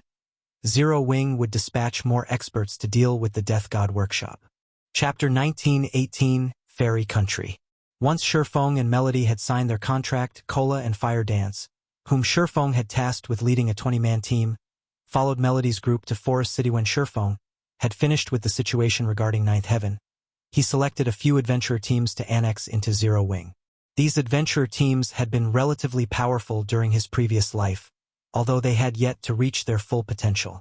Fortunately, their experts were no weaker than those in large guilds. They only lacked resources and combat experience among the adventurer teams that had applied. The Purple Thorns Kingdom's Unbounded had truly surprised Shurfeng. Even now, Unbounded ranked among the top 100 adventurer teams in its kingdom. Stubborn Bone, Unbounded's commander, had also been quite famous in the past. Not only had he developed Unbounded into a top adventurer team, but he had also become a Tier 4 berserker himself. Unfortunately, due to a lack of equipment, he had never reached Tier 5. There was also another Unbounded member who had reached Tier 4, the Archlight Sword Emperor, Seven Light. Although Seven Light had been slightly weaker than Stubborn Bone, the difference hadn't been related to their technique standards, but due to a lack of proper equipment and weapons. Meanwhile, due to the fact that Unbounded had 2 Tier 4 expert members, it had barely qualified as a top adventurer team in the Secret Pavilion's eyes. Even so, the feat was impressive. After all, top adventurer teams that earned the Secret Pavilion's recognition could even rival the best second-rate guilds, with some of the more powerful teams rivaling first-rate guilds. Now that Zero Wing had annexed Unbounded, this had guaranteed that Zero Wing would have 2 more peak experts in the future. Moreover, since Unbounded had focused its development in the Purple Thorns Kingdom, the adventurer team had established a foundation in the kingdom. After annexing Unbounded, Zero Wing would have more influence in the kingdom, which would, in turn, make it easier to obtain resources unique to the kingdom. After Shurfeng finished selecting adventurer teams, he made his way to the Candlelight Trading Firm and started to mass-produce all-round devices. He also instructed Melancholic Smile to arrange the production of advanced darkness resistance potions in preparation for his expedition to Kama Island. Meanwhile, in the second-floor hall of Zero Wing's Guild Hall, when the various adventurer team representatives waiting in the hall saw Aqua Rose, they all could not help but grow nervous. After researching your adventurer teams, we have decided that we will only fully welcome the teams on this list. For those not listed, Zero Wing will accept a portion of your members, Aqua Rose said as she passed a list to the various adventurer teams present. Also, every adventurer team that agrees to join will receive 20 internal member slots in Zero Wing. If you agree to these conditions, you may see me to sign a contract, becoming one of our guild members. Currently, more than 60 adventurer teams were interested in joining Zero Wing, but the guild could only afford to recruit a limited number of players. If Zero Wing recruited too many, it would only hinder the guild's development. Hence, including the adventurer teams Shurfeng had handpicked, Aqua Rose had only decided to allow 11 adventurer teams to join Zero Wing, all of which had relatively strong Tier 2 experts and resources that would be crucial to Zero Wing's development. After checking the list, some of the adventurer teams celebrated, while others were frustrated. Commander, this is great. Our adventurer team can join Zero Wing as a whole, Seven Light exclaimed after reading the list. After witnessing Shurfeng's fight with the evil dragon, his desire to join the guild had grown despite being at a disadvantage in terms of strength and speed. Shurfeng had relied on his extraordinary techniques to render the evil dragon powerless. He had been utterly mesmerized when he thought about how he might be able to seek guidance from Shurfeng after joining the guild. He couldn't help his excitement. Good. For now, I'll go and apply to form a 1,000-man legion with Zero Wing while you head back and prepare our players to migrate to Zero Wing City. From now on, we'll operate out of this city. Stubborn Bone was just as elated even before applying to join Zero Wing. He had heard that Zero Wing offered amazing benefits to its players. When he had stepped into Zero Wing's residence, he had learned that the reality was even better than the rumors. Not only did Zero Wing's members have priority when using the battle arena's combat rooms, but they could also rent advanced combat rooms in exchange for GCPs. As long as they had enough GCPs, they could even learn all kinds of combat techniques. However, what surprised him the most was Zero Wing's guild warehouse. There were even level 55 and 60 dark gold weapons and equipment available for purchase. Of course, guild members had to have enough GCPs and sufficient status to buy these items. Only core members were allowed access to top-tier items. Even so, elite members could purchase level 55 and 60 fine gold weapons and equipment. Moreover, Zero Wings members had a variety of methods to earn money. Not only were a ton of high-ranked quests available in the guild's various residences, but there were also plenty of guild transportation quests available in Silverwing City. These guild transportation quests awarded far better remuneration than the transportation firm's quests for non-guild members. With all of these resources, Stubborn Bone even had hope of becoming a peak expert in God's domain. However, he wanted to get Unbounded's members settled in Zero Wing City first. Then, he would do everything he could to raise his position in the guild. He could only secure more resources to grow by doing so. All of the adventurer teams that joined Zero Wing would start as normal members, and commanders were no exception. Meanwhile, in the Fairy Country, a neutral map far away from Starmoon Kingdom, under Melody's lead, Cola and the others finally arrived at the Fairy Country's Forest City. This place is so prosperous. It seems like there are so many more players here than in Starmoon City. Shadow Sword was a little surprised to see half-beastmen and half-elves filling the streets. Fire Dance and the others nodded in agreement. In their opinion, very few players should choose to play as a neutral race, but Forest City's streets were packed. Moreover, all of these players were very high-leveled, with most having passed level 55. Many of them had even reached level 57, which only expert players could do at this stage of the game. In fact, Forest City likely had more level 57 players than Zero Wing City. Forest City is the Fairy Country's capital. 1/3 of the country's half-beastmen and half-elves are here.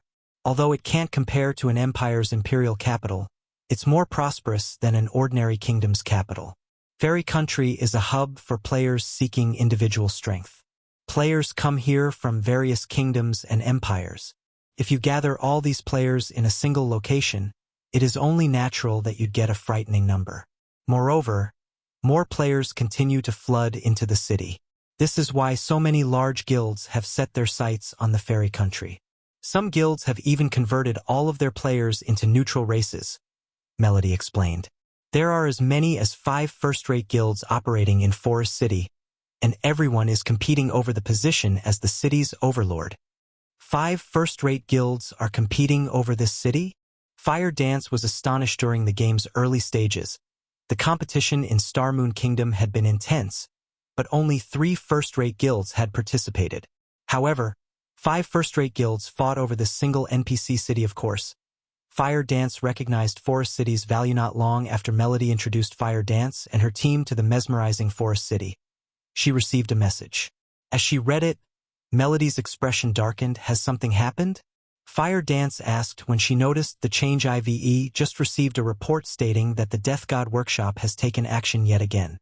Just some time ago, the workshop ambushed one of our 1,000-man teams while it raided a field boss, Melody said grimly. The Death God Workshop? Hearing Melody's words, a joyful smile lit up Fire Dance's face as she asked, "Can you take us there now?" Now? Melody was stunned for a moment. We're pretty far from the ambush site. By the time we arrive, they will be gone. Moreover, the Death God Workshop only dispatched a 100-man team this time, and every member is an expert. With just the 20 of you, I'm afraid that... It's fine. Just lead us there to take a look, Fire Dance gently demanded with a calm smile. Chapter 1919 Battlefield of Monsters. Hearing Fire Dance's confident tone, Melody sent One-Arm Rashomon to organize a team. While she understood that Fire Dance and the others were extraordinarily strong, the Death God Workshop was not a simple opponent otherwise. Forest City's various first-rate guilds wouldn't have such a massive headache over the workshop. It should be known that the Death God Workshop had ambushed those guilds' teams many times, but the workshop's members were quite cunning. Despite doing all they could to retaliate, their efforts had been wasted on a few small fries. They couldn't reach the Death God Workshop's core. This was also why only the super first-rate guild, Setting Sun, of all the guilds she had reached out to, had been willing to help them. However, the Setting Sun's price was just vicious. Accepting Setting Sun's offer was no different than giving the guild, which she had gone to great lengths to develop, away. She would never agree to such a thing. Meanwhile, with how many members the Death God Workshop had mobilized to ambush Ninth Heaven's 1,000-man team, they'd suffer a massive loss if Fire Dance and her companions actually found the workshop's members. Hence, as a precaution, she had decided to take some of her people along. She couldn't afford to let Fire Dance and the others die so soon after reaching Forest City. It would be hard to explain to Zero Wing due to time constraints. One-Arm Rashomon was only able to gather a little over 200 experts from the guild before Melody led Fire Dance and the team to Wisp Cemetery. A level 60 to 75 map some distance from Forest City. Dark clouds covered the sky above Wisp Cemetery throughout the year, and although lush forest occupied the area, it gave off an oppressive and gloomy aura. However, since this was a high-resource map, many guilds often grinded and collected resources here. Melody and her group carefully advanced down a forest path as they made their way towards the reported battlefield. Although not many monsters called Wisp Cemetery home, the wandering wisps in the area were incredibly troublesome. Once they spotted living creatures, they'd call upon a small force of undead creatures to eliminate the intruders. These little monsters could easily summon hundreds and thousands of undead creatures with its call. To make matters worse, not only did the undead creatures provide very little EXP, but they also almost never dropped good items. As a result, players grinding in the Wisp Cemetery tried to avoid the wandering wisps and undead creatures as often as possible. After traveling through the Wisp Cemetery for about half an hour, Melody's group finally reached the ambush site. The Death God Workshop had ambushed Ninth Heaven's players at the entrance of an underground tomb. The tomb contained a level 63 field boss, and the Death God Workshop had killed both Ninth Heaven's members and the field boss during its ambush. Traces of combat were evident in and outside of the tomb. It was clear that the recent battle had been intense. Players' blood had been scattered across the ground, filling the air with its stench. They must have executed the ambush during the boss fight. They must have stationed some players outside of the tomb to stop anyone from escaping. Were there any survivors from the 1,000-man team? Thoughtful Rain turned to ask Melody after observing the bloodstains. Not one person managed to escape. The Death God Workshop always operates this way. Whenever the workshop launches an ambush, it uses a magic scroll to seal the area, preventing players from using instantaneous movement scrolls and return scrolls, Melody said, gnashing her teeth. Although the ambush team wasn't the guild's main force, it was an elite team led by expert players. Losing the entire team had incurred significant losses. Not only had every player died, but they had also all lost a piece of equipment. The lost weapons and equipment were far more of a problem than the lost levels. Big Cisfire. Too much time has passed since the end of the battle. The players from the workshop have already left the area, and their tracks have faded. I'm afraid that chasing after them is impossible, Flying Shadow said after getting no results from his tracking skill. Your Tier 1 tracking skill isn't enough. Fortunately, I recently learned Mana Perception, a rare Tier 2 tracking skill. I can now perceive traces that aren't visible to the naked eye. To put it simply, I can see the mana fluctuations players leave behind. It's been less than 3 hours since the battle ended, so the Death God Workshop players are still within my perception range. Not even a Tier 1 anti-tracking skill will have any effect against my skill, Fire Dance said, smiling faintly. Why else do you think the guild leader sent me? Hearing Fire Dance's words, Flying Shadow grew a little excited. He had thought this job would be difficult, but it seemed that they'd be able to complete the task quickly with Fire Dance's new skill. Fire Dance then proceeded to use Mana Perception, tracking the ambushing players. If the Death God Workshop members had used a return scroll to leave the area, she wouldn't have been able to track them. However, she'd find them as long as they simply walked away. These people haven't left using a return scroll. After lingering here for some time, they headed north, Fire Dance said as she watched the mana fluctuations lead into the forest. Hurriedly, she said, they only left about an hour ago. We still have hope of catching up to them. Let's move out. Saying so, Fire Dance took the lead and followed the mana fluctuations with her teammates close behind. She found them. Melody could not help her growing excitement. Hurriedly, she and the 200+ experts from her guild followed after Fire Dance. She had never thought that Fire Dance was so amazing to locate a trail that was more than an hour old. Ordinary tracking skills were impressive enough if they could find 30-minute-old traces. If the target had an anti-tracking skill, finding them would be even more difficult after following the trail for about half an hour. The group finally arrived before an ancient temple nestled in a thick grove of trees at a glance. Over 500 players were gathered before the temple's entrance. However, these players were a part of two different groups, a 60-man team and a 500-man team. All of the 500 wore uniform equipment of relatively high quality, and they were all level 56 or above. This was obviously a guild team, huh? Isn't that East Crow's Troubled Madness? Melody, who had hidden behind a tree, wondered aloud when she saw a righteous man among the 500-man team. The man wore aqua-blue mage robes and held a staff embedded with 3 resplendent gemstones. Why is he here? Troubled Madness was a vice guild leader from East Crow, a first-rate guild. In terms of individual strength, he ranked among the top in his guild. He was also one of the top-ranking elementalists in Forest City, and he wasn't any weaker than she was. East Crow's 500-man team had surrounded the Death God Workshop's 60 members. It was evident that East Crow had located the troublesome players before her group. How fortunate. I had never thought that I'd get to meet 2 of the Death God Workshop's famous commanders, Frost Rain and Chopped Axe. At the same time, you have been challenging to track down. Now it's time to pay for your past transgressions. Troubled Madness snarled as he glared at a man and a woman amidst the Death God Workshop's group. The middle-aged man that had a scholarly look was a level 58, Tier 2 swordsman, while the tall woman exuding a wild aura was a level 58, Tier 2 berserker. Frost, what do you think we did to East Crow? The tall woman asked as she considered the situation. It seemed as if she were trying to remember what she had done to this first-rate guild. I don't remember. We've done a lot of things. There's no way I can remember everything. Since we can't remember, it shouldn't have been important. Frost Rain, the scholarly man, said with a wave of his hand, expressing his lack of concern over such trivial matters. A mere workshop dares to mock East Crow. We already have you surrounded. None of you should think of leaving this place alive. Troubled Madness bellowed in rage. East Crow's other members went into a frenzy, killing intent flooding from them as they charged at the Death God Workshop players. The workshop's players had previously killed their guild leader in the fields and stole an important epic weapon. Yet they acted as if the incident meant nothing. Why wouldn't this enrage East Crow's players? Countless spells and arrows rained down on the Death God Workshop's members as East Crow's MTs and melee players tightened their circle. All of these guild players were experts, and their coordination was seamless. After so much talk, you still attack us? Chopped Axe, the tall woman, exclaimed. I haven't had my fill yet, so let's see how far you East Crow players can go. After saying so, Chopped Axe charged into the shrinking wall of players.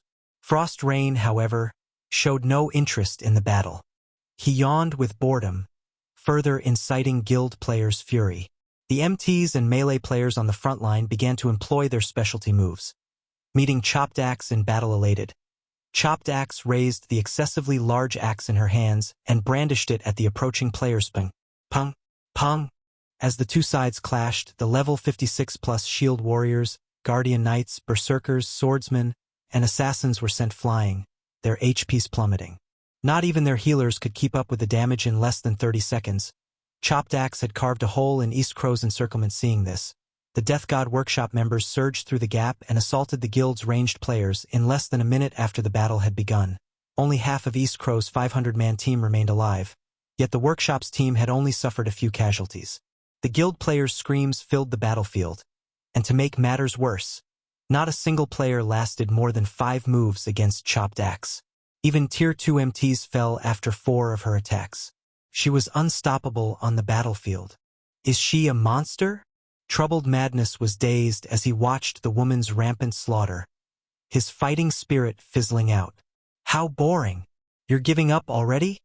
Chopped Axe clicked her tongue when she noticed the fear in Troubled Madness's eyes. Clearly disappointed. All right, Axe, that's enough. We don't have time to play with these people. We need to get into the temple quickly. Frost Rain, who hadn't made a single move, reminded his comrade as he gestured to the temple before him. He completely ignored the 200-plus East Crow members that were still alive. Chapter 1920 Zero Wing vs. Death God. As Troubled Madness and the other East Crow members lost their fighting spirit, they started to pull away from the Death God Workshop's team, trying to avoid the axe-wielding chopped axe. In particular, fear overwhelmed the guild players, no matter how they looked at it. This one-sided battle felt like a nightmare. They were all experts from East Crow, a first-rate guild, but they were nothing more than powerless children before the workshop's players. If they retold this tale in Forest City, no one would believe Thema's neutral race players. Their Tier 2 promotion quests were more difficult than human players. Of course, after completing their Tier 2 promotion, their racial traits were boosted as well. They were even stronger than ordinary Tier 2 classes, but despite so many Tier 2 players on their team, they had no hope of resisting chopped axe. Moreover, the female berserker hadn't used a single skill, relying on her techniques in this battle. As East Crow's members retreated, Death God Workshop's members lost interest in the fight. They didn't even bother to chase down the guild players. Instead, they turned and walked toward the Temple Vice Guild leader. What should we do? A Tier 2 cleric asked Troubled Madness when he realized that the workshop's players were ignoring their guild. There's nothing we can do. These people are monsters. Chopped Axe, in particular, has the strength of a 1,000-man legion. We have no chance against her. Most likely, only Setting Sun, which is interested in Forest City, can stop them now, Troubled Madness said as he balled his fists, fear and frustration filling his heart. Although he was a powerful expert, he could only take on 24 experts at the same time. Against a 100-man expert team, even he would have to flee. In contrast, Chopped Axe had just rendered a 500 expert team powerless. With such strength, it would take 1,000 experts to defeat the woman. In other words, Chopped Axe had the strength to single-handedly change the outcome of a battle of several thousand players. Be an absolute nightmare in the fields. Meanwhile, Melody and the other Ninth Heaven members wore grim expressions after watching the battle from their hiding spot in the forest near the temple. How can the Death God Workshop have such a powerful expert? Melody watched Chopped Axe in a daze. Although the Death God Workshop members her guild had encountered were impressive, there hadn't been anyone as strong as Chopped Axe among the group. East Crow's experts were much stronger than independent experts, and while independent players would be considered experts after reaching the early stage of the Trial Tower's 5th floor, East Crow's experts had reached the 5th floor's late stage at the very least. And still, those experts were helpless against Chopped Axe, though she had brought a little over 200 guild experts with her. These players' overall strength couldn't compare to Troubled Madness's 500-man team. Moreover, Troubled Madness was just as strong as she was. So, they're the Death God Workshop's members? Fire Dance asked Melody. They are. Melody nodded. It seems this trip wasn't a complete waste of time after all, Fire Dance said as she watched the group of players approach the mysterious temple. She then turned to her guildmates and announced, "All right, time to get to work." Saying so, Fire Dance emerged from the grove of trees and approached the players from the Death God Workshop. "We're getting to work?" Cola and the other Zero Wing members grinned before following after Fire Dance. "What are you doing?" Melody's anxiety peaked as she watched Fire Dance and her companions leave their hiding place. "Didn't you just see how powerful those players are? With our current team, we won't even serve as a warm-up. We should return and organize a stronger team." The Death God Workshop's commanders were its strongest players. She had assumed that while these commanders might be strong, they shouldn't be much stronger than the workshop's other players, but it seemed that she had been gravely mistaken. Moreover, this Death God Workshop team was led by 2 commander-level existences. When she considered the possibility of the scholarly man, Frost Rain, being as powerful as Chopped Axe, she shuddered. Fighting the 2 Death God Workshop commanders at the same time would be suicidal. However, despite Melody's advice, Fire Dance stepped out of the forest's cover as if she hadn't heard Melody at all. "Guild leader, what should we do?" Scarlet Heart asked nervously. "We have no choice. We have to follow them. We are responsible for requesting Zero Wing's help. We can't sit here and do nothing while they fight." Melody sighed as she and her guild members followed Zero Wing's team. The temple's entrance was an empty clearing, void of any obstructions. The moment Fire Dance and her team appeared, they attracted the attention of East Crow's members. "Who are they?" "Huh? They're human." "Why are humans here?" East Crow's members softly discussed the approaching players. Aside from merchant players, human players were rare in the fairy country. Naturally, spotting a group of 20 human players would be odd shortly after Zero Wings members left the forest. Ninth Heaven's players revealed themselves. Since Ninth Heaven was a local first-rate guild, East Crow's members recognized the expert players, especially Melody. For a time, a commotion erupted among East Crow's members. What is Ninth Heaven's guild leader doing here? Did she come to take revenge for the Death God Workshop's recent ambush? That shouldn't be the case, right? Didn't she see the fight just now? Even with our numbers, we were no match. And she only has around 200 experts with her. With so few players, they won't even be a warm-up for Chopped Axe. They must have missed it. Why else would they make such a foolish move? East Crow's members were shocked as they watched Ninth Heaven's team approach the Death God Workshop members. They could not figure out what Melody was trying to do. Troubled Madness agreed that Melody must have lost her mind. Even if she hadn't seen the battle, she should at least notice the corpses littering the clearing. Oh, aren't you from Ninth Heaven? Chopped Axe recognized Melody's group immediately. Smiling, she asked, "What? You want revenge for the trash we killed just now? Feel free to try. I can use this chance to stretch before going into the temple." Guild leader Melody, don't mind Chopped Axe. She is just joking. Don't take her seriously. Frost Rain, who stood beside Chopped Axe, said, smiling at Melody. If Ninth Heaven is willing to hand the item over, the Death God Workshop will stop targeting your members. I hope that you have carefully considered the matter. Don't even think about it. I will never hand it over to you, Melody growled. Rage burning in her gaze, it seems guild leader Melody still doesn't understand us. Since you're here, then, I'll show you the difference between us personally, Frost Rain said. Turning to his team members, he said, "Go. Remove these players, but leave guild leader Melody alive." Hearing Frost Rain's command, the several dozen Death God Workshop members pounced on Ninth Heaven's members like wild beasts. They treated the 200-plus experts before them like prey awaiting slaughter. Everyone, prepare for battle. Do not fight alone, Melody said, her expression grim as she glared at the 50-plus players charging towards her. Although these Death God Workshop members were not as monstrous as Chopped Axe, they were extraordinarily powerful. She knew from watching the previous battle that they were far stronger than ordinary experts. Just before the workshop's players reached Ninth Heaven's members, a black-clad figure appeared before one of the level 57, Tier 2 Guardian Knights leading the charge. This figure then transformed into a shadow as it pierced through the Guardian Knight without time to utter a scream. The Tier 2 Guardian Knight collapsed to the ground. His HP bar drained to nothing. The workshop's players slid to a halt after seeing the shocking attack. Turning towards the figure, "Who are you?" the Death God Workshop members demanded as they watched the figure. "Afraid I am Zero Wings Fire Dance." Fire Dance introduced herself as she sheathed 1,000 transformations. Sweeping a glance over the Death God Workshop's members, she calmly stated, "I'm here to bury you." Chapter 1921, Duel of Strength. The Death God Workshop's members shot Fire Dance chilling expressions after hearing her statement. "You're here to bury us? How bold. This woman must be dreaming." Although Fire Dance's level 60 was surprising, a 2 or 3 level difference was nothing to experts like them. They were merely on alert due to her successfully ambushing and killing a Tier 2 MT. However, Fire Dance was dearly mistaken if she thought that she could slay them all. Several melee experts immediately charged at the assassin, striking with axes, spears, and greatswords simultaneously. These experts' coordination blocked all paths of retreat available. However, Fire Dance did not remain idle. Unsheathing 1,000 transformations once more, she met the approaching weapons with her fragmented legendary sword. When the weapons collided, something astonishing occurred. The impact through the several charging melee players, and despite all of them being Tier 2 experts, they felt their arms numb from the force, their weapons trembling violently. How can an assassin have so much strength?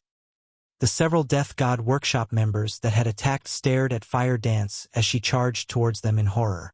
Their movements were still stiff, so their mobility was limited. They couldn't even defend themselves, realizing that something was amiss. The workshop's ranged players hurriedly launched attacks at the darting assassin. Countless spells and arrows rained down on Fire Dance, covering enough area that she couldn't avoid all of the attacks in time. However, just before the attacks struck Fire Dance, a giant of a figure appeared before her. It was none other than Kola, who was more than eager to join the fray.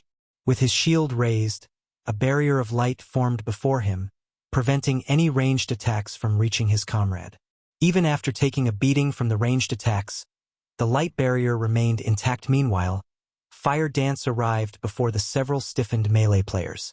Executing Absolute Strike and Shadow Turmoil, she killed 2 of them instantly. This turn of events made the Death God Workshop members frown deeply when Fire Dance had ambushed and killed the Tier 2 metric tons. They hadn't gotten a clear view of the assassin's combat standards, but after this clash, they knew that both Fire Dance and Kola were extremely powerful experts. Their grasp on timing and their coordination were incredible, so strong. Troubled Madness, who watched the battle from a safe distance, gasped when Fire Dance had instantly eliminated 2 players after fighting the Death God Workshop earlier. He had learned how powerful the workshop's Tier 2 experts were. Even in a one-on-one, he was not confident of defeating those experts decisively, let alone several of them at once. It seems you're not all talk after all. I finally get to have some fun. Chopped Axe licked the corner of her lips before raising her gigantic battle axe and charging at the human assassin. Although Chopped Axe was a berserker, her movement speed was even higher than ordinary assassins. Fully displaying the benefit of being a tigerkin, she left afterimages wherever she passed by the time Fire Dance had killed her 4th Death God Workshop member. Chopped Axe had appeared before the female assassin. Raising her battle axe with a single hand, she sent a powerful chop at Fire Dance. As the weapon descended, space around its blade showed faint signs of crumbling Tier 2 skill, Spatial Quake. Not only did Spatial Quake temporarily increase her strength, but it also dealt damage in a 5 by 15 yard area before her. It was one of the few AoE skills the Berserker class possessed, not one to fall behind. Fire Dance used the Tier 2 skill, Shadow Edge. Unlike the earlier clashes, neither player had been thrown when Fire Dance's short sword met Chopped Axe's colossal weapon. However, the resulting impact was so powerful that space around them cracked. The women looked at each other in astonishment. How is this possible? How can a human assassin have so much strength? I'm a tigerkin. For God's sake, this berserker's strength is actually a match for mine. The outcome even surprised the Death God Workshop's Frost Rain and Zero Wings members. Chopped Axe was a tigerkin. Her body's innate strength far surpassed that of a human. She had also learned super rare passive skills and wielded a special legacy. Moreover, her weapon was an epic battle axe. Her strength was even unrivaled within the Death God Workshop. The unexpected outcome put Chopped Axe in a very bad mood. She, someone famed for her strength, had failed to defeat a human assassin in a duel of the attribute. This was unforgivable. As for Kola and the others, they were fully aware of just how powerful Fire Dance was. Not only did she wear multiple pieces of epic equipment, but she also wielded 1,000 transformations. Since Kola had his own fragmented legendary item, he could guess that her short sword was the same rank. If that were the case, only Shurfeng and Gentle Snow could likely surpass Fire Dance's strength yet. Despite being so powerful, Fire Dance's clash with the Tigerkin Berserker had ended in a tie. While everyone was still shocked by the collision, neither Fire Dance nor Chopped Axe gave their opponent an opportunity as they continued to launch frenzied attacks. For a time, afterimages of Fire Dance's short sword and Chopped Axe's axe filled the battlefield. Chopped Axe had better techniques than Fire Dance, and it was evident that she had reached the flowing water realm. She could perceive Fire Dance's attacks as soon as the human assassin began to execute them. However, Fire Dance was an assassin. Strength wasn't her forte. Her true power lay in her speed, so even though the Berserker could read her movements, she still had an advantage with her movement speed, making up for her weaker combat standard. Despite such a thrilling battle, where her life would be forfeit if she made a single mistake, Fire Dance very much enjoyed this moment. Throughout this battle, she recognized many of her deficiencies and perfected her techniques. Fortunately, the same could not be said for Chopped Axe. She could only watch, displeased, as the human assassin continued to improve as they dueled. You dare use me as a grinding stone? Do you think I will give you enough time to grow stronger? Chopped Axe immediately activated her berserk skill, Savage God's Power, her muscles rapidly expanding. In the blink of an eye, she transformed into a 3-meter-tall giant. At the same time, an extra crimson battle axe had appeared in her hand, radiating waves of bone-chilling mana. You are the first person in the fairy country to force me to use this move. Now go to hell. Chopped Axe then swung her blades in a powerful downward slash towards Fire Dance Tier 2 taboo skill, Meteoric Annihilation. Suddenly, over a dozen crimson axes descended from the sky, each carrying the weight of a mountain in response. Fire Dance activated Power of Darkness before brandishing 1,000 transformations, sending countless water whips at the falling axe blade's domain skill, Water Binding. Chapter 1922, Painful Lesson. When the two powerful skills clashed, an intense shockwave shook the ground and the surrounding players at the same time. The ground at the epicenter of the collision shattered and crumbled, a huge crater forming around the two women. Shockingly huge cracks spread out from the crater. There simply was no comparison between this clash and the numerous exchanges the two had before. As the attacks of Meteoric Annihilation and Water Binding disappeared, Fire Dance's and Chopped Axe's figures emerged, standing quietly inside the crater. Although both sides remained completely unscathed, the expressions both women wore were completely different. One of them incomparably excited and the other astonished. This assassin actually stopped my strongest skill? At this moment, Chopped Axe's complexion turned ashen as she looked at Fire Dance. Her earlier sense of ease gone. Meteoric Annihilation was a Tier 2 taboo skill. Combined with her Berserk skill, she could send even a Grand Lord of the same level stumbling back. She was extremely confident in this move of hers and believed that no player could receive it head-on yet. Despite Fire Dance being only an assassin, not only did the female assassin manage to stop her attack without receiving any damage, but she had even done so without using Vanish, a well-known life-saving skill of the assassin class. This was definitely an outcome that Chopped Axe could neither accept nor tolerate. However, after Chopped Axe's skill came to an end, Fire Dance's Water Binding was still in effect. The assassin immediately sent water whips at Chopped Axe, one after another, each whip containing strength surpassing Fire Dance's own. In the blink of an eye, 6 whips lashed at Chopped Axe from multiple directions, attacking so fast that the Tigerkin Berserker was forced to use her battle axe to defend herself for a time. Chopped Axe actually fell into a disadvantage and could only focus on defending herself. Amazing. She is actually suppressing Chopped Axe all by herself? Melody was filled with an indescribable sense of surprise as she watched the battle between Fire Dance and Chopped Axe. She never thought that Fire Dance was this strong. Meanwhile, troubled Madness, who was spectating the battle from afar, was goggling in shock. He simply could not bring himself to believe that Chopped Axe, the person who had freely slaughtered East Crow's members before, could only focus on defense now. Moreover, at this moment, Chopped Axe wasn't the only person at a disadvantage. The other Death God Workshop members were also engaged in a bitter battle with the other Zero Wing members. Despite the Death God Workshop members' numerical advantage, they were no match for their opponents at all, dying one after another shortly after Fire Dance started suppressing Chopped Axe. The half-elf Frost Rain finally made his move. After activating his Berserk skill, he began chanting an incantation and drawing line after line of divine runes. A moment later, ice swords appeared in the sky one after another, easily numbering more than 20. These ice swords then descended on Fire Dance. At the same time, a thick wall of dirt formed around the female assassin, preventing her from escaping the ice swords. Due to the ice swords, Fire Dance gave up on attacking Chopped Axe. Instead, she had her water whips circulate around herself, forming a defensive barrier that kept the ice swords away from herself. However, Chopped Axe did not idle around during this time, either, continuously swinging her 2 battle axes against Fire Dance's water barrier, the might of her axes tearing a gap through it. Taking advantage of this opportunity, Frost Rain redirected some of his ice swords towards this gap. Despite seeing the approaching attacks, Fire Dance showed no intention of dodging whatsoever. Instead, she brandished 1,000 transformations and struck down the ice swords one after another. Due to Frost Rain's participation in the battle, Fire Dance became busy. Aren't you all going to help her? Melody asked anxiously as she turned to look at Alluring Summer and Violet Cloud, who had not moved at all thus far. It might have been fine for these two women not to take action before, since Zero Wing's dozen or so players were more than enough to suppress the 40-plus members of the Death God Workshop.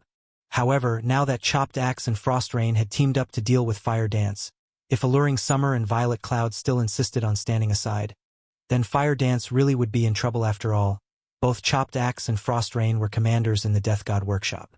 Frost Rain's combat power was not the least bit inferior to chopped axes.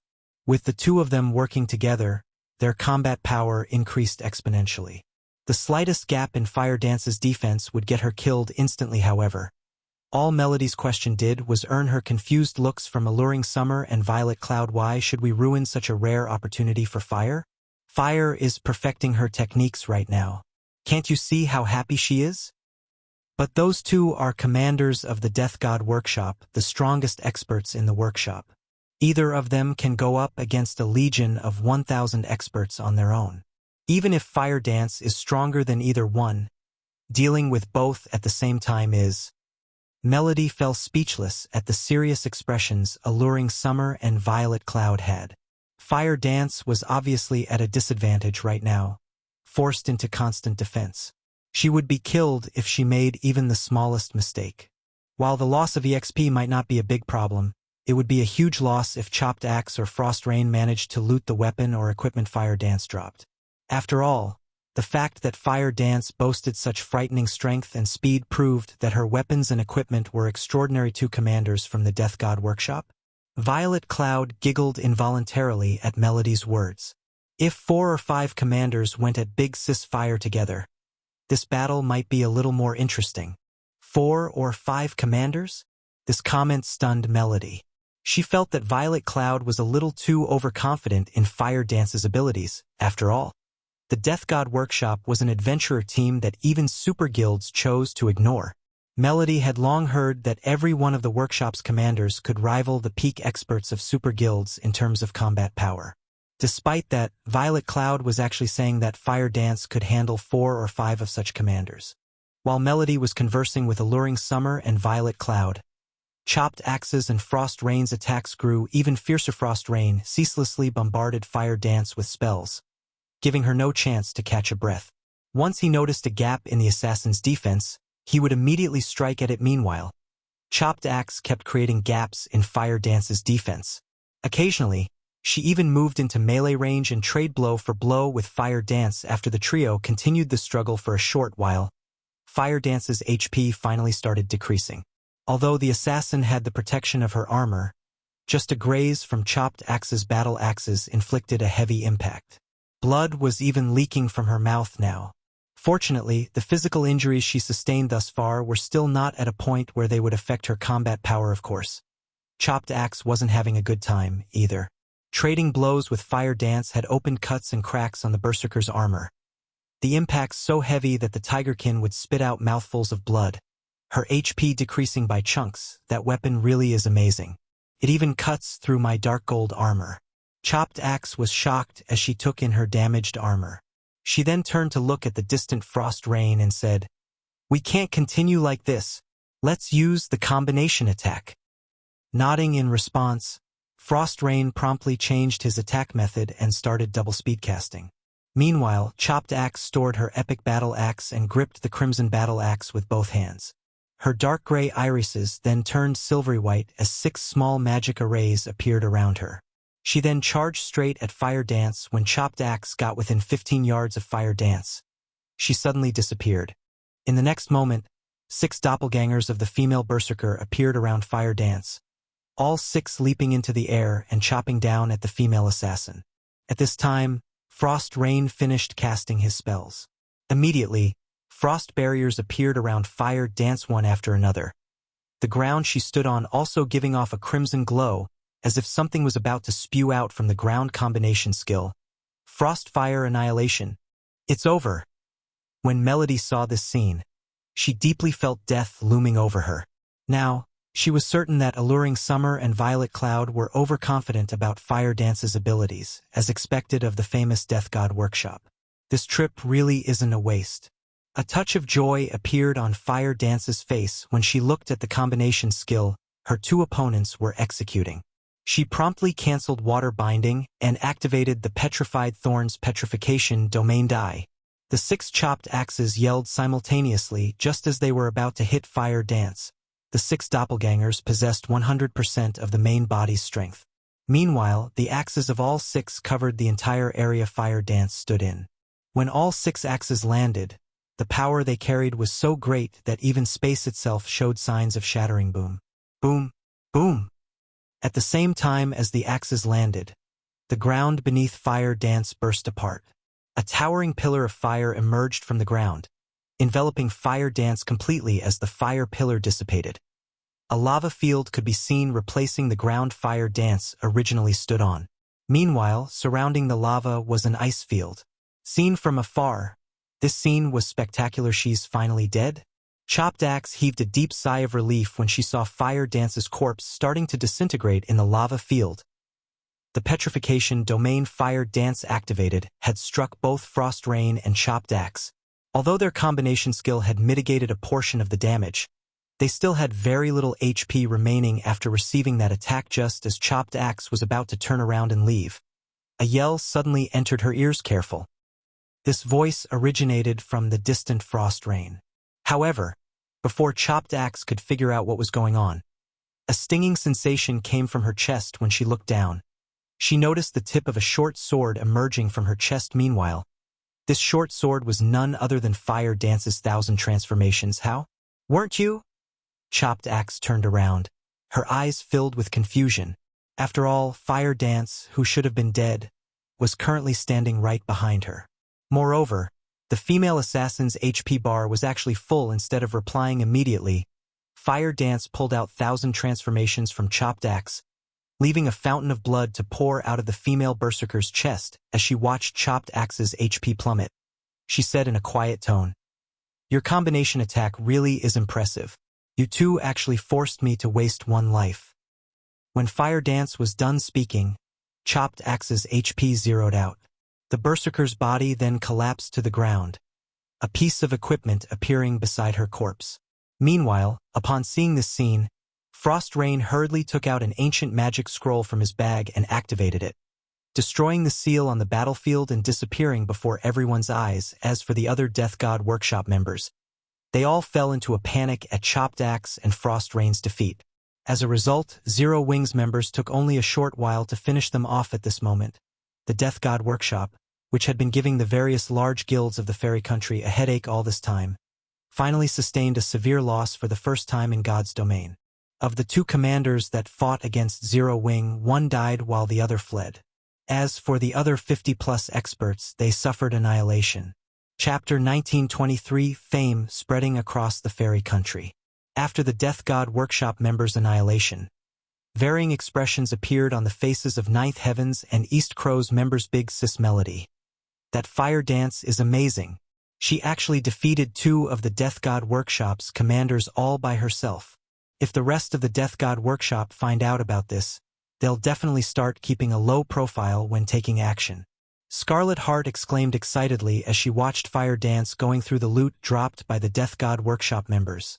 The large guilds operating in the fairy country were all powerless to do anything against the Death God Workshop, largely because the Death God Workshop had too many experts.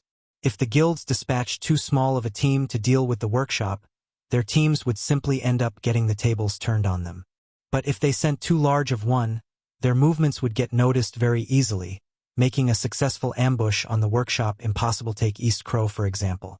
Had East Crow dispatched an army of several thousand players instead of just a 500-man team this time, Chopped Axe and Frost Rain's team would have most likely received news about the guild's movements and had long since fled to another map.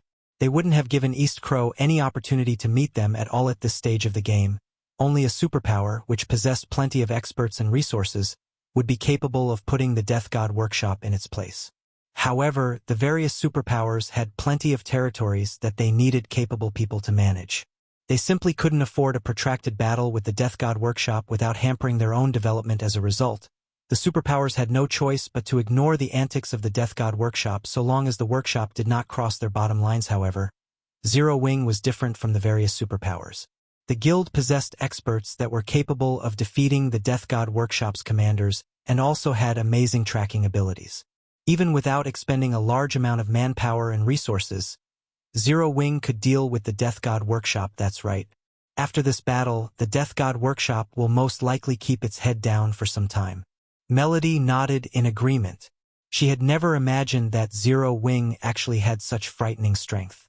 The strength the guild had displayed thus far greatly exceeded her expectations. Quickly spread the news that Zero Wing has already agreed to help Ninth Heaven in combating the Death God Workshop. Originally, she had expected Zero Wing to give the Death God Workshop pause at most and force the workshop into a stalemate. If that happened, Ninth Heaven would have room to develop. Everything would be fine so long as the guild was not pushed to the brink of collapse. However, the situation was different now.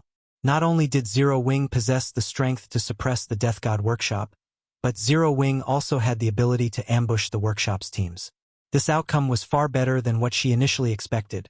Once the Death God Workshop learned that Ninth Heaven had partnered with Zero Wing, the workshop would naturally stop seeking trouble with Ninth Heaven out of fear of Zero Wing. I'll spread the message right away. Upon hearing Melody's words, Scarlet Heart immediately understood Melody's intentions. She also could not help but anticipate the impact the news of the Death God Workshop's defeat would have on the fairy country. The Death God Workshop was akin to a plague to the fairy country. Just the mention of its name would give the various major powers of the country a headache, following which, Scarlet Heart compiled the information of the battle and published it on the fairy country's official forums. She also had some of her subordinates talk it up in the country's various cities. Meanwhile, Troubled Madness, who stood some distance away from Zero Wing and Ninth Heaven's group, wore an incredulous expression on his face as he looked at Fire Dance and the others. Who are those people? Why haven't I heard of a guild named Zero Wing before? At this moment, an indescribable sense of shock filled Troubled Madness's heart. Both Chopped Axe and Frost Rain were monster-like existences. Yet, despite working together, they were still no match for Fire Dance. Had Troubled Madness heard about this situation from someone else, he would have most likely dismissed their words as a joke. However, having personally witnessed this battle, he had no choice but to believe it. The final exchange was especially astonishing. He had clearly seen Fire Dance getting killed, yet the female assassin had still managed to mysteriously appear behind Chopped Axe. This was definitely his first time coming across such a strange situation. However, unlike Ninth Heaven's and East Crow's members, Zero Wing's members did not feel particularly surprised by the outcome of Fire Dance's battle with Chopped Axe and Frost Rain. Although Fire Dance did not reveal the details of Thousand Transformations to anyone else, they still knew that Fire Dance possessed the true illusion skill, as they had seen it at work while they were out grinding monsters and bosses. True illusion granted Fire Dance one additional life, though the skill could be used only once every 48 hours. Due to this skill, with the exception of dungeons, Fire Dance had never truly died even once until now. Among Zero Wing's core members, Fire Dance held the nickname of Phoenix due to this skill, as well as the envy of many players. Vice Guild Leader, we just found out some information about Zero Wing. It is an up-and-coming guild that was established at the start of God's domain. Although it doesn't have any background, its strength is not the slightest bit weaker than a first-rate guild's. One of East Crow's members reported hurriedly, the guild's strength rivals of first-rate guilds? Troubled Madness rolled his eyes at his subordinate, feeling that this information was greatly mistaken. After all, the first-rate guilds of the fairy country were utterly helpless against the Death God Workshop, yet Zero Wing, a guild capable of dealing with said workshop, was labeled as a guild that only rivaled first-rate guilds. What did that make the fairy country's 5 first-rate guilds? Then, second-rate guilds. Of course, there was also a huge difference between first-rate guilds. For example, with the combat power Zero Wing had displayed thus far, it should at least be able to rival the best among first-rate guilds. It definitely wasn't an existence that ordinary first-rate guilds like East Crow could compare to. Notify your subordinates to look into the relationship between Ninth Heaven and Zero Wing immediately. Also, before we get a clear picture of their relationship, notify everyone in the guild not to come into conflict with Ninth Heaven's members. Troubled Madness instructed, although he did not know the full extent of Zero Wing's strength. Based on the experts the guild had revealed today, Zero Wing definitely wasn't a guild to be underestimated. It would not be a laughing matter if these experts of Zero Wing made trouble for East Crow out in the fields. Meanwhile, on Fire Dance's side, after they finished going through the loot dropped by the Death God Workshop members, they immediately returned to Forest City to rest. While waiting for the Death God Workshop to make another move, they surveyed the area around the 2 shops Melody promised, as well as gained a deeper understanding of Forest City's situation. This was also one of the tasks Shurfeng had assigned them. After all, as the capital city of a neutral country, its growth potential was limitless. There were also plenty of resources unique to the fairy country by the time Fire Dance and the others returned to Forest City. Scarlet Heart had long since spread the news of the Death God Workshop's defeat throughout the fairy country for a time. The entire country was in an uproar. This is a lie, right? That's the Death God Workshop we're talking about. How can anyone possibly ambush the workshop successfully? It's no lie. There is even a video recording uploaded with the forum post, although the video only shows snippets of the battle. The ones that got defeated are indeed the commanders and members of the Death God Workshop. Moreover, the Death God Workshop hasn't issued any denials up to now, so it must be true. Zero Wing is amazing. It is actually able to ambush and defeat the Death God Workshop's members. I wonder what kind of guild Zero Wing is? Why haven't I heard about it before this incident? It should be a new guild created by some major corporation. Otherwise, how could it possibly be so strong? I wonder if Zero Wing is recruiting neutral players like us. At this point, everyone in the fairy country was talking about the Death God Workshop's defeat and growing curious about Zero Wing's identity. After all, the Death God Workshop was one of the fairy country's overlords.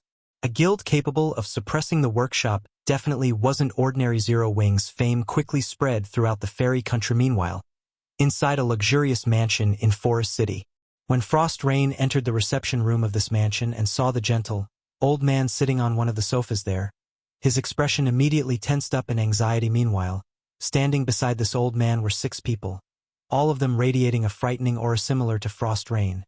These 6 people were commanders of the Death God Workshop. Only their internal ranks were much higher than Frost Rain. SUV returned.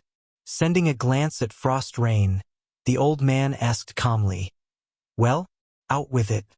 What happened over there?" Chapter 1924, Foundation Investigation. Frost Rain suddenly felt a chill enveloping his entire body at the old man's words.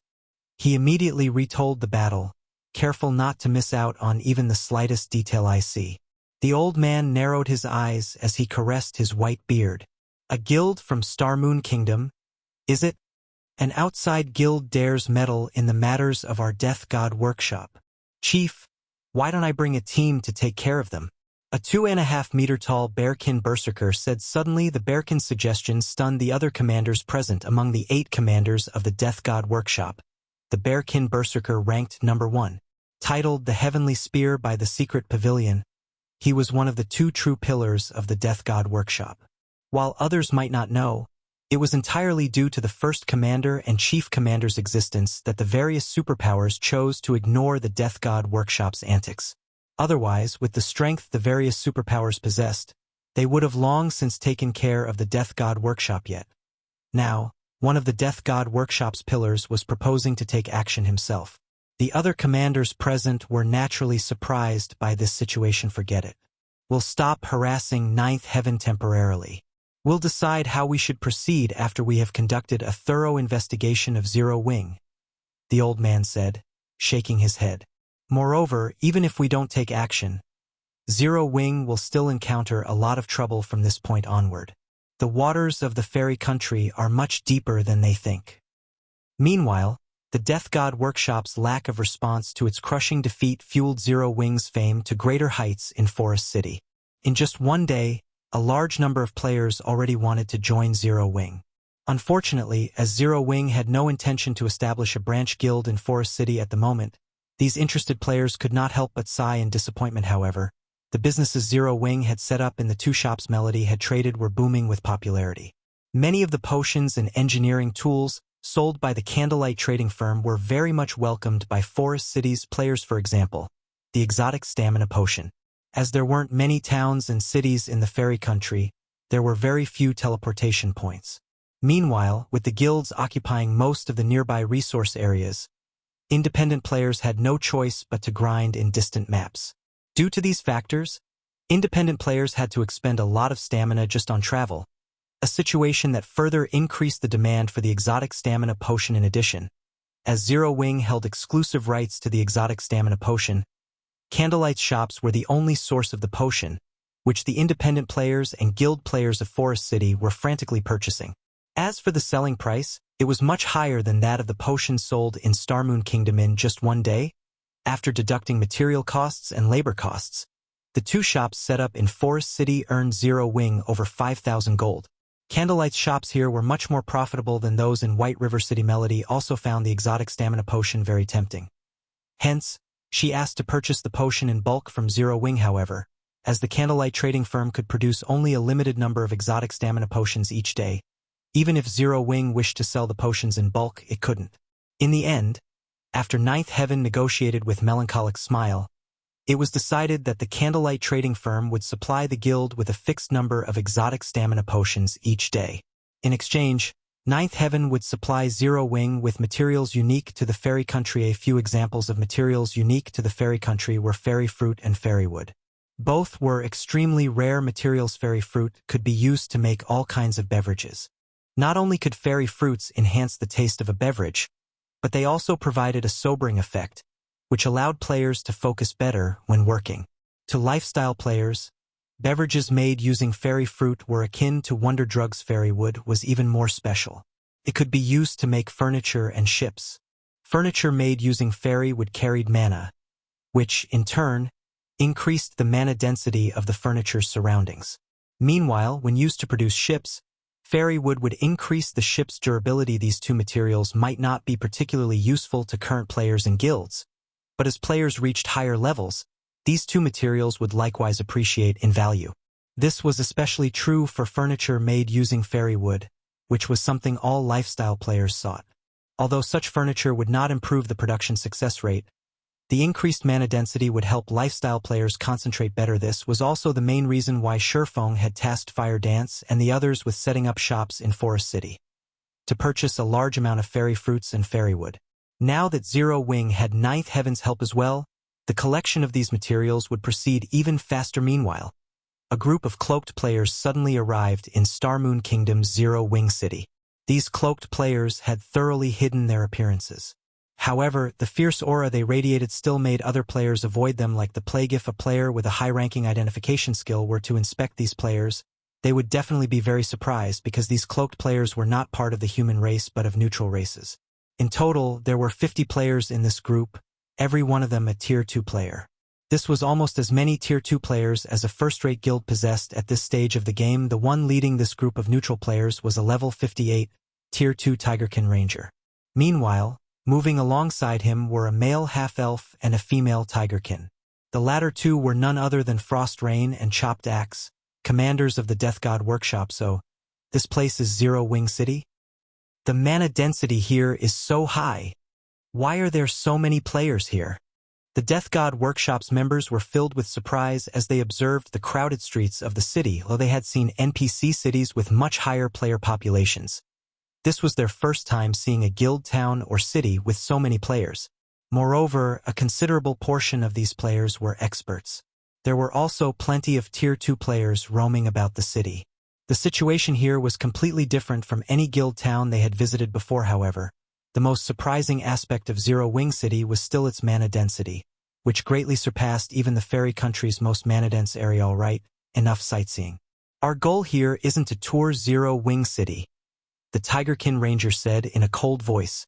We only have one goal this time, and that is to get a clear idea of Zero Wing's strength. The chief commander has also stated that, if need be, we should exhibit a portion of our strength to let Zero Wing know that the Death God Workshop's reputation is not for show. Frost and Axe, that goes double for you too. If you don't perform well, you should know what kind of person the chief commander is. When Frost Rain and Chopped Axe heard the ranger's words and thought about the chief commander's means of doing things, their bodies shuddered involuntarily. They couldn't offer any rebuttals to Light Cloud, the Tigerkin Ranger. While part of the reason for this was the intense aura he gave off, another part was him being the second-ranked commander in the Death God Workshop. In terms of combat standards, Light Cloud far surpassed the two of them. The other Death God Workshop members also nodded silently and sorted out their emotions. They immediately followed Light Cloud to investigate Zero Wing's residence. When the group arrived on the top floor of a high-class restaurant adjacent to Zero Wing's residence, Light Cloud used a high-ranking identification skill to observe the situation inside the residence. However, the moment Light Cloud did so, he fell into a daze. This was because 500 Tier 2 players stood in the residence's front courtyard at this moment. Meanwhile, even the weakest piece of equipment these players wore was level 50 fine gold rank, while the majority of these players sported level 50 dark gold equipment. Currently, these 500 Tier 2 players were standing at attention before a man. When Light Cloud tried identifying this man, he could not see any information about him aside from his name, Black Flame.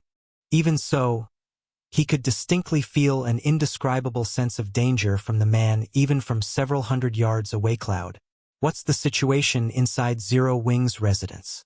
Frost Rain and Chopped Axe could not help but ask curiously after Light Cloud remained silent for a long time.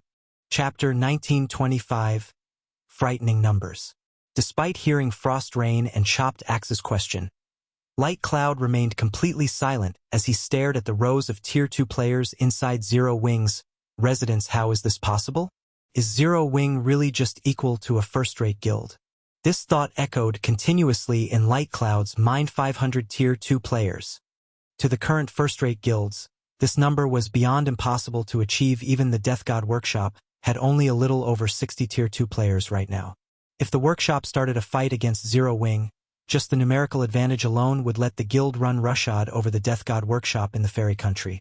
Although the various first-rate guilds each had more Tier 2 players than the Death God Workshop, the difference wasn't much. Hence, the Death God Workshop was not afraid of conducting guerrilla warfare against them. Including experts like the 8 commanders, the workshop held a considerable advantage when fighting out in the fields. However, the methods the Death God Workshop employed against these first-rate guilds would be absolutely useless against Zero Wing. After all, the disparity in the number of Tier 2 players each organization possessed was nearly tenfold. Even if Zero Wing divided its Tier 2 experts, the guild could still form sizable groups that would pose a formidable fighting force. Not to mention, unlike the various first-rate guilds, Zero Wing had experts that could rival the commanders of the Death God Workshop if the Death God Workshop really started fighting against Zero Wing in the Fairy Country. Even with the home ground advantage, the workshop wouldn't have it easy. Frost Axe, you two stay here with me. Everyone else, return to base. Light Cloud commanded after giving the matter some more thought. Only the 3 of us are staying behind? Frost Rain was confused as he looked at Light Cloud. The chief commander specifically sent these people to help us. If all of them return, what can the 3 of us possibly achieve here? Aside from scouting out Zero Wing's strength, the chief commander had also implicitly suggested they make trouble for Zero Wing. Otherwise, he wouldn't have dispatched so many Tier 2 experts for a simple reconnaissance operation. The other Death God Workshop members agreed with Frost Rain's words. They all expressed their confusion over Light Cloud's decision, unable to understand why they had to return to base shortly after arriving in Zero Wing City. With their group of Tier 2 experts, they could cause even more destruction than a large guild's 1,000-man expert legion. Do you know how many Tier 2 experts are currently in Zero Wing's residence? Light Cloud asked as he shifted his gaze to Frost Rain. Tier 2 experts?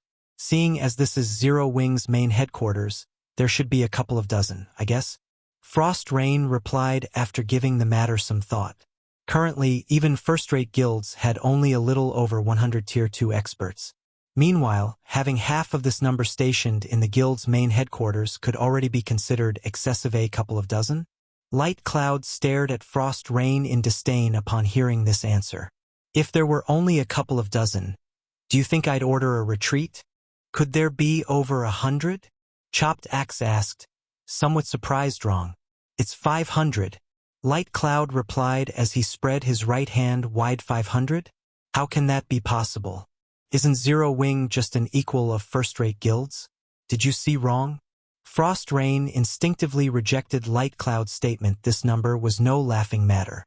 If Zero Wing really had 500 Tier 2 experts, it could already rival some of the weaker superpowers. I wish I had seen wrong, Light Cloud said, a bitter smile appearing on his face.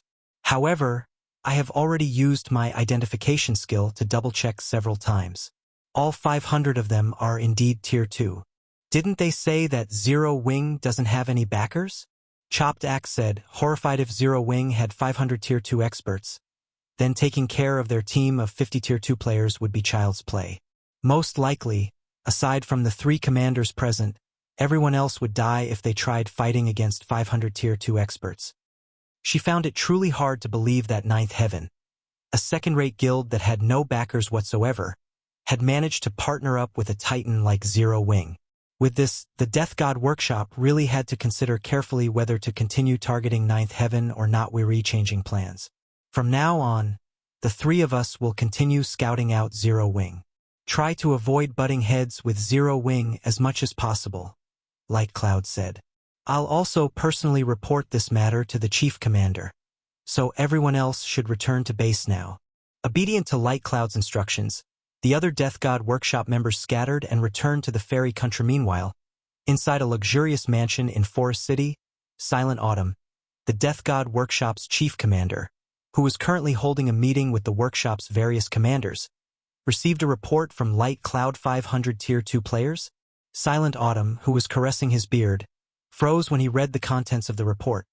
Although he had long since expected Zero Wing to be extraordinary since the guild dared to intervene in the Death God Workshop's affairs, he had never thought that the guild would be extraordinary to such an extent. It seems we'll have to shelve our plans for the moment. Chief Commander, what about our partnership with those people? The several commanders seated before Silent Autumn asked worriedly. Those people won't stop their plans just because of us. If we miss out on this opportunity, there is always money to be made. However, oftentimes one wrong move could potentially end our lives. Silent Autumn replied, waving his hand. He still decided to play the spectator in this matter for the moment. Notify the ones below to maintain a low profile for now. We can also use this opportunity to determine whether Zero Wing has the ability to set foot into our territory. I believe it won't be long before we find out one way or another. There's no need for us to grow anxious.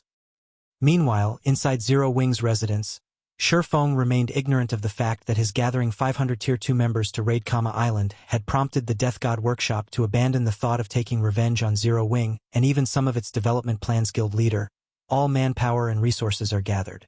On Thunder Island's side, the Phoenix Pavilion has already made all the necessary arrangements.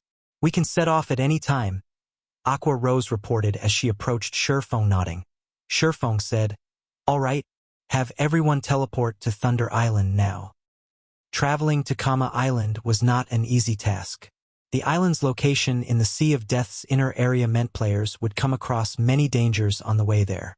Even a small mistake could be fatal. Moreover, although Shifeng knew that Island housed a manatite vein, he had very little understanding in regard to everything else. Hence, he needed Phoenix Rain's forces to guide him there.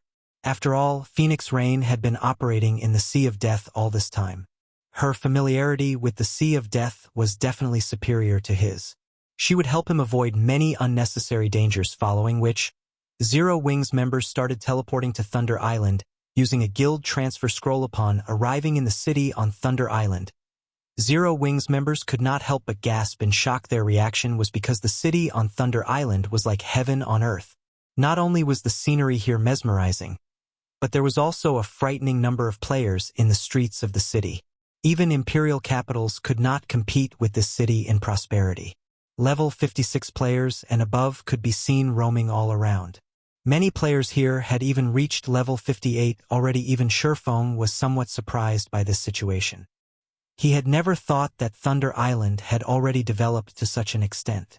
Meanwhile, under Blue Phoenix's guidance, Zero Wing's members soon arrived at Thunder Island's harbor. Currently, thousands of speedboats and warships could be seen docked there. The scene simply jaw-dropping just as Blue Phoenix was about to bring Zero Wing's members to the speedboats she had prepared for the trip to the Sea of Death's inner area. A Dragon Phoenix Pavilion member suddenly ran over Big Sis Blue. Bad news. The Pavilion Master found the legacy left behind on Savage God Island, but information about it got out somehow, and her team ended up surrounded by Miracle's forces. Currently, Miracle has already blocked off the entire island. Although we immediately tried to deploy reinforcements, 9 Dragons Emperor's people are deliberately making trouble for us, preventing us from using the guild's warship to save the Pavilion Master. Damn it! 9 Dragons Emperor must have leaked the information to Miracle to spoil our plans. Upon hearing her subordinate's report, Blue Phoenix could not help but frown in anxiety. The terrain on Savage God Island was slightly unusual. Players could use neither return scrolls nor instantaneous movement scrolls on the island. Meanwhile, entry to the island was possible only by ship. If the entire island was blocked off, the only way out was by carving a path of blood. Meanwhile, the members Phoenix Rain had brought to Savage God Island this time were all experts of the Phoenix Pavilion. Their annihilation would deal a severe blow to the Phoenix Pavilion Guild leader Black Flame. Due to this emergency, I'll have to postpone our trip for now. I need to quickly organize a fleet and head over to Savage God Island. I hope that you can understand, Blue Phoenix said anxiously as she looked at Feng. Something happened on Savage God Island? Feng was startled by Blue Phoenix's words. As far as he remembered, Savage God Island was not something that should appear at this stage of the game. He nodded and said, "Since the Phoenix Pavilion Master is in trouble, it is only natural to postpone this matter. As allies, is there anything we can do to help?" Chapter 1926, Hell Has No Doors. Guild leader Black Flame is willing to help us? Wonderful. Blue Phoenix rejoiced when she heard Feng's offer. Although Zero Wing had not focused on its development on Thunder Island and had only conducted some business there. The naval forces the guild possessed still should not be underestimated. The one-horn sailboat, in particular, a bronze small sailboat that Zero Wing revealed during the struggle for Thunder Island, was something that the various superpowers still sought to obtain even now. After all, although the superpowers' naval forces had improved a lot since the struggle of Thunder Island, the one-horn sailboat remained a force to be reckoned with, following which, while organizing a fleet to head towards Savage God Island, Blue Phoenix filled Feng in on their rescue operation this time. In order to monopolize the legacy ruin on Savage God Island, Miracle had dispatched 3 of its fleets, each of which had over 100 ships. With the 3 fleets, Miracle was able to surround Savage God Island and seal off all possible exit points. Originally, with the naval forces the Dragon Phoenix Pavilion had developed during this period, it would have been very easy to break through a blockade like this. However, due to 9 Dragons Emperor's interference, Phoenix Rain couldn't mobilize the common warship the pavilion had recently acquired after much difficulty. Although warships were no match for speedboats and sailboats in terms of speed, they were specialized for combat, their combat power far superior to even that of sailboats out at sea. This warship was the reason why the Dragon Phoenix Pavilion succeeded in stabilizing its position on Thunder Island. With the current predicament happening so suddenly, most of the Dragon Phoenix Pavilion's fleets were out of position, off doing their own quests very far away from Savage God Island. Even if these fleets were to head over to Savage God Island now, by the time they arrived, Phoenix Rain's group would have long since been killed by Miracle. The only fleet they could mobilize was the one the pavilion had stationed to garrison Thunder Island Guild leader Black Flame. I hope that you can help us distract a part of Miracle's forces. You don't have to fight them head on. It is fine so long as you can distract 1 fleet's worth of ships. With that, my side will be able to break through the encirclement and rescue the Pavilion Masters group. Blue Phoenix briefed Feng on the plan as she took out a sea map. As long as they could group up with Phoenix Rain's forces, Miracle would have a hard time doing anything against them. Then, all they would have to do was buy time until the pavilion's other fleets arrived. At which point, Miracle would naturally give up on targeting Phoenix Rain. After all, if the fleets of their 2 superpowers truly started a fight with each other, all they would achieve was harm to themselves, benefiting the other superpowers occupying Thunder Island. My side only needs to split one of their fleets away. After giving the matter some thought, Feng nodded and said, "That won't be a problem. We'll do our best to keep them busy for as long as possible." The appearance of Savage God Island was a huge event. He naturally had to go and take a look. During his previous life, he had only heard about Savage God Island. Savage God Island was both a secret land and a drifting island. Rumor had it that there were legacies and treasures left behind on the island. Reality had indeed proven these claims true. Regardless if it were legacies or treasures, both could allow a guild's strength to skyrocket. However, Savage God Island had only appeared for a short period in the past. By the time the various large guilds had shifted their focus to the sea, Savage God Island had long since become a legend. In the end, only the superpowers back then had managed to gain some harvest from it. I'll have to trouble guild leader Black Flame. Then, Blue Phoenix said sincerely. By the time Blue Phoenix was done hashing out a rescue plan, her fleet was also ready to set off. She immediately commanded her fleet to depart for Savage God Island. The appearance of Blue Phoenix's fleet stunned many of the adventurer teams that had recently arrived on Thunder Island. Her fleet had 100 ships in total. Among them, more than 50 were advanced speedboats, 8 were bronze speedboats, 2 were mysterious iron speedboats, and 2 were common small sailboats. A very powerful fleet even in the Sea of Death. Compared to the fleets the adventurer teams normally came across, the difference was like heaven and earth. The usual fleets only had 5 or 6 bronze speedboats and 30 or so advanced speedboats, with the rest being ordinary speedboats in reality. The adventurer teams that had recently arrived on Thunder Island weren't the only ones surprised by the fleet Blue Phoenix prepared. Even Shifeng was surprised at this sight. He had never thought that Phoenix Rain had already expanded her naval forces to such a level. Moreover, this was only one of several fleets under Phoenix Rain's command, of course. A fleet used to garrison Thunder Island naturally needed to be excellent, as this was a show of the guild's strength. At the same time, this garrisoned fleet could be used during emergencies.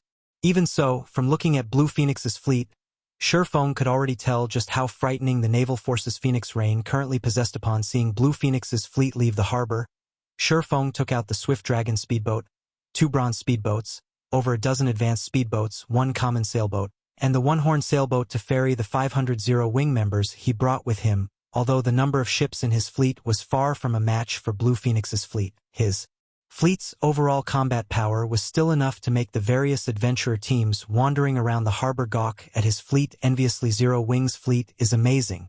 Big Sis Blue. This is wonderful. With our strength and Zero-Wings, we'll have no problem breaking through Miracle's encirclement. A level 57, Tier 2 female cleric on one of the Dragon Phoenix Pavilion's common sailboats exclaimed in surprise and joy when she saw Zero-Wing's fleet. This is only natural. Back during the struggle for Thunder Island, Zero-Wing's fleet was already something that the various superpowers envied. Although Zero-Wing is currently unable to focus on its naval development due to a bunch of matters, its naval strength is still not to be underestimated. Blue Phoenix nodded.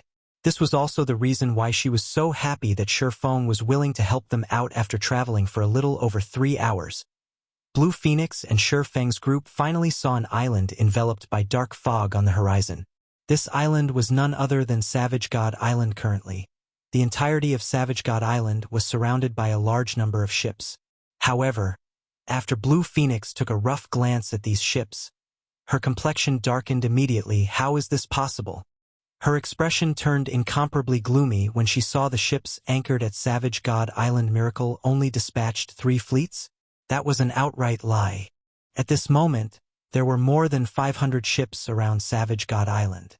In other words, a total of 5 fleets were present. Moreover, just the small sailboats she could see from this distance numbered as many as 7, with mysterious iron speedboats numbering more than 10. Even Miracle's Pride, the giant crocodile warship, was here. Meanwhile, after noticing the appearance of Blue Phoenix's and Shifeng's fleets, these ships quickly went into action and started forming an encirclement around the 2 fleets' vice guild leader Miles. Just like you guessed, the fleet the Dragon Phoenix Pavilion used to garrison Thunder Island has arrived. However, according to the report we received, it would seem that Zero-Wing's fleet is also participating in the rescue operation this time. Zero-Wing's fleet has 2 sailboats and several excellent speedboats. A Tier 2 ranger, the captain of one of Miracle's small sailboats, reported as he looked at Shifeng's fleet. Should we alter our original plans? Zero-Wing, 1,000 Miles smiled when he heard this. This is interesting. Originally, I only planned on damaging and plundering Phoenix Rain's first fleet. But since Zero-Wing has also joined the fray, we'll take Zero-Wing's ships too. Notify the Water Ghost Legion to start the assault. He was very familiar with Zero-Wing's one-horn sailboat. However, after the Thunder Island event, Zero-Wing no longer operated in the Sea of Death. As a result, the one-horn sailboat also disappeared from everyone's eyes. Now that the one-horn sailboat reappeared, he could use this opportunity to take it for himself. Zero-Wing's naval strength might have been frightening during the struggle on Thunder Island, but times had changed. The one-horn sailboat's combat power was no longer a threat to Miracle. Understood, the ranger captain said excitedly, his eyes shining with greed as he looked at Blue Phoenix's and Shifeng's fleets. The operation this time was a huge jackpot. In anticipation of this moment, the Water Ghost Legion he led had been constantly honing itself in secret. Unlike legions that operated on land, the Water Ghost Legion specialized in naval combat. Every member of the Legion had acquired a sea-based legacy. Their combat power far surpassed normal players when at sea. Before them, a ship was no different from a stationary target, including the firepower of 5 fleets worth of ships. Annihilating an expert fleet was a piece of cake. Retreat. Everyone, leave this sea zone as quickly as possible. Blue Phoenix commanded hurriedly upon seeing Miracle's fleet mobilizing. The difference in strength between the two sides was clear for all to see. Fighting against a fleet of such a size and caliber was simply suicidal. The only thing they could do now was retreat. However, in terms of speed, Miracle's ships obviously had the upper hand. Very quickly, Miracle's ships completed their encirclement of Blue Phoenix's and Shurfang's fleets shortly after. A gigantic, dark gray warship stopped a short distance from the sailboat Blue Phoenix rode. The level 58, Tier 2 Ranger standing on this warship's deck smiled as he looked at Blue Phoenix and said, "Blue Phoenix, long time no see. Although I lost to you in our previous battle, this time, I'll have you hand over all your ships to me. Or do you want me to slaughter every one of your men before taking your ships? I'm fine either way." Blue Phoenix's expression turned even uglier when she saw this level 58, Tier 2 Ranger. The man's name was Wild Aggression, and he was the commander of one of Miracle's trump card legions. Recently, Wild Aggression had obtained a sea-based advanced legacy. Now, his strength out at sea was far stronger than his strength on land. His appearance here also meant that their chances of defeating Miracle's forces this time had become even smaller. "Since you're not willing to make a decision, I'll choose for you." Sending a glance at the Water Ghost Legion members behind him, Wild Aggression pointed forward and said, "Go! Kill them all. But make sure not to damage my new ships. As for the items they drop, finders keepers." Chapter 1927, King of the Seas. Retreat. All ships maintain a distance from the enemy and break through the encirclement with everything you have. Absolutely do not let enemy ships close in on you. Blue Phoenix commanded hurriedly when she saw the approaching bronze and mysterious iron speedboats. The attacks of ships had very long cooldowns. Moreover, while these attacks were effective against sea monsters, they were not as effective against players. After all, the attacks of ships were very monotonous with long preparation times. Expert players could easily avoid them.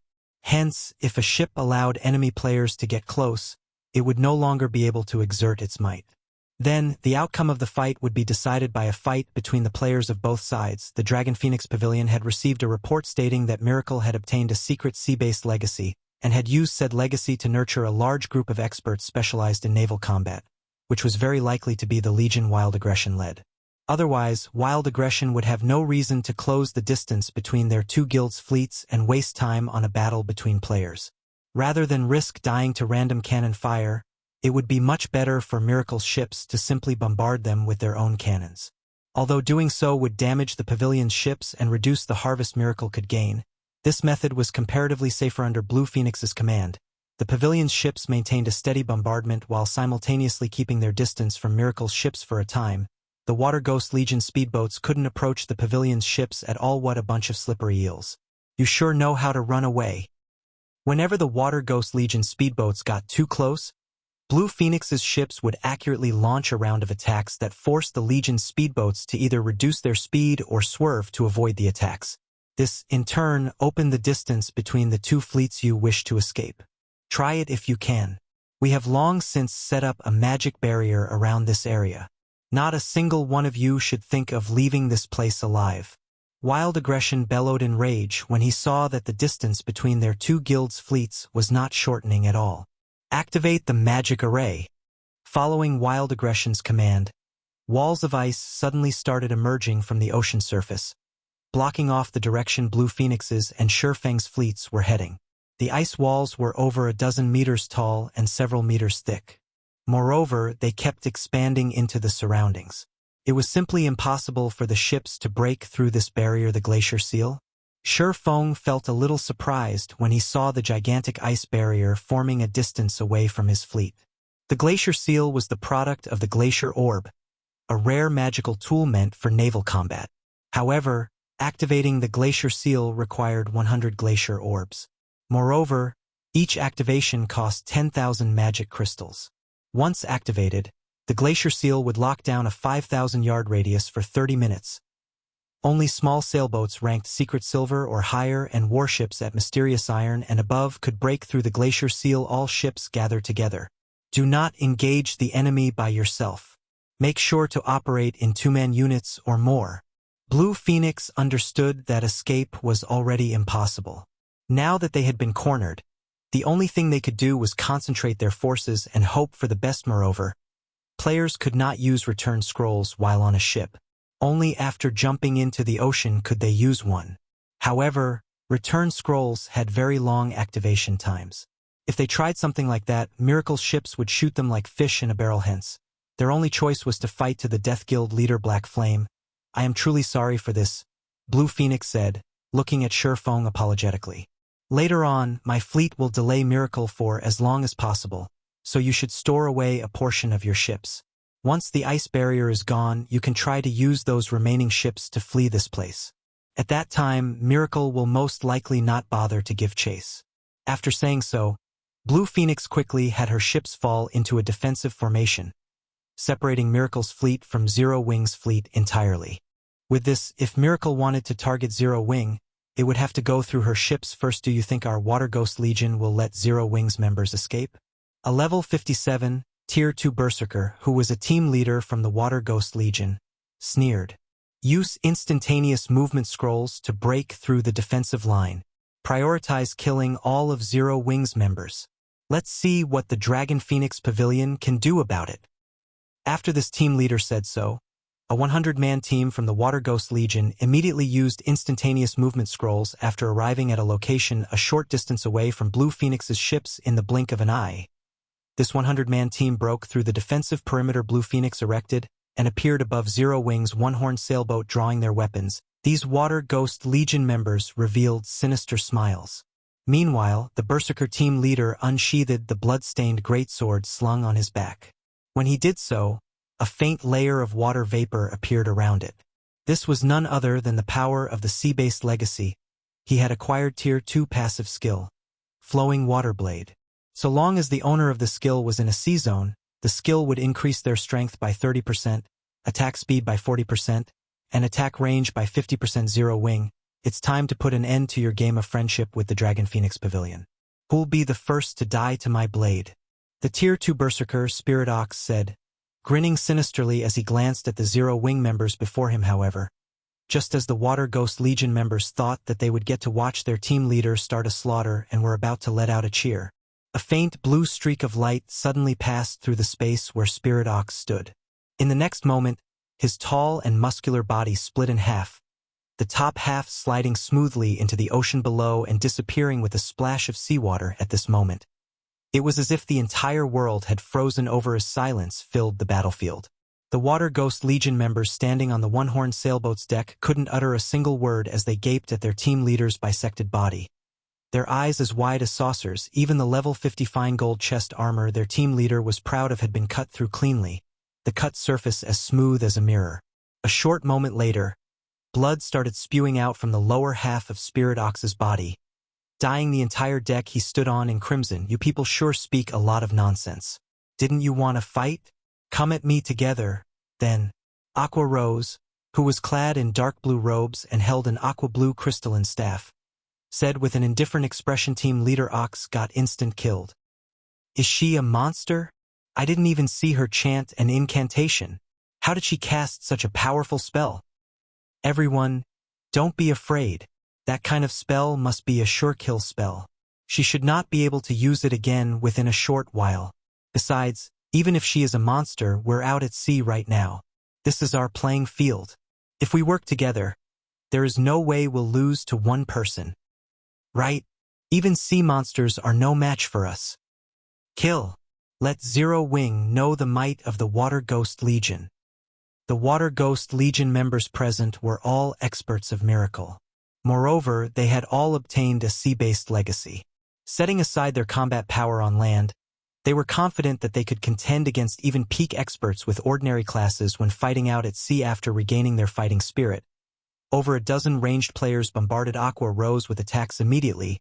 Spells and arrows flew at Aqua Rose one after another, every one of these attacks containing power at the peak of Tier 2. A Tier 2 metric tons of the same level would not survive such a bombardment easily, not to mention a Magicka class player. As long as an attack landed, Aqua Rose would sustain heavy injuries. Even if she did not die at the same time, over a dozen melee players started moving toward Aqua Rose from two different sides. If she tried to dodge the ranged attacks, her defense would definitely lapse. They could then take advantage of that opening to kill her, however. Aqua Rose held her ground and simply watched quietly as the numerous spells and arrows flew toward her. Is she suicidal? Doesn't she know that these spells and arrows are buffed by the ocean's power? Just as the approaching melee players were wondering why Aqua Rose was not reacting to the incoming attacks, the spells and arrows actually started disappearing after getting within half a yard of her. It looked as if something was devouring these attacks one after another. A magic barrier? Impossible! The power of those attacks is at the peak of Tier 2. Even if she used a Tier 2 magic barrier, there is no way she can stop all those attacks without suffering any damage. Just as the Water Ghost Legion members were wondering what was going on, Aqua Rose tapped the butt of her staff on the deck. The water barrier surrounding her promptly expanded, transforming instantly into a 10-meter-tall tsunami, which then devoured every Water Ghost Legion member standing on the one-horned sailboat. Even Tier 2 MTs were utterly powerless in the face of the tsunami. After getting devoured by the towering wave, everyone's HP fell to 0 in no more than 2 seconds. In the blink of an eye, all 100 Water Ghost Legion members were killed, leaving behind a bunch of ownerless weapons and equipment on the deck. Chapter 1928, Tier 3 Combat Power. When the Water Ghost Legion members on the one-horned sailboat were annihilated, the other Water Ghost Legion members, who were fighting Blue Phoenix's forces, could not help but gasp by assent. The opponent only a single person. How did they get killed so easily? She must have used a powerful spell. Even Tier 2 MTs didn't survive her attack. Did she use some kind of over-tier spell? Questions flooded the Water Ghost Legion members' minds as they looked at Aqua Rose. Due to their sea-based legacies, both their attack power and defense were greatly enhanced when fighting at sea. In addition, their combat standards were superior to ordinary experts. Overall, their Tier 2 members should be able to contend against peak experts. However, Aqua Rose had still killed the several Tier 2 members, who were part of the 100-man assault team. Instantly, what are you all afraid of? The enemy is just one person. Since fighting her at close range is impossible, then switch to ranged attacks. She is bound to run out of mana and stamina sooner or later. Wild Aggression barked strictly, a slight frown forming on his face, while Aqua Rose's strength did indeed make it more difficult for them to wipe out Zero Wing's forces. They still had an absolute advantage in numbers. The outcome of this battle wouldn't change just because of one person. After Wild Aggression finished speaking, another 100-man team from the Water Ghost Legion teleported to the one-horned sailboat. Obedient to Wild Aggression's command, several dozen ranged players started attacking Aqua Rose from a distance. Although Aqua Rose's spells were powerful, she would have difficulty retaliating when targeted by so many attacks. Moreover, with such a great distance between them, dodging her single-target spells would be much easier. Suddenly, over 100 projectiles flew at Aqua Rose from multiple directions. At this time, however, Aqua Rose completed incanting a spell. Opening her eyes, she said, "Go!" Following which, a gigantic ball of water formed above her head, then shot out countless jets of water that struck down every projectile sent at her.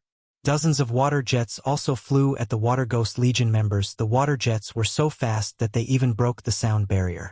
In the blink of an eye, the jets arrived before the Water Ghost Legion members' Tier 2 spell, Rising Flow. Show. Although the Water God Legion members tried to block or dodge the water jets as soon as they noticed the attacks, the water jets were simply too fast. In addition, the water jets were so powerful that they even pierced through the ice walls, which a few elementalists had managed to erect in time, and the players standing behind the ice walls. Players struck by the water jets died instantly when the few surviving Water Ghost Legion members, who managed to dodge the water jets in time, saw their companions collapsing. Fear surfaced in their eyes. However, while these Water Ghost Legion members were in a daze, Aqua Rose launched another wave of attacks at them. This time, though, she controlled the movements of the water jets, so they no longer attacked in a monotonous pattern. Facing water jets that came at them from multiple directions, the Water Ghost Legion members had no choice but to defend themselves. As evasion was no longer possible, however, the power of the water jets easily penetrated whatever defenses they raised. In the blink of an eye, the second 100-man team the Water Ghost Legion sent to deal with Zero Wing was annihilated. How is that possible? The other Water Ghost Legion members, who were watching the battle from afar, grew fearful and anxious as they looked at Aqua Rose. In the short span of time since the battle began, 200 members of Miracle's prided Naval Legion had gotten killed already, which was simply a nightmare. Moreover, this nightmare still showed no signs of ending anytime soon, as Aqua Rose used an instantaneous movement scroll and teleported herself between the Water Ghost Legions and Blue Phoenix's clashing forces after killing the second 100-man team. She then promptly started casting a spell.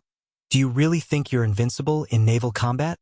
Wild Aggression could no longer sit still after seeing Aqua Rose appear boldly before him. He swiftly retrieved the aqua blue longbow slung on his back and simultaneously fired several dozen icy blue arrows at her. Die! Every arrow carried power at the peak of Tier 2. Several dozen of them intertwined could heavily injure even a great lord of the same level. Moreover, the arrows also moved faster when intertwined. Like a lightning bolt, they crossed the distance of 80 yards or so almost instantly. When the other Water Ghost Legion members saw this move, they breathed out an involuntary sigh of relief. Their commander was finally taking action. This move was originally only a Tier 2 skill. However, when used at sea, its power would be enhanced significantly. Moreover, Wild Aggression had combined a combat technique with the skill, increasing the skill's power even further. Even Tier 2 MTs of the same level would be killed instantly if they tried stopping this attack head-on. However, just as the arrows were about to land on Aqua Rose, a 3-layered water barrier suddenly appeared before her like a blooming lotus flower boom. When the arrows struck the water barrier, they tore through the first layer easily. However, when they reached the second layer, they stopped cold. Along with the appearance of the water barrier, 12 angry water serpents had also surfaced from the ocean around Aqua Rose, each serpent over a dozen meters tall. Like rampaging sea monsters, they let loose a deafening roar. Immediately, the players near Aqua Rose felt an indescribable pressure weighing on their bodies, both their attributes and physique decreasing continuously. Who are you? Wild Aggression's eyes were wide with astonishment when he saw that Aqua Rose remained completely unharmed after receiving his attack. That was a skill enhanced by the power of the sea. How can a Tier 2 player like you possibly stop it? Enhanced by the sea?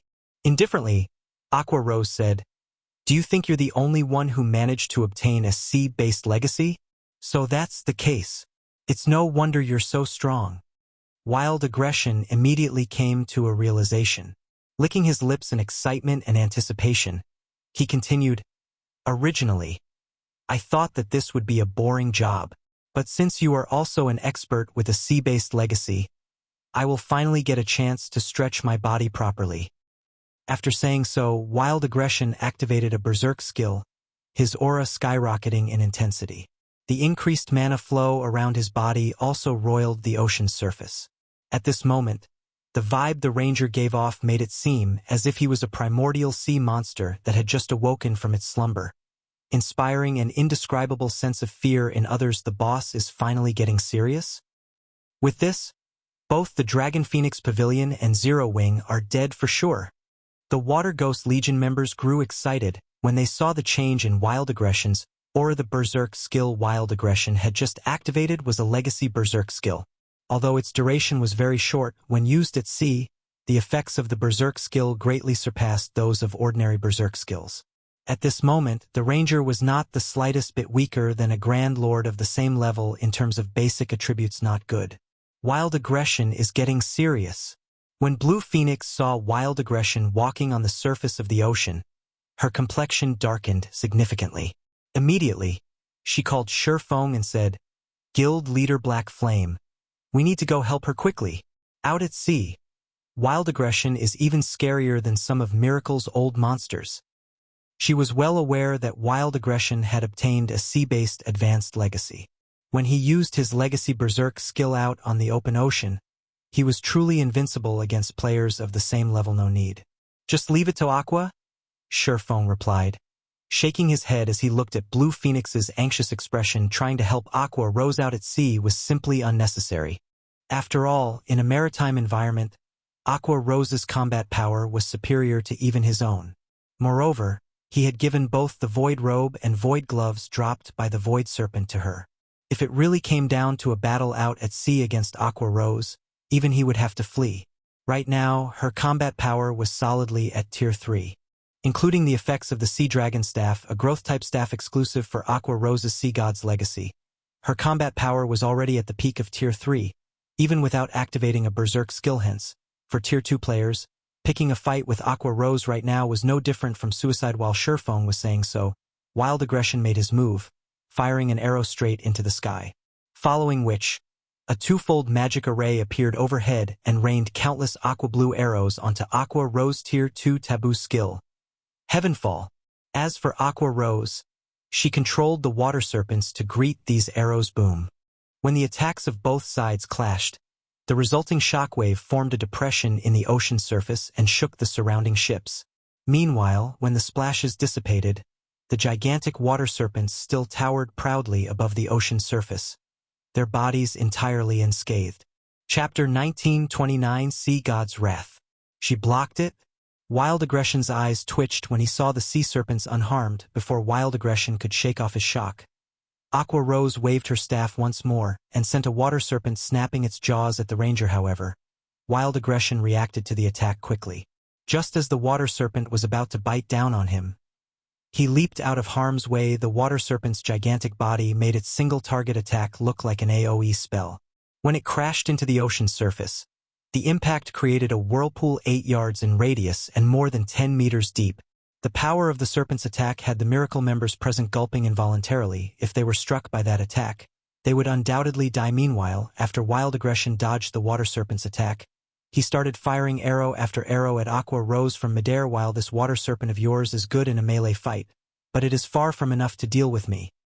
As a veteran expert, Wild Aggression quickly understood Aqua Rose's weaknesses after clashing with her for just a short time. While the water serpent was indeed strong, it was considerably slow. All he needed to do to win this fight was avoid the water serpent and focus on attacking Aqua Rose herself like shooting stars. The arrows Wild Aggression launched moved so quickly that others could see only streaks of light for a time. Dozens of light blue streaks of light bombarded the water barrier protecting Aqua Rose, raising splashes of water one after another. However, no matter how many arrows struck Aqua Rose's barrier, they got through only the first layer at most. They weren't able to pierce the second layer even in the slightest, much less damage Aqua Rose. The boss still hasn't broken through that barrier even after attacking so many times. She really is a monster. Even if the commander can't harm her, she can't harm the commander either. With the commander's combat standard and speed, that slow water serpent won't be able to touch even a strand of the commander's hair. The players observing the battle between Wild Aggression and Aqua Rose from a distance were mesmerized. The battle between these two players did not look like a battle between players at all, but more like a territorial struggle between two monsters of equal strength. No matter how many times these two monsters attacked each other, they failed to inflict any harm on one another. One is not enough? Raising her brow at Wild Aggression, Aqua Rose pointed her free hand at the ranger. Immediately, the remaining 11 water serpents all joined in on the attack. How can she control so many serpents? Wild Aggression's expression turned serious when he saw the approaching water serpents. Dealing with one water serpent was easy enough, as its attacks were somewhat monotonous. However, if all 12 water serpents were to attack simultaneously, the standard of the attack would undergo a qualitative transformation. Originally, Wild Aggression had thought that Aqua Rose could control only one water serpent properly. In that case, he could take advantage of the water serpent's slow attack speed to counterattack her. However, with all 12 water serpents attacking him now, he could only evade. He had no opportunity to attack Aqua Rose whatsoever. In the blink of an eye, Wild Aggression was placed in an absolute disadvantage. However, the thing that made him truly fearful was the fact that Aqua Rose's control over the water serpents improved as the battle went on, making it increasingly difficult for him to evade their attacks. At this rate, it was only a matter of time before the serpents devoured him. Fire the warship's cannons and kill her. It doesn't matter even if you destroy the ship she is standing on. Wild Aggression commanded, his eyes becoming bloodshot when he saw his depleting HP. Hearing Wild Aggression's order, the miracle members controlling the giant crocodile warship sprang into action. After they aimed the warship's main cannon at Aqua Rose's position, the cannon started gathering a frightening amount of mana. The shot from the giant crocodile warship's main cannon was the warship's strongest attack, One hit from the main cannon could heavily injure even a Grand Lord-ranked sea monster or instantly obliterate an advanced speedboat.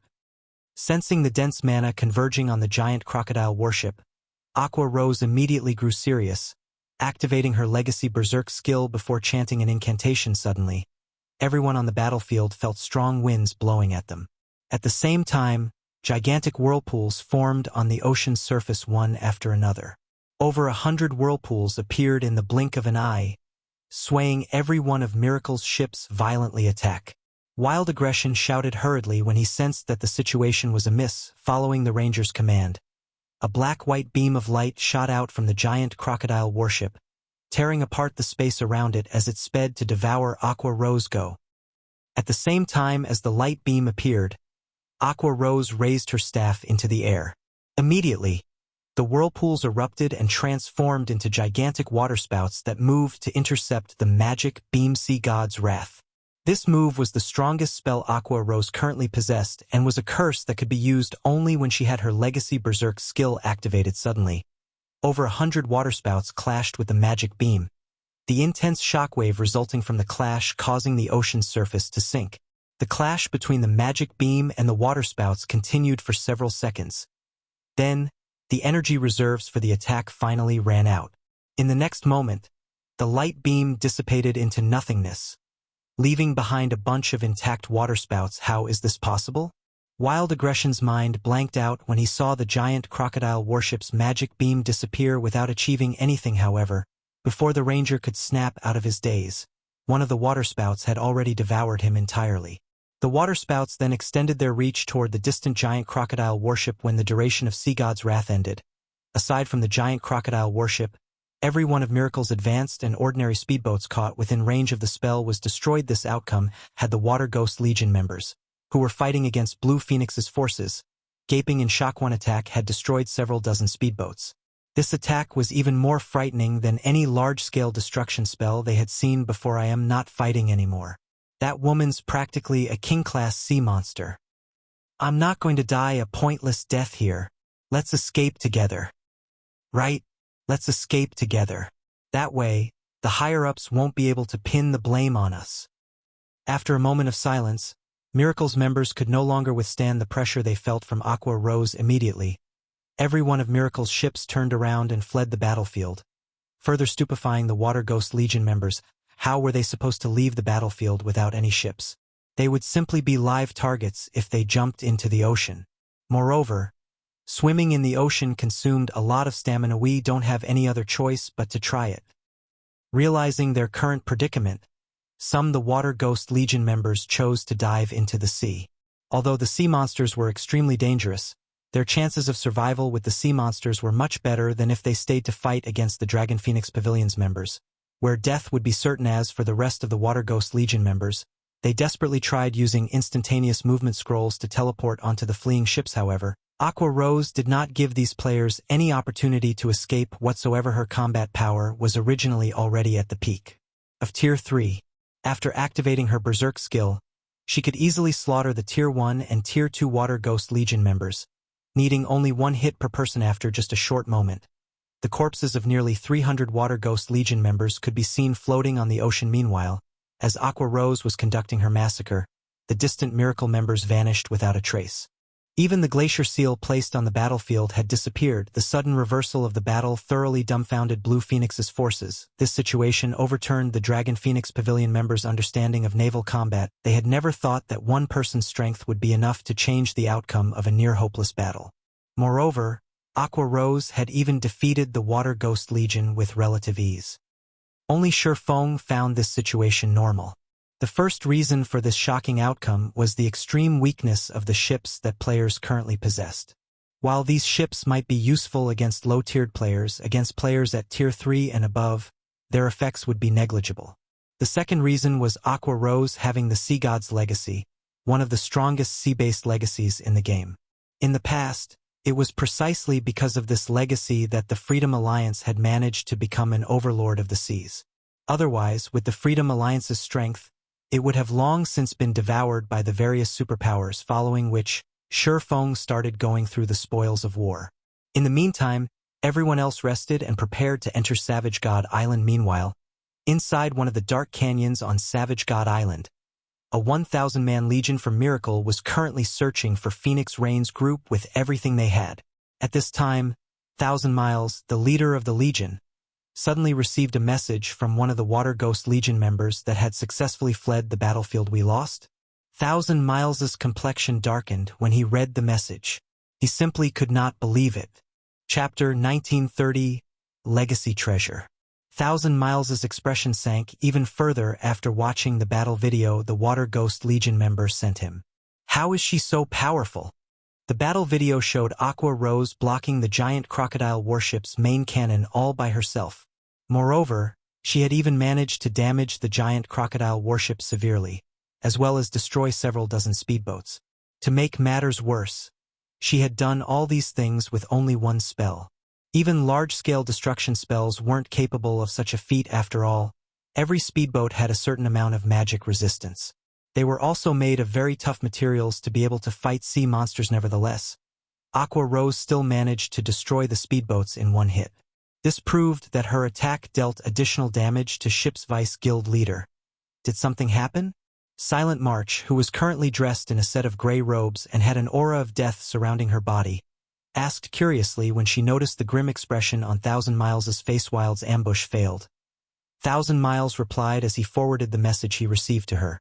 Moreover, it was a rout this time. Over 70% of the Water Ghost Legion's members died in battle.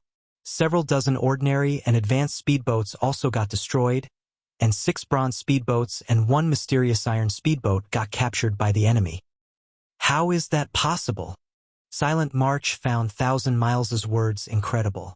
Could the Dragon Phoenix Pavilion have come prepared this time and mobilized every one of its fleets for this battle? The 5 fleets Wild Aggression led were all expert fleets of Miracle. There was also the Water Ghost Legion. Unless the Dragon Phoenix Pavilion mobilized every one of its fleets, she couldn't imagine how Wild Aggression could suffer such a heavy blow. No. All of this is due to just one person, 1,000 Miles said, shaking his head. One person? Silent March could not help but be stunned. Enviously, 1,000 Miles said, even Wild Aggression with his advanced legacy was no match for her. I suspect that she must have obtained a sea-based peak legacy, as well as weapons and equipment unique to her class. Otherwise, she wouldn't have been so powerful. Sea-based legacies were things that the various superpowers were currently scrambling to acquire. When the various superpowers clashed with each other out at sea, the battle would normally be between players only. Ships were mainly used to deal with sea monsters, as they were not as effective against players. Meanwhile, just obtaining a sea-based basic legacy could increase a player's combat power out at sea by at least 50%. As for advanced legacies, the improvements provided were even more exaggerated. Miracle had exhausted a lot of manpower and resources just to obtain one sea-based advanced legacy. However, 1,000 Miles had to admit that the return was worth the losses incurred. After gaining the advanced legacy, Wild Aggression's combat power out at sea was simply frightening. Whether the Ranger was going up against sea monsters or players, his advanced legacy provided significant help. Now that it seemed that Aqua Rose had acquired a sea-based peak legacy, how could 1,000 Miles not feel envious of it? Moreover, watching this battle had also reaffirmed for him the importance of sea-based legacies. Then what should we do now? I'm afraid it won't be long before the Dragon Phoenix Pavilion's reinforcements arrive. Once that happens, we'll have a harder time killing Phoenix Rain, Silent March said worriedly. Since reinforcements have already arrived, there's no need for us to waste time here any longer. In any case, we have already obtained the legacy treasure and achieved our initial goal. Have everyone retreat. 1,000 Miles replied, smiling. We'll let Phoenix Rain and Zero Wing have their fun for now. Once we obtain this legacy, the entire Sea of Death will be Miracle's territory. When Blue Phoenix received news about Miracle's ambush on Phoenix Rain, they had already fought a battle with Phoenix Rain's team on Savage God Island. Meanwhile, by the time Blue Phoenix's fleet arrived, the battle had long since ended. Although they did not manage to steal everything from Phoenix Rain's group, they had still obtained the most important legacy treasure. If they had not wanted to obtain the remaining treasures, they wouldn't have bothered wasting time playing cat and mouse on the island with Phoenix Rain. Although the losses they suffered to Zero Wing were indeed unexpected, compared to the legacy treasure, these losses were negligible. Understood. I'll have everyone retreat from the island right away. Silent March started contacting the members scattered across Savage God Island and had everyone swiftly withdraw from the island pavilion master. Something strange is going on with Miracle's members. They're actually leaving the canyon. A level 57, Tier 2 Ranger using Eagle Eyes reported when she noticed that the Miracle members searching for them had started pulling out of Savage God Island. They've stopped chasing us? Phoenix Rain, who was currently recovering her stamina beneath a tree, asked curiously, "Has Blue arrived?" That's not right. With 1,000 Miles' personality, he wouldn't give up so easily. Did something unexpected happen to Miracle's forces? She knew very clearly what kind of strength Blue Phoenix's impromptu fleet possessed. It would be fortunate if Blue Phoenix's fleet could break through Miracle's blockade of Savage God Island. Even after Blue Phoenix's forces grouped up with her team, all they would be able to do was buy time for the Dragon Phoenix Pavilion's other fleets to arrive. 1,000 Miles should know this as well, so how could he possibly give up on this excellent opportunity to deal her a blow? Pavilion Master, something changed. An assassin hiding at the shore of Savage God Island reported suddenly. Miracle's ships stationed around the island are withdrawing. Miracle even removed the lockdown on the island? Phoenix Rain grew even more curious after hearing this report. Just what is 1,000 Miles planning? It was precisely Miracle's blockade that prevented her team from escaping. Meanwhile, now that it was gone, they could leave at any time. However, Phoenix Rain could not understand why 1,000 Miles would give up on such a good opportunity. Pavilion Master. Another update. Miracle's giant crocodile warship is approaching the island. However, by the looks of it, the warship seems to have sustained heavy damage. 2 of its mainsails are in tatters. Moreover, the fleets following behind the warship seem to have lost a lot of ships. They must have just experienced a great battle. The Miracle members on the island seem to be preparing to board the warship and leave the island, the assassin said, shocked as he eyed the gigantic warship that had anchored close to the beach and the Miracle members approaching the warship. After hearing this assassin's report, Phoenix Rain grew even more confused. She could not make heads or tails of the situation at all. Miracle's giant crocodile warship was no laughing matter. It was much more powerful than even the Dragon Phoenix Pavilion's warship, akin to a mobile seaborne fortress. Hence, she found it truly hard to imagine that Miracle's prided warship would suffer heavy damage. Moreover, Miracle had even decided to abandon Savage God Island and retreat right after suffering such a humiliation. Everyone, get yourselves ready. We're going to leave the island now. Phoenix Rain decided after giving the matter some more thought. Pavilion Master. Could this be Miracle's trap? Maybe they're pretending to retreat to get us to lower our guard. A female cleric said. With how strange this situation was, they had to be especially careful in their decisions. That shouldn't be the case. That's the giant crocodile warship we're talking about. Miracle doesn't need to damage its prized warship to such an extent just to deal with us. Miracle must have fought some other superpower and ended up eating a loss, Phoenix Rain said, shaking her head. While she had indeed considered the possibility of this being a ploy by Miracle, the likelihood was very low. Warships could not be repaired in ordinary repair yards. It would be utterly foolish for Miracle to damage its core combat power just to deal with her team. A short moment later, Phoenix Rain led the survivors of her team out of the canyon they were hiding in and carefully approached the shore of Savage God Island. Their journey there was incomparably peaceful. They did not encounter a single member of Miracle. Just which superpower started a fight with Miracle? Phoenix Rain could not help but wonder as she thought back to the uneventful journey her team just made. As far as she knew, there were no naval superpowers capable of forcing Miracle to make such a decisive retreat. Pavilion Master. Look, it's Blue Phoenix's fleet, a Tier 2 Ranger said as she waved excitedly at the ships approaching the shore they stood on. When Phoenix Rain turned to the direction the female ranger indicated, confusion covered Phoenix Rain's face. It was indeed Blue Phoenix's fleet that arriving. However, Miracle's ships currently surrounded Blue Phoenix's fleet, yet for some reason, none of Miracle's ships dared approach Blue Phoenix's fleet. They only watched the fleet edge up to the shore from afar as if they were afraid of something. When Blue Phoenix's fleet got closer, Phoenix Rain suddenly noticed the presence of sailboats and speedboats that were both unfamiliar yet familiar to her. This was especially true for the sailboat at the lead zero wing. Phoenix Rain was filled with an indescribable sense of shock when she saw Shurfeng and his guild members standing at the bow of the one-horned sailboat. Could it be their doing? Chapter 1931, Savage God's Treasure. Sea of Death, on the giant crocodile warship off Savage God Island. Vice Guild Leader, the results of our investigation are in. According to our spies, Black Flame is personally leading Zero Wing's team this time. As for why Zero Wing is here, we still aren't certain, Silent March reported as she pointed toward Zero Wing's members, who had just set foot ashore. Black Flame. 1,000 Miles smiled upon hearing this. We're quite lucky this time, since the guild leader of Zero Wing has personally come to a remote place like the Sea of Death. Zero Wing must be conducting a big operation.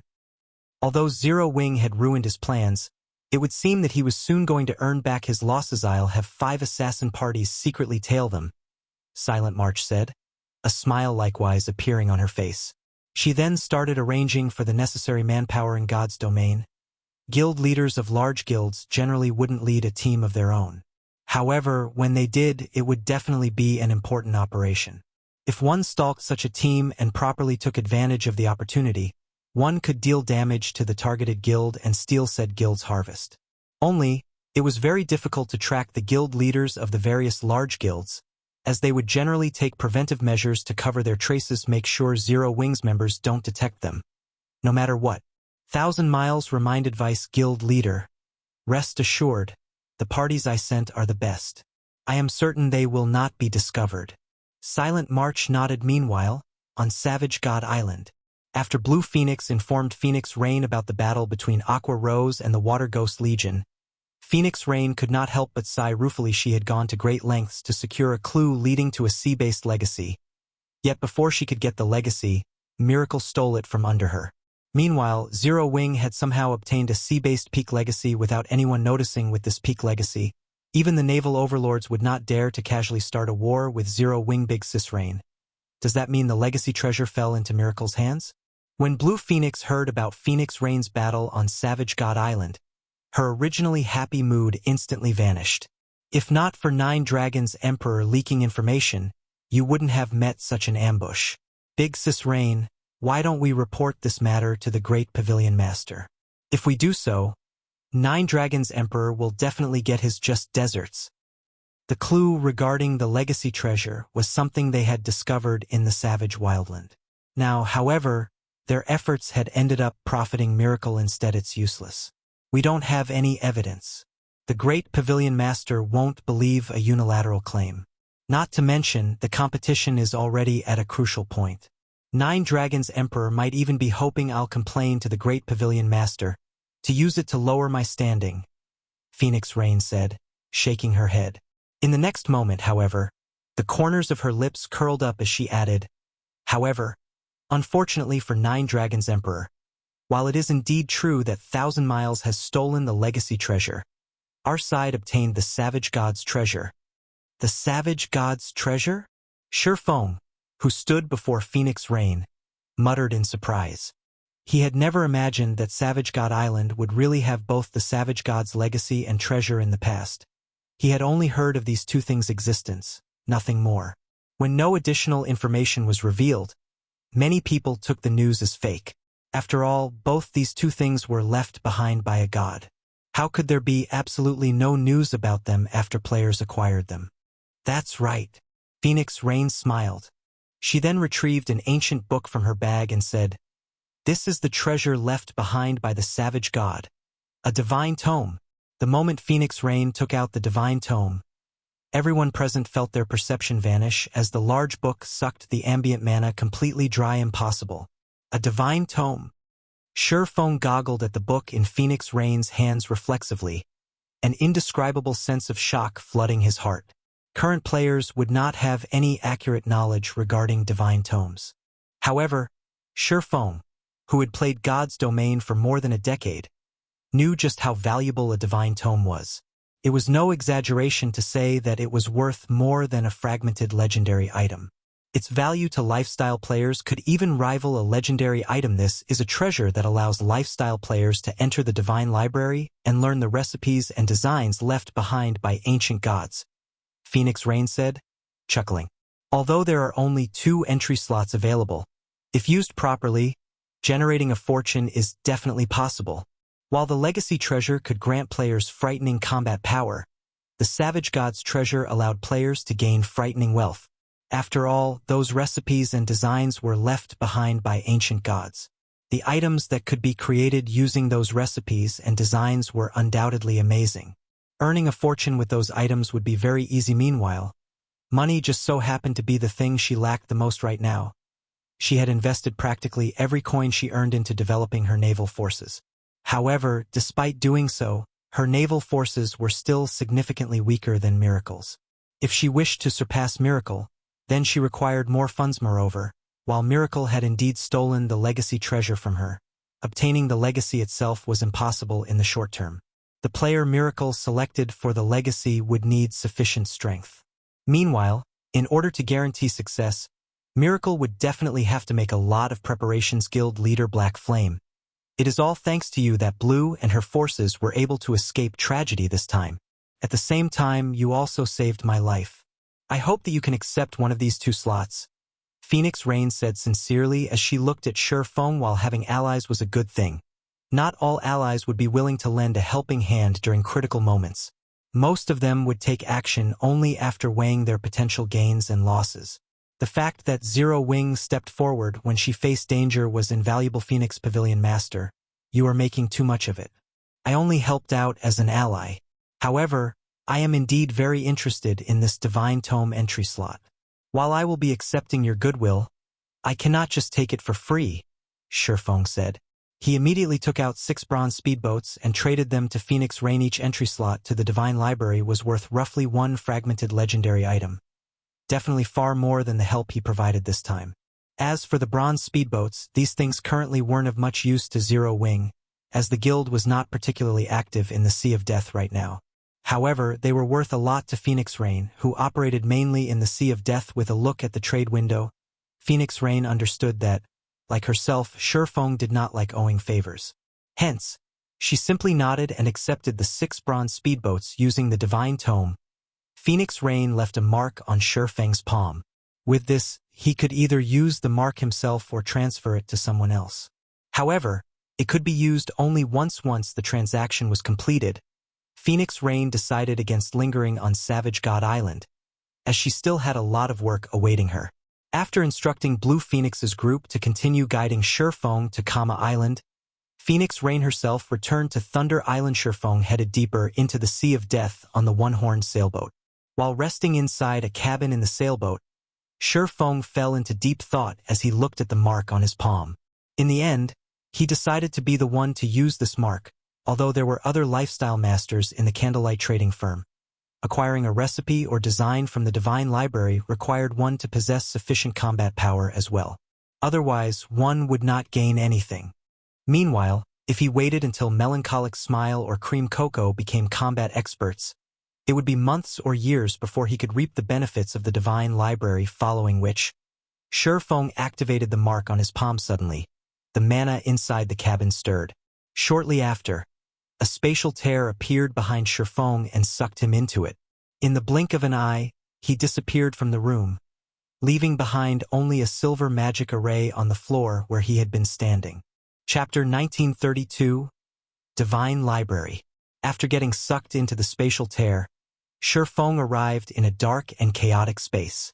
Standing at the center of this space was a majestic shrine that gave off such pressure that even the chaotic airflow actively avoided it. The moment Shurfeng appeared before the shrine, he could feel a stifling suppression of his strength.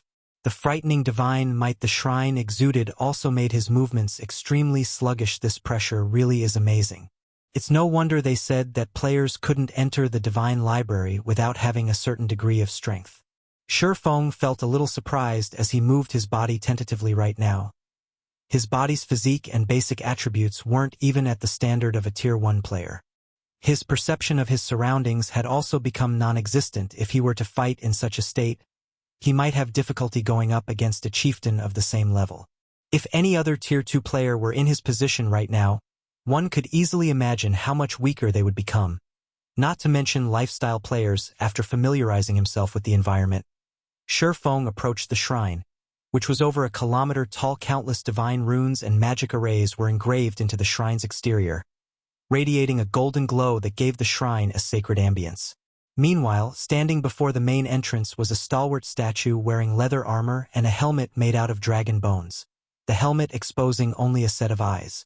The statue also held an axe in each hand. The pressure the statue gave off was so powerful that Shifeng had extreme difficulty approaching it. When he got within 100 yards of the statue, his body refused to move even a step closer. What kind of statue is this? It's clearly an inanimate object, yet it still has such a powerful pressure. Most likely, even Tier 4 players can't walk up to its feet looking at this 10-meter-tall statue. Shifeng could feel that the pressure it gave off would increase exponentially the closer one got to it. After bypassing the statue, Shifeng quickly arrived at the shrine's main entrance. The entrance was so massive that even monsters over 10 meters tall could walk through it easily. As Shifeng approached the golden set of doors, the doors slowly parted, a blinding glow escaping through the gap between the doors. By the time the golden doors were fully opened and the intense light had dissipated, a sea of books appeared before Shifeng. Rows of bookshelves filled the hall before him with patrol squads of stone guards wandering all around the chamber. Similar to Shifeng, these stone guards were all level 69. As for their ranks, there were elites, special elites, and chieftains. Although the HPs of these stone guards were not as high as that of ordinary monsters of the same rank and level, the elites still had over 1 million HP, while the chieftain rank squad captains had 5 million HP. If Shifeng were to come across these monsters in the outside world, he wouldn't even have paid attention to them. However, in his current state, he had no choice but to take the many stone guards in the hall seriously. The chieftain-ranked stone guards were especially dangerous to him. While Shifeng was carefully observing the movements and habits of the stone guards, an armored, middle-aged man, whose body was translucent like a ghost, suddenly appeared at the center of the hall. Even when Shifeng tried using omniscient eyes on him, aside from finding out that the man was named Bernard, he did not get any other information. Adventurer of the human race, I am Bernard, the manager of the Divine Library. Since you have gained an entry slot from a divine tome, you may pick out one book from the Divine Library. However, the books here are not easy to acquire. They will not be given to people who lack ability, Bernard said after appearing before Shifeng. Like an emotionless machine, Bernard continued indifferently. There are a total of 5 floors in the Divine Library, and the higher you go, the fewer the books available. In return, however, their value will also increase. Even ancient gods would covet the books found on the top floor. There are a large number of guards on every floor. Your task will be to obtain the book you want from these guards. Once you get a book, I will send you back immediately. If you are killed by the guards, you will similarly be sent away. If you wish to reap a harvest in the Divine Library, you must not be greedy. Tread within the limit of your abilities. After saying so, Bernard vanished. Sure enough, this place is the same as the rumors made it out to be. Shifeng possessed a certain degree of understanding of the Divine Library due to its great fame in God's domain. Countless superpowers had fought desperately to acquire a divine tome in the past. Stored inside the Divine Library were various recipes and designs for lifestyle classes. There were even designs for powerful war weapons, defensive constructions, and magic arrays. Just like Bernard had said, even after reaching Tier 6, players would still lust for the Divine Library's contents in the past. The most famous story involving the Divine Library had a Tier 6 God-ranked player obtaining a design for a war fortress from the Divine Library's 4th floor. The war fortress built using this design could resist even Tier 6 gods. Its deterrent force easily surpassed that of a Tier 6 player. The guild that acquired this war fortress also gained great assistance from it. God's domain had many forbidden lands that were so inhospitable that guild towns couldn't be set up within them no matter what. However, the war fortress could do to this reason. Countless superpowers had tried desperately to obtain a divine tome so that they could acquire an amazing war fortress design themselves. With such a war fortress, they, too, could develop in the various forbidden regions and reap the bountiful resources and treasures there. Of course, while Shifeng also wished to obtain a war fortress design right now, with his current strength, reaching the 4th floor was utterly impossible. The difficulty of each floor in the Divine Library increased exponentially. A Tier 2 player would be fortunate to obtain a book from the 1st floor. Even the best among Tier 2 players would get only as far as the 2nd floor. However, although the books on the 1st and 2nd floor were not as valuable as a war fortress design, they were already precious. Let's try out these guards, Shifeng thought as he looked at the patrolling guards.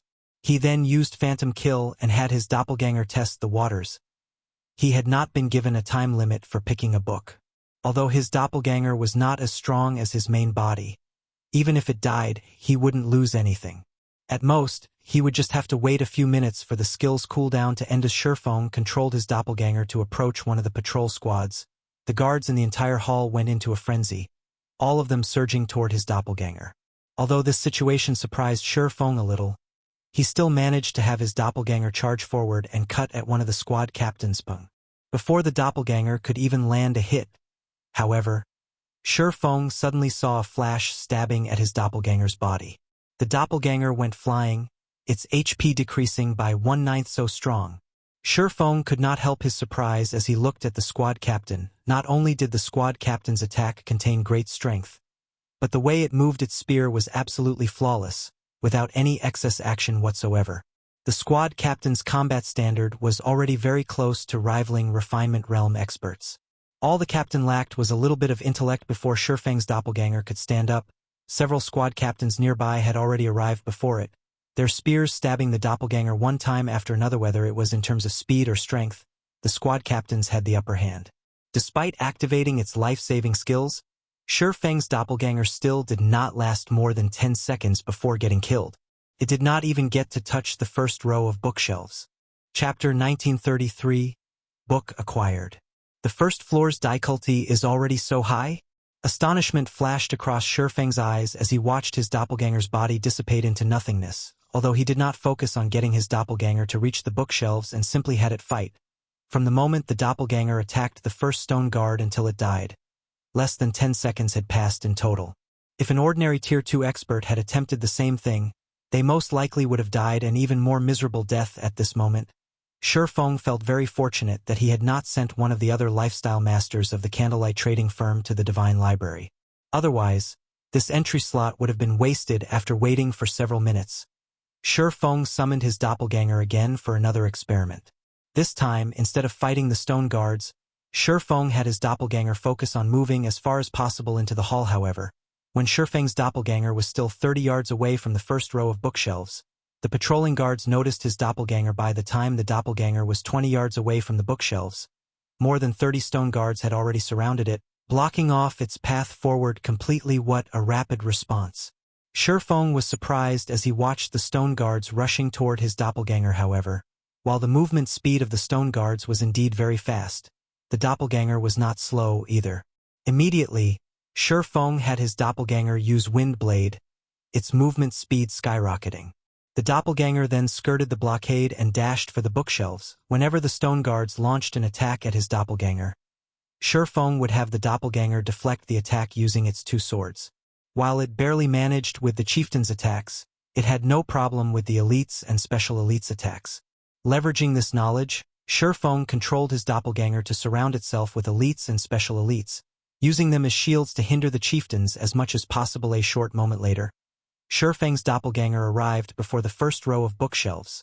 The first row of bookshelves contained advanced recipes and designs, all of which came from ancient times, so they could be considered unique in the current god's domain. The sight of these recipes and designs tempted Shurfeng greatly. However, he also understood very clearly that the deeper the bookshelves were located, the more valuable the books they held. Hence, he had his doppelganger continue deeper without hesitation. Second row. Third row. The deeper Shurfeng traveled into the hall, the more effort he had to expend to get even further. The first reason for this was the continuous increase in the number of stone guards. The second reason was the elites and special elites taking the initiative to give way to allow the chieftain-ranked squad captains to attack. After Shurfeng expended every skill his doppelganger possessed, the doppelganger ended up dying in the middle of the first-floor hall. So that's how it is. It's no wonder so many experts failed to obtain anything from the Divine Library in the past. Shurfeng took in a deep breath as he mentally replayed the scenes of his doppelganger's attempt. There were several hundred stone guards on the first-floor hall, including over 50 chieftains. The deeper one traveled into the hall, the more chieftains one would encounter.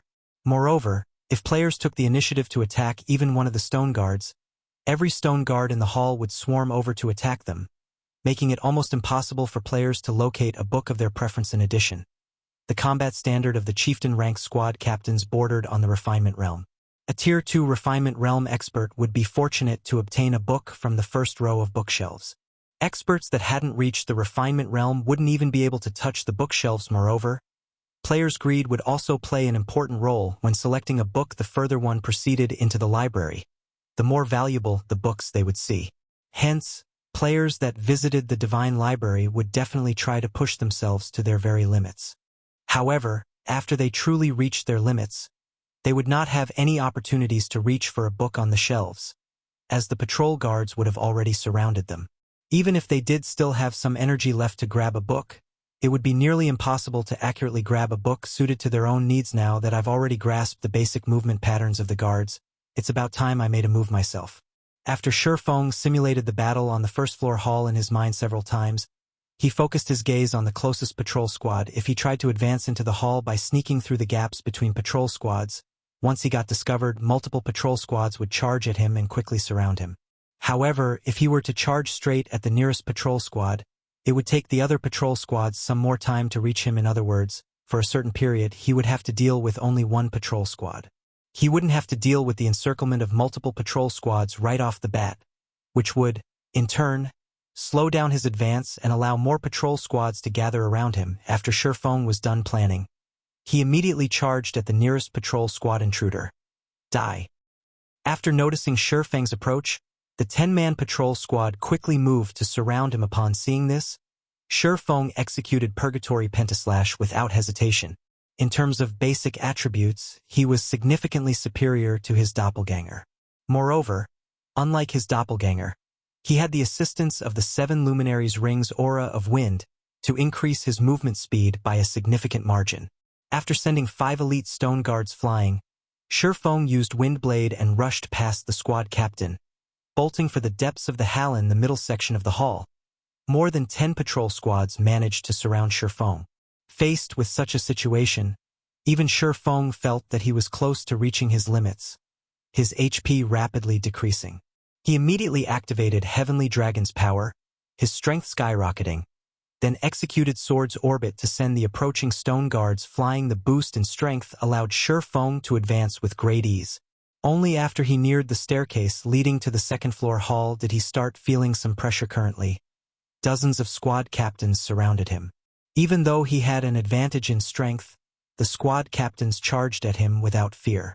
Unlike before, when squad captains only tried to hinder his movements and buy time, they now recklessly traded blow for blow, fully intent on reaping his life at all costs. Hence, even though he had superior strength, advancing still took him a lot of effort. In the end, Shifeng decided to use 9 Dragon Slash against the overwhelming number of attacks. With the help of the 16 Abyssal Blade Phantoms, he finally managed to get through the first floor and reach the second floor. Unlike the first floor, the guards on the second floor did not give Shifeng any time to prepare at all. The moment he appeared on the floor, the guards were already swarming toward him. Meanwhile, the guards on the second floor had clearly received a qualitative improvement, as even the weakest guards were chieftains, while the squad captains were high lords whose combat standard was at the refinement realm. Compared to the guards on the first floor, the guards here also coordinated much better with each other. To make matters worse, even with Heavenly Dragon's power activated, Shifeng was actually inferior to the high lords in strength. By the time Shifeng arrived at the first row of bookshelves, he already felt himself close to reaching his limits. Right now, he didn't even have any energy to spare for grabbing a book. Sure enough, the second floor isn't a place Tier 2 players can casually visit. Shifeng could not help but reveal a bitter smile when he noticed 3 more patrol squads approaching. It seems I have no choice but to give it my all. He activated Blade Liberation, allowing his strength to skyrocket once more. With the activation of Twofold Berserk, his strength rivaled that of the High Lord-ranked squad captains, following which he stabbed the Abyssal Blade into the ground.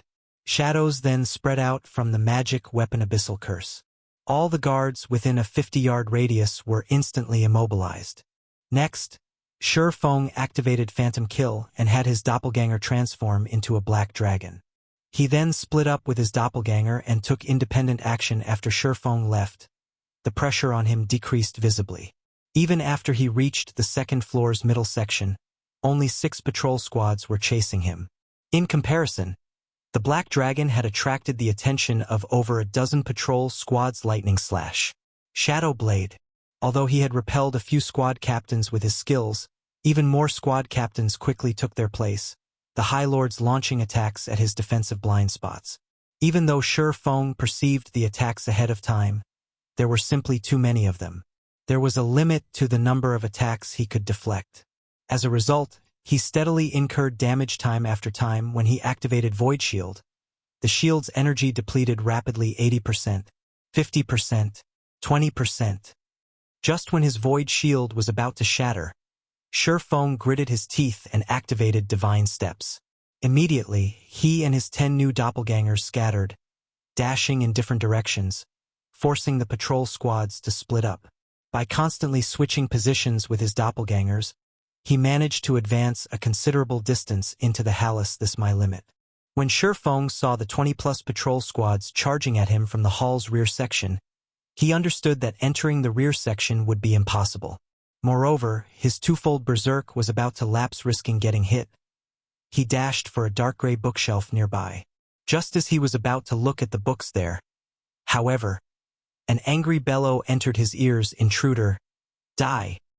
When the squad captains saw Shi Feng approaching a bookshelf, they went berserk. Suddenly, over a dozen squad captains raised their spears and hurled their weapons at him. Show.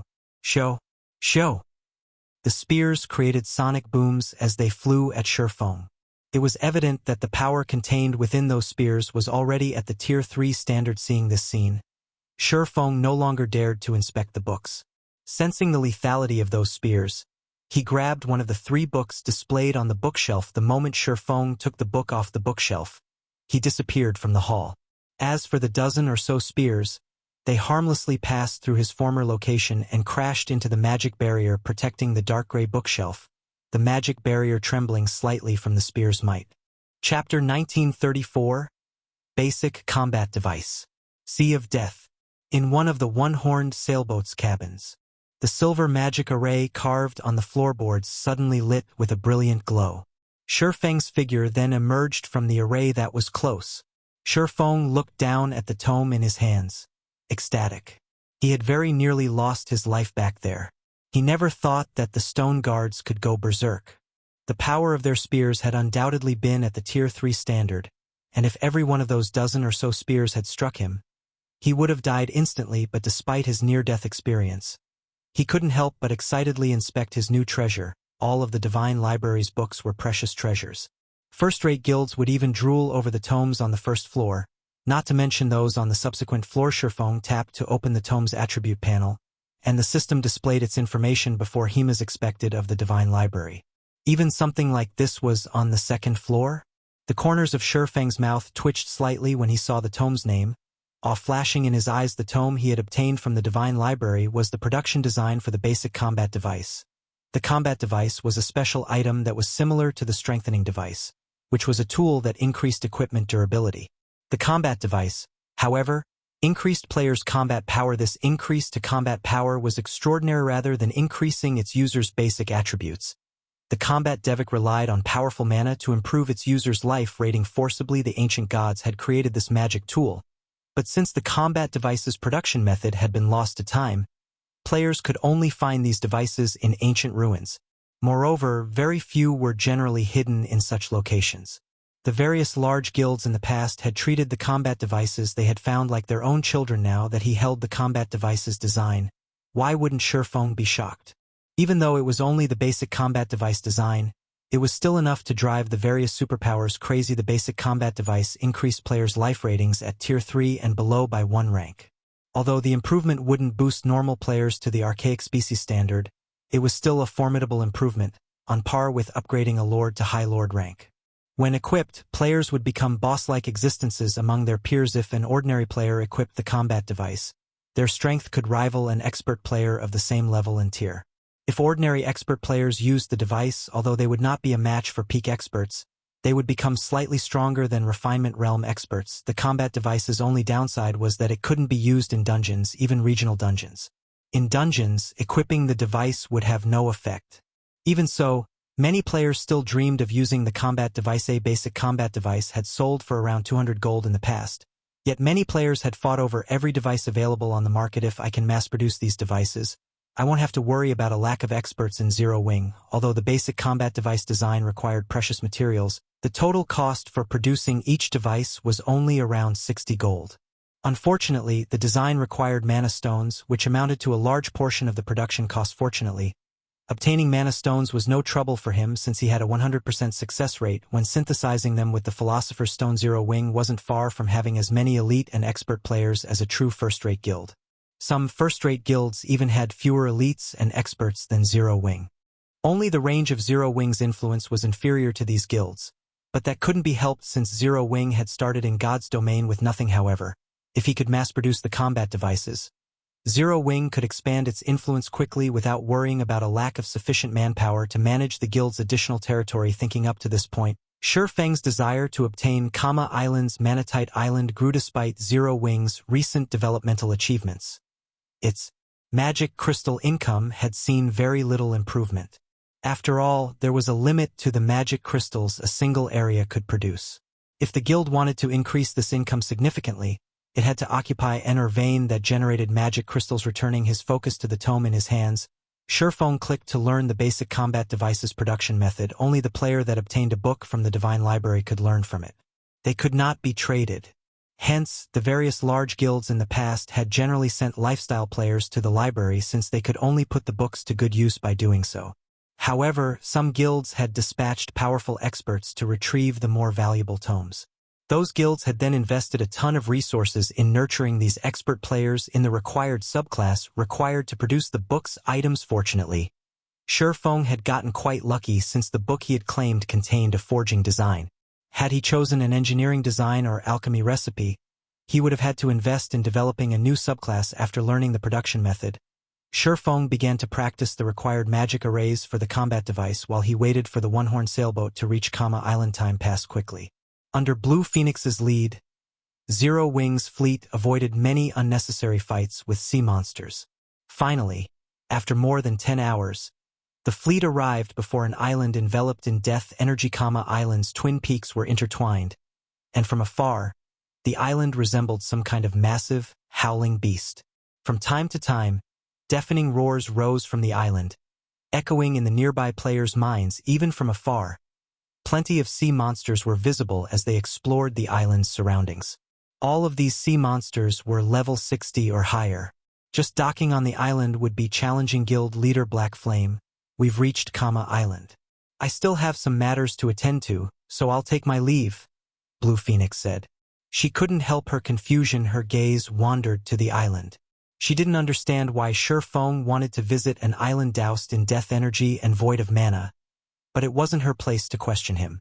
God's domain had many secrets, after all, and for all she knew, Shifeng might have come here for some high-ranked quest. Thank you, Shifeng said sincerely. If not for Blue Phoenix's familiarity with the Sea of Death's inner area, Zero Wing's fleet would have seen a lot of trouble on the way to Kama Island. The one-horn sailboat had sustained considerable damage on the way here, even despite avoiding many battles. Without Blue Phoenix's guidance, Zero Wing's fleet might have been annihilated for carelessly entering a danger zone. Once Blue Phoenix and her subordinates had teleported away via return scrolls, Shifeng commanded his fleet to approach the island. Although many sea monsters surrounded Kama Island, Aqua Rose and the fleet's other players who wielded sea-based legacies easily removed the creatures from their path. In less than an hour, Zero Wing's ships docked on Kama Island's shore after seeing to the necessary preparations. An inexplicable fluctuation in space slammed into Shifeng as he set foot on the island. It had felt as if a sonic boom had radiated throughout the world. Just as suddenly, the sound of a system notification reached Shifeng's ears. God's domain system announcement. Players have triggered the new expansion pack, Return of the Survivors. The system will undergo a 24-hour update. Please prepare to log out of the game. Chapter 1935. God's Domain Shaken. Upon hearing the system announcement, Shifeng was stunned. Why has this happened so soon? Shifeng's expression darkened slightly as he read the system announcement. The Return of the Survivors was a massive expansion pack that affected the entirety of God's domain. But as far as he could remember, this expansion pack shouldn't have triggered until mainstream players had reached level 70. Most mainstream players were only level 50 right now.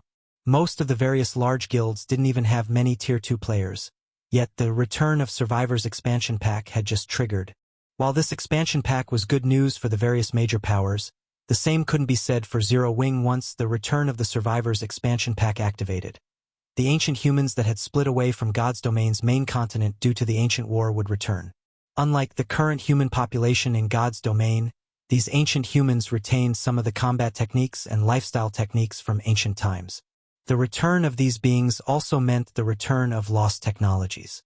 One could easily imagine the impact this change would have on current players in addition to the return of the ancient humans. The Return of the Survivors expansion pack also reduced the teleportation fees between the continent's various countries. The price of guild transfer scrolls would also drop. Once the expansion pack took effect, both independent players and guild players would have a much easier time traveling between countries. As a result, competition within the various countries would become far more intense. However, these changes were only the tip of the iceberg. The expansion pack's real impact lay in the real world. When the Return of Survivors expansion pack activated, the main god system would also activate the mental assistance system, incorporating players' habitual movements and nerve reactions from the real world in the game. Players' control of their virtual bodies would become more comfortable due to this change. Removing the disparity between players' virtual bodies and their physical forms, this latest expansion pack also introduced the EXP potion, the effects of which lasted for 6 hours and disappeared upon death, to the game. The potion would help low-level players level up quickly, doubling their EXP gain from monster kills. Of course, the EXP potion would only be effective for players below the mainstream level, which the main god system determined. To acquire the EXP potion, players had to increase their reputation with the survivors until they were respected and complete a series of quests. Only then would players have the privilege of purchasing the EXP potions from the survivor NPCs at the low price of 1 silver per bottle. Due to the EXP potion, new players had an easier time of quickly catching up to mainstream players. This also allowed experts to arise at a much faster rate, which, in turn, allowed the various major corporations to develop rapidly. Many major corporations had only invested in God's Domain after they had realized the game's potential. However, the game's top players had reached a considerably high level by then. As a result, these corporations' experts hadn't been able to exhibit their true strength, even though so many powerful, real-world experts worked for these corporations. Fortunately for them, the EXP potion just so happened to mitigate this problem.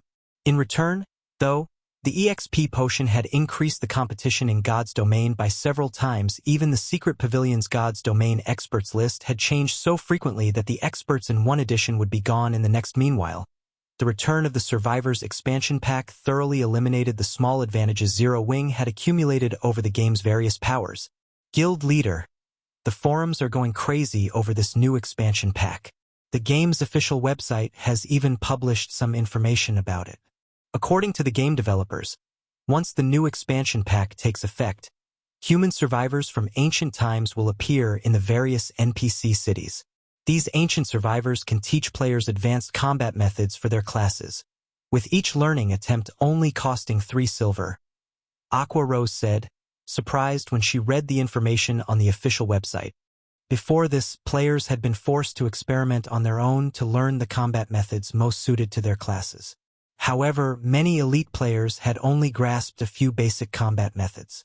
The various large guilds kept their advanced combat methods a secret, yet God's Domain was about to sell such combat methods to players directly. Advanced combat methods were nearly on par with basic combat techniques. With this new feature, players' combat standards in God's Domain would drastically improve. This feature would bridge the gap between independent players and guild players by a significant margin, and when the various large guilds obtained these system-approved advanced combat methods, it would bridge the gap between their elite and expert members. The minimum requirements to be considered an expert in God's Domain would also change. I'll need to accelerate my plans, Shurfeng thought as he read the Sea of Death's official forums. The majority of independent players eagerly anticipated this new expansion pack, since it would undoubtedly bridge certain gaps between players. Shurfeng needed to improve Zero Wing's nurturing system before the rest of God's Domain benefited from this expansion pack, and soon. Only by doing so could he guarantee Zero Wing's advantage. Meanwhile, in the Empire's Crimson Flame Fortress, Vice Guild Leader. Although we don't yet know who triggered the new expansion pack, it has assured our guild's rise to glory. Previously, Those super first-rate guilds and super guilds have relied on their long-standing foundations in the virtual gaming world to suppress us. But now that advanced combat methods will be available to everyone, the Blackwater Corporation's support will allow us to nurture a large number of experts in a short time. Snowscar, who wore silver scale armor, reported to Xuanwu Chisa as she sat in the guild leader's office. The new expansion pack was undoubtedly good news for the various major corporations, and the Blackwater Corporation would reap even greater benefits since it had so many real-world experts under its command. Now that Blackwater had access to system-approved combat methods, nurturing a large group of expert players would be a piece of cake. How are things conning along in the capital's armory? Xuanwu Chisa asked the excited Snowscar. Based on her indifferent expression, she didn't seem to think much of the new expansion pack. We have already moved past the outer area. Once we've prepared, we'll enter the armory's inner area. It would have taken us some time to secure the inner area, but with the expansion pack, I doubt it will be long, Snowscar said. Good. Once we have secured the armory, formulate a plan to assault Silverwing Town, Xuanwu Chisa said, looking at the map of the Empire before her. Specifically Zero Wing's territory. Disappointment flashed in her eyes as she muttered, I had thought that Zero Wing would be able to entertain me, but it seems that battle is over before it has even begun. What an uninteresting guild. Various large guilds and corporations also started to prepare to welcome the latest expansion pack. Meanwhile, on Kama Island, when it was almost time for the system update to begin, Shifeng ordered his team to log out to rest. The moment Shifeng logged out himself, he began to prepare for the return of the Survivors expansion pack. He had Blackie significantly increase Zero Wing Workshop's recruitment efforts and try to recruit as many talented players as possible. With the EXP potions, new players would have a much easier time catching up to mainstream players. After all, previously, he had been able to set recruitment aside, but with the latest expansion pack, other guilds would likely snatch up talented players before he got a chance. If he didn't do so now, God's domain's various major powers had yet to learn about the EXP potions. Even after this new expansion pack released, they'd only learn about the potions once players had accumulated enough reputation. To become respected, players would have to quest for at least 2 weeks. Shifeng needed to secure as many opportunities as possible during the next 2 weeks. Meanwhile, while Shifeng was busy recruiting internal members for the guild, Gentle Snow contacted him. Guild leader, good news. We've dealt with the training ground. The 5 companies have finally caved in and sold their shares. From now on, that training ground belongs fully to Zero Wing. Gentle Snow reported, smiling. Good. Wonderful. Shifeng was ecstatic to hear this. He had waited for this moment for a very long time. Finally, Zero Wing had its own training ground. After disconnecting the call with Gentle Snow, Shifeng contacted Blackie and had him gather the Zero Wing Workshop's members in the workshop's main hall. Chapter 1936, Moving House. Hundreds of Zero Wing members had gathered in the main hall of Zero Wing's workshop, making the space feel a little cramped. Boss Blackie, has something happened? Why have you suddenly gathered us here? Don't tell me the guild is trying to replace some of us. The Zero Wing members in the hall bombarded Blackie with questions. Some of them were curious, while others were worried. Zero Wing had developed quite a bit recently. Not only did the guild's member count continue to increase, but the guild also ranked its internal members in various aspects. Competition between internal members was incredibly intense, and a large number of players arrived for interviews each day. The guild's workshop was only so large. There was a limit to how many internal members the guild could house. Hence, it wasn't unusual for the guild to cut off some of its present members for new recruits. After all, unlike other members of the guild, internal members received a significant salary. Stop making blind guesses. Even I don't know the meaning of this meeting, Blackie replied. But it should be something good. When the crowd heard Blackie's words, they relaxed. Shortly after the crowd had begun its discussion, Shifeng entered the hall. The crowd fell silent the moment they saw him, turning towards him with respectful gazes. The majority of Zero Wing's internal members didn't know that Shifeng was actually the guild leader, Black Flame. Very few of the upper echelons knew the secret. However, they were all aware that Shifeng was the Zero Wing Workshop's true manager. His position in the guild was the equivalent of first vice guild leader. Since everyone's here, let me explain why we've gathered you all. From today on, our workshop will be located elsewhere. will be moving to Ouroboros's main headquarters. This will become Zero Wing's branch workshop, and it will be responsible for recruiting talented players in Jinhai City. If no one has any questions, everyone should prepare for the move. Shifeng announced we moving to Ouroboros's main headquarters? What? Doesn't that mean our guild will have its own training ground like the other first-rate guilds? Amazing! I've heard that first-rate guilds generally use entire skyscrapers as their main headquarters. These skyscrapers are usually as large as a sports arena that can fit tens of thousands of people. We won't have to train in this cramped office anymore. That's not all. First-rate guilds' main headquarters are usually near or in the center of first-tier cities, and a lot of them come equipped with the latest facilities. Their rooms can even rival 4-star hotels. Some of the more impressive headquarters can even rival 5-star hotels. Does that mean we get to live in a first-tier city's center? I'm not dreaming, am I? After listening to Shifeng's announcement, the crowd was elated. Even Fire Dance, Blackie, Yi Wumian, and Zero Wing's other upper echelons were stunned. Although they had known that Gentle Snow was working to acquire Ouroboros's training ground, the 5 companies that had supported the Annexed Guild had refused to budge. They had expected the matter to take a lot more time to deal with. They hadn't expected to secure the training ground so soon. Moving from a third-rate city like Jinhai City to a first-tier city was a matter worth celebrating for the guild's internal members. However, acquiring Ouroboros's main headquarters held a deeper meaning for the guild's upper echelons. Now that Zero Wing had its own training ground, the guild could nurture experts with more ease. Moreover, the guild would no longer be limited by the limited size of its workshop and could recruit more internal members. With this, Zero Wing's development speed would increase by several times. After Shifeng had informed his players of the move, he had Blackie arrange the group for the relocation. In reality, they didn't need to do a lot for the move, since the facilities at Ouroboros's main headquarters were top-notch. Ouroboros's headquarters offered even more virtual gaming cabins and training facilities than Greenwater Villa, but first, they needed to familiarize Zero Wing's internal members with the new training ground. As for the Greenwater Villa's facilities, they could transfer them at a later date. Naturally, the commotion at the Zero Wing workshop immediately attracted the Big Dipper group's attention. They were finally leaving. Xiao Yu, who currently sat in his office, could not help his rueful sigh when he received Liang Jing's latest report, although he knew how extraordinary the Zero Wing workshop, which even had dealings with major corporations, was. Through Liang Jing's periodic reports, he hadn't expected the workshop to leave so soon.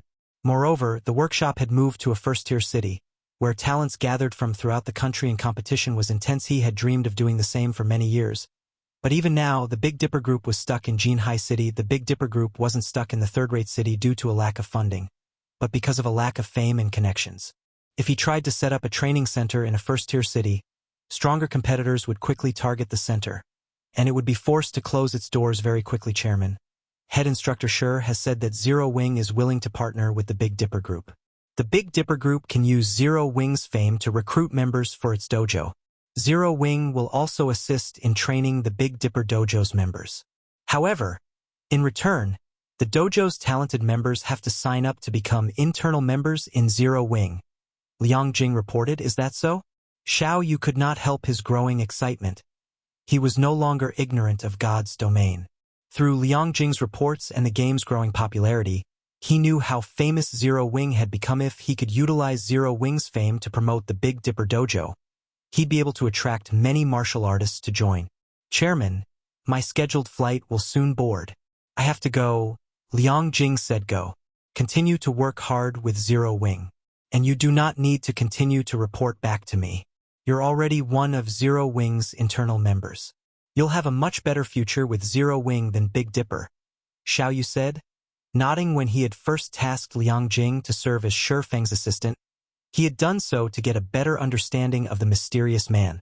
He had been confident in her capabilities, but he had never thought that Shifeng would poach such a talented employee. But the outcome wasn't so bad. After all, Liang Jing owed him a debt of gratitude. If she became one of Zero Wing's upper echelons in the future, the Big Dipper Group could benefit as well. Thank you, Chairman, Liang Jing said sincerely. Meanwhile, below Big Dipper Tower, As the dojo's many envious members watched, Zero Wing's internal members left for the airport on multiple high-class buses after several hours of travel. Zero Wing's internal members finally arrived before the building that had previously served as Ouroboros's main headquarters. As they alighted from the buses, the towering skyscraper drew their gazes upward, over 100 stories tall, leaving them astounded. Welcome. Gentle Snow greeted as she and her assistant emerged from the building. The rooms and facilities inside are ready for your use. We have also updated the virtual training system. Everyone can begin training right away. Let's forget about training for today and let everyone adapt first, Shifeng said, smiling as he glanced at the excited crowd behind him. We'll focus on recruitment today. I have already sent people to advertise the matter. I doubt it will be long before independent experts and workshops seek us out, Gentle Snow said, nodding. She understood that starting everyone on their work after arriving was a little rushed. Moreover, losing one day of training wouldn't affect Zero Wing's development significantly. When Zero Wing's internal members heard that Shifeng and Gentle Snow had given them a day off, they were elated. They dashed into the building to explore the new training ground. The building that had served as Ouroboros's main headquarters had 133 floors. It had been divided into multiple areas, covering offices, training areas, entertainment areas, and rest areas. Every internal member would receive their own living space, and they wouldn't be nearly as cramped as they had been in the Greenwater Villa, where they had shared a room with several others. When Liang Jing had finished touring the building, she had been stupefied. Every facility in the building was state-of-the-art. Even the simplest accommodation was as luxurious as a 4-star hotel, whereas the top-level rooms and suites were on par with 5-star hotels. Standing in the top-floor suite of the building, excitement bubbled up in Shifeng as he gazed at the night view from the French windows. He found it hard to believe that such a magnificent building officially belonged to Zero Wing, now the guild's main headquarters. Meanwhile, under Gentle Snow's management, it took only a day for Zero Wing's internal members to get back on track. Moreover, the Zero Wing workshop had recruited 500 new internal members in that single day. Every one of these internal members was extraordinarily talented, either with combat, management, or lifestyle classes. Once God's Domain system update had completed, these 500 people would be integrated in Zero Wing's operation at 6 a.m. The next day, God's Domain system update had finished. Laying down in the newly installed virtual gaming cabin in his luxury suite, Shifeng logged into God's Domain. Chapter 1937, Rapid Expansion Sea of Death, Island. The mental assistance system has finally activated. As Shifeng stood on the death energy-saturated beach and stretched, he could feel a tangible change to his virtual body before this update. He had always felt as if he were moving in a body that wasn't his. Now, however, he felt as comfortable in his skin as he was in the real world.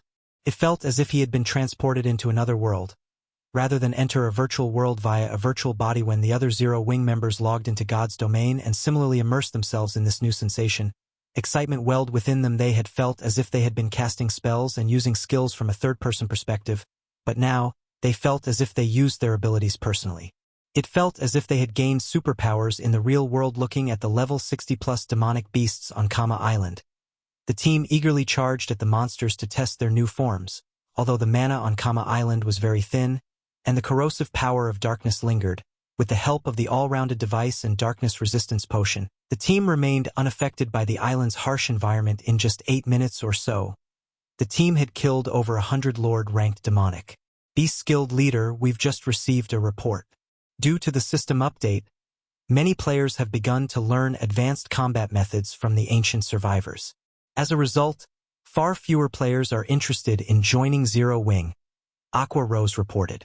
Then, in a quieter tone, she continued, moreover, the various large guilds have started mass recruiting members, and they've lowered their recruitment requirements significantly, especially Blackwater. Blackwater has improved the benefits it offers its elite members by a significant margin. Blackwater is now offering nearly 40% more than Zero Wing. Because of this, many of the players that had applied to join our guild at the Secret Stone Fortress and Silverwing Town have left to join Blackwater. Blackwater really is vicious. To think it would increase its benefit packages by so much. Aqua Rose's report astonished Shi Feng a little, but once he gave the matter some thought, he wasn't overly surprised. The return of the Survivors expansion pack heralded a new area where every major power in the game would seek to recruit elite players. Currently, the Trial Tower was still used to determine players' combat standards. The higher a player climbed in the tower, the stronger combat standards they'd need to progress. Naturally, the fastest way to improve one's combat standards was by learning combat techniques. If players could grasp a single basic combat technique, they'd be almost guaranteed to reach the Trial Tower's 5th floor, which would mean that the player had reached the realm of experts. With the Ancient Survivor's return, players only needed a small amount of money to learn advanced combat methods. Although these advanced combat methods might not be as helpful as a basic combat technique, they were close. In other words, elite players would have a high probability of reaching the Trial Tower's 5th floor as long as they learned these advanced combat techniques. After all, the various large guilds' elite members, on average, could reach the 4th floor. The only real between elite players was their progress on the 4th floor. Oftentimes, a guild's strength was based on the number of experts it had, since high-difficulty dungeons and quests had very high combat standard requirements. These challenges usually required expert players. Thus, expert players comprised a guild's key support pillar. Now that the return of the Survivors expansion pack had activated, it was only natural that all of God's domain had become so frantic. This expansion pack was particularly beneficial to wealthy guilds like Blackwater. Recruiting elite standard players was much cheaper than poaching experts, and now that elite standard independent players had a much easier time reaching the Trial Tower's 5th floor, it was only natural that Blackwater spared no effort in recruiting them. Guild leader, should we lower our recruitment standards a little? Blackwater might steal your empire's independent elite players otherwise. If that happens, contesting Blackwater will be quite difficult in the future. Aqua Rose said worriedly. The empire wasn't like Star Moon Kingdom. It had become a hub for multiple kingdoms and empires. A large number of elite and expert players had gathered in the empire, so it was much easier to recruit players there than in other kingdoms and empires. Since Blackwater wants to claim the independent elite players, let it have them. Unlike Blackwater, we don't have the funds to play that game. Our recruitment standards will stay the same. Continue to prioritize the development of players with potential. We won't try to contest over the ready-made independent elite players, Shi Feng said, smiling as he shook his head. While lowering the guild's recruitment standards would attract many elite players and increase the guild's overall strength, doing so without sufficient capital would yield the opposite effect. Most importantly, the standard of expert players would not stay the same forever. In the short term, mass recruiting independent elite players would boost a guild's expert count. But as more players learned advanced combat methods, the overall standard of God's Domain's players would rise, as would the benchmark for expert players nowadays. One was considered an expert as long as they reached the early stage of the Trial Tower's 5th floor, but in the future they would have to reach the 5th floor's middle stage or beyond. One day, players would have to reach the 6th floor to qualify as an expert rather than targeting the current elite players. Zero Wing would profit by setting its sights on low-level players with great talent. It wouldn't be long before leveling up was no longer a problem for newcomers. Weary not going to compete with Blackwater? Aqua Rose was a little disappointed after hearing Shi Feng's reply. However, when she thought about how Zero Wing had just acquired Ouroboros's main headquarters, which had drastically increased the guild's expenditures, she realized that Zero Wing didn't have much capital to spare. Hence, she had no choice but to give up on this opportunity and focus on recruiting players with strong potential. Meanwhile, Zero Wing's lack of action during this chaotic time confused the various powers and players that watched the guild. None of them understood what Zero Wing intended. The guild was dismissing such a golden opportunity to grow stronger. Are you kidding me? The various large guilds have clearly lowered their recruitment standards. Why hasn't Zero Wing? And I thought that I'd finally get to join the guild. In the end, I still can't meet their recruitment requirements. Why do you insist on joining Zero Wing? Blackwater is the best choice right now. Not only does it have full control of the Iron Empire, but the guild also controls the Crimson Flame Fortress, a vital path to your capital city. Moreover, Blackwater has announced that it is increasing its internal member count and that it will fill some of the slots with the guild's elite players. Now is the best time to join Blackwater. Sure enough, Zero Wing simply isn't a match for a superpower like Blackwater in terms of capital. The majority of the Empire's independent players sneered at Zero Wing's lack of response. For a time, Applications to join Blackwater flooded the guild, however. Zero Wing hadn't fallen too far behind. Due to the increase in Zero Wing's internal member count, the guild's operating speed had skyrocketed. Because of this, the guild's management personnel, such as Gentle Snow, had a chance to relax and found more free time to tend to their own interests. In addition, Zero Wing's ability to investigate and recruit players with potential had improved substantially. For a time, the guild recruited many low-level players that lacked renown. Meanwhile, while God's Domain's various large guilds frantically snatched up elite players, Shurfeng's group had arrived before a bottomless pit. Gray smoke filled the pit, robbing all life from the earth around it. Moreover, Zero Wing's team heard daunting roars from within, deterring any demonic creatures from approaching the pit. And yet, as if he hadn't heard the roaring, Shurfeng approached the pit and descended the spiral pathway at its edge. As they ventured deeper into the pit, the team felt an intense pressure weighing them down. By the time the team reached the pit's lowest area, even experts like Shadow Sword felt stifled, as these Zero Wing players began to fear the pressure that filled the pit. They noticed a colossal cave in a corner, leaving them stunned. A manatite vein?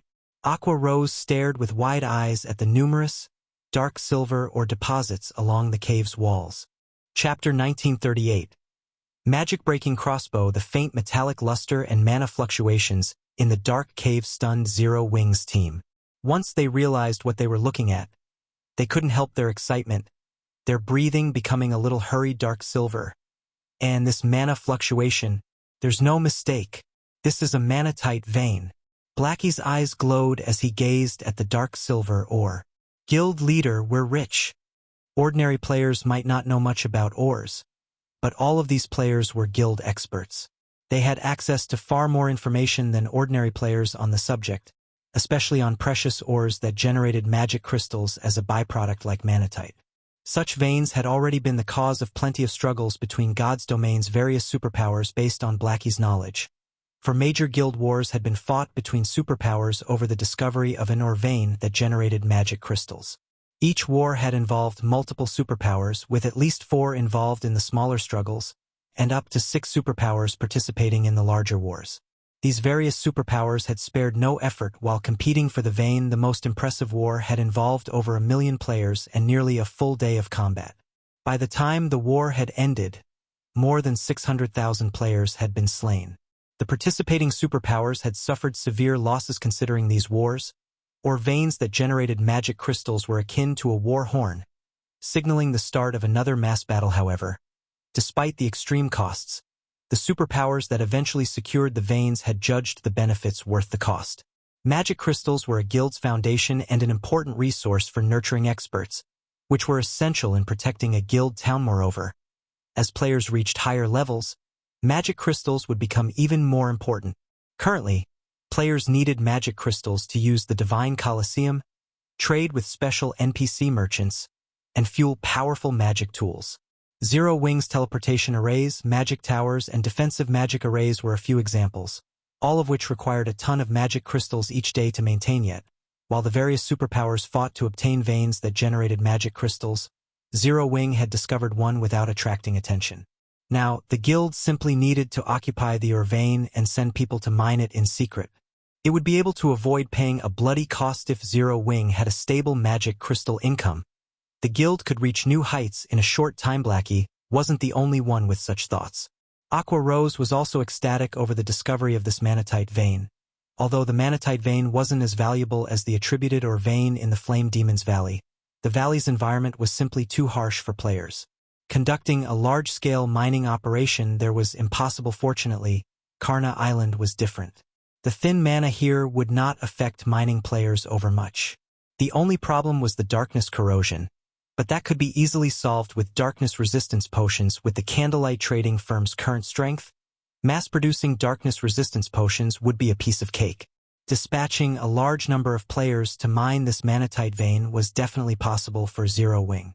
Once Zero Wing harvested enough magic crystals and nurtured a large number of experts, the guild wouldn't have to remain passive in the Orc Empire. It could take the initiative to face Beast Emperor and Blackwater head-on. As the team celebrated the manatite vein before them, nearly 100 dark-skinned, armed demonkin. The demonkin were all level 65 and above, and the weakest among them was a lord. The strongest demonkin was even a level 66 Grand Lord. The group radiated a chilling aura and moved like a well-trained army. What startled the players the most was the demonkin patrol squad's heavy crossbows. The weapons were covered in runes, which gathered the surrounding mana to them. Even from some distance away, Zero Wings members could sense how dangerous those crossbows were. Magic-breaking crossbows? When Shifeng saw the demonkin's weapons, he was astonished.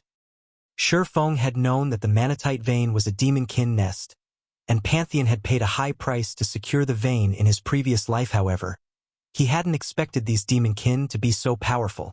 A single patrol squad even wielded multiple magic-breaking crossbows. Magic-breaking crossbows were lightweight war weapons that individual players could control. They were similar to expendable tools, such as engineered bombs.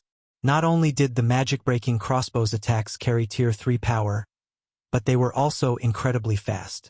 Even Tier 2 assassins would struggle to dodge the crossbow's bolts. Meanwhile, with this demonkin patrol squad's strength, annihilating a team of 100 Tier 2 players wouldn't be much of a problem. It was no wonder why Pantheon had paid so dearly. Everyone, prepare for battle. This is a demonkin nest. Don't let a single one escape. If any do, they'll notify their companions. Shifeng instructed as he watched the patrolling demonkin. Fire, sneak over to the patrol squad with the assassin unit. Once the fight begins, focus on keeping the demonkin with the crossbows under control. Do not give them any opportunities to use those heavy crossbows. Leave it to us. We'll make sure that they don't fire a single bolt. Fire Dance said, nodding as she eyed the crossbow-wielding Lord Shifeng, then assigned tasks to the rest of his team. Once Fire Dance's assassin unit was in position, Shifeng sent Kola, Turtledove, and Yiwumian to start the fight according to Plango. The three MTs charged at the demonkin patrol squad without hesitation. When the demonkin noticed the MT trio, they responded by launching their own attacks, but Kola and his companions ignored them. Relying on their powerful defense and strength, the trio bulldozed through the demonkin formation and straight toward the cave entrance, sealing off the demonkin's path of retreat. It was then that Fire Dance's unit ambushed the crossbow-wielding demonkin, while the rest of Zero Wings members surrounded the monsters and prevented their escape, ensuring that the demonkin couldn't flee to single their allies. Meanwhile, while Zero Wings members cleared out the demonkin, a party of 6 assassins discovered the massive pit leader. I've checked their path with my advanced tracking skill. Zero Wings members should be inside this pit. Good. Let's head inside. The level 58, Tier 2 assassin clad in gray nodded before entering the pit. Zero Wings' actions thus far had rendered the assassin party speechless. The guild team had ventured through dangerous sea zones infested with sea monsters. Initially, their tracking fleet had consisted of multiple speedboats, but only a single party of players still lived by the time they had reached Karna Island. Sea monsters had killed the rest. Fortunately, they hadn't lost track of their prey and could continue their mission. Running along the narrow, winding path, the assassin party soon reached the bottom of the pit leader. Look, Zero Wings members are fighting demonkin. These demonkin are so powerful. Even the weakest is a lord. It really makes you wonder what Zero Wings members are thinking. Did they really have to come this far just to grind and level up? Wait a minute. The ore at the cave entrance looks like Manatite Oregon. There are so many Manatite deposits here. Is this a Manatite vein? Chapter 1939. Secret exposed. I'm not hallucinating, am I? Leader, we're rich. Miracle's 6 assassins gazed at the Manatite deposits around the cave entrance with sparkling eyes. They were very familiar with Manatite veins, and they knew how valuable such veins were. Miracle had fought other superpowers over such a vein before. Magic crystals were becoming increasingly important to the various large guilds, and having a stable source had become the foundation for a guild's development. Hence, the various superpowers offered massive rewards to players for providing the coordinates of unclaimed manatite and other ore veins that generated magic crystals. If a player provided proof of an unoccupied ore vein, they would earn 10,000 gold and a single epic weapon. When the various superpowers had announced the reward, players had frantically searched for ore veins. For the majority of the game's players, 10,000 gold was an astronomical sum. If converted into credits, an ordinary person wouldn't have to worry about shelter or food for the rest of their life. Naturally, an epic weapon was fatally attractive to expert players, as well epic weapons were even rare among the various superpowers. They were god-tiered weapons to ordinary experts. As long as they wielded an epic weapon, their combat power would skyrocket. They might even be able to stand alongside peak experts. Players could only hunt for more resources with sufficient strength after all, and as long as an ordinary expert had enough resources, becoming a peak expert wouldn't pose much of a challenge because of this. A large number of players had joined the hunt for or veins unfortunately. Even though a long time had passed since the superpowers had announced their offer, not a single player had claimed the reward. Of course, they had never thought that they would find a rumored manatite vein by simply following Zero Wings members if one of Miracle's members discovered an unclaimed manatite vein. Not only would they receive the 10,000 gold and an epic weapon, but their rank in the guild would also increase by 1 level. Bypassing the normal restrictions thinking up to this point, the gray-clad assassin serving as the party leader contacted 1,000 Miles and reported on Zero Wings' current situation and the manatite vein. Many of the guild's upper echelons had gathered in a meeting room in Miracle's residence on Thunder Island to discuss the Savage God's legacy. It was, after all, of the utmost importance as it concerned the guild's development. Meanwhile, when 1,000 Miles received the report regarding Island, he displayed an ecstatic expression. He had never thought that he'd gain such an unexpected harvest by sending some of his assassins to follow Zero Wing first, the Savage God's legacy, and now the manatite vein. 1,000 Miles chuckled at this double blessing. He then instructed the assassin party. "You have done well. Keep an eye on the manatite vein. I'll send the army to meet you immediately." He had already witnessed Zero Wing's naval strength, so he knew that if it really came down to an out fight between their guilds, they would likely suffer mutual destruction. However, it was a different story if the battle took place on an island. Players with sea-based legacies wouldn't receive a combat power boost on an island. Moreover, Island happened to be within Miracle's range of influence. Zero Wing had only dispatched a 500-man team to the island, and annihilating such a small team would be a piece of cake. Following which, 1,000 Miles gathered Miracle's fleet in the Sea of Death in preparation to secure Island's manatite vein. Meanwhile, inside the Demonkin's nest, Zero Wing's members continued to clear out the patrol squads under Shurfang's command. While these Demonkin patrol squads might be difficult for any other expert team, but they were no challenge for Zero Wing's members. Ordinary MTs would not even be able to stop the first volley from the magic-breaking crossbows without breaking their stances. However, Kola could block 5 crossbow bolts at one time without issues. At most, he would lose around half of his HP, but by the time the Demonkin launched their second volley, Fire Dance's assassin unit suppressed the monsters. Kola then tanked the Grand Lord ranked Demonkin that led the patrol squad, while Turtledove and Yuwumian tanked the Great Lord ranked Demonkin. The rest of the team systematically dealt with the remaining Demonkin. The Demonkin granted more EXP than ordinary monsters of the same rank and level, and they dropped relatively good weapons and equipment, all of which were level 60 and 65 bronze and mysterious iron rank. Occasionally, the Grand Lord ranked Demonkin even dropped level 60 secret silver equipment. When the team had defeated the 4th patrol squad, a tattered piece of parchment dropped from one of the Demonkin. This actually drops here. Shurfang was stunned as he inspected the tattered parchment piece. This leaf of parchment was a fragment of the magic-breaking crossbow design. If he could gather 6 fragments, he'd be able to form the complete design. Although the various large guilds were ignorant of the magic-breaking crossbow, Shurfang wasn't. In the past, small guilds had commonly used the weapons. Small guilds teams had even considered it necessary for grinding in the fields. At the end of the day, only a small portion of God's Domain's player base would reach the realm of expert players. Very few would reach Tier 3, and even less would climb beyond that to Tier 4 and 5. Having Tier 4 and 5 players would be practically impossible for the various large guilds. So, what were these guilds supposed to do if they encountered hostile Tier 4 or 5 experts? The answer to that question was reliance on lightweight war weapons and tools like the magic-breaking crossbow.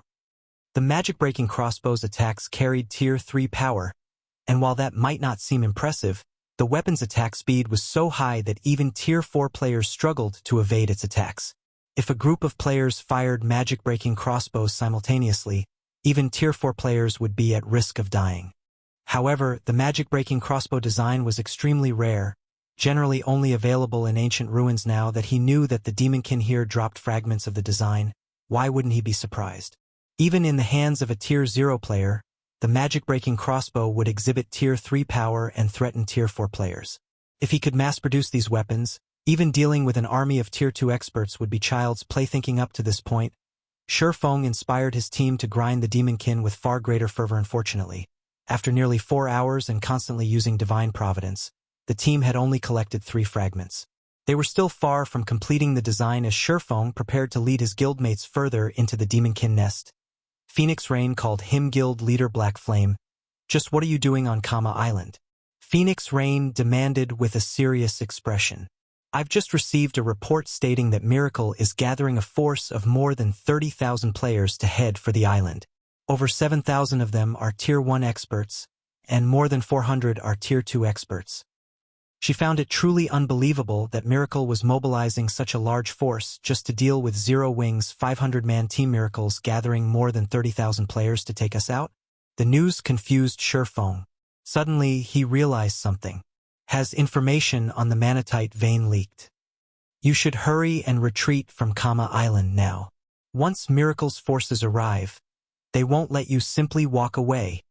Phoenix Rain advised a 30,000-man army from Miracle was no laughing matter. Even the Dragon Phoenix Pavilion would have to take the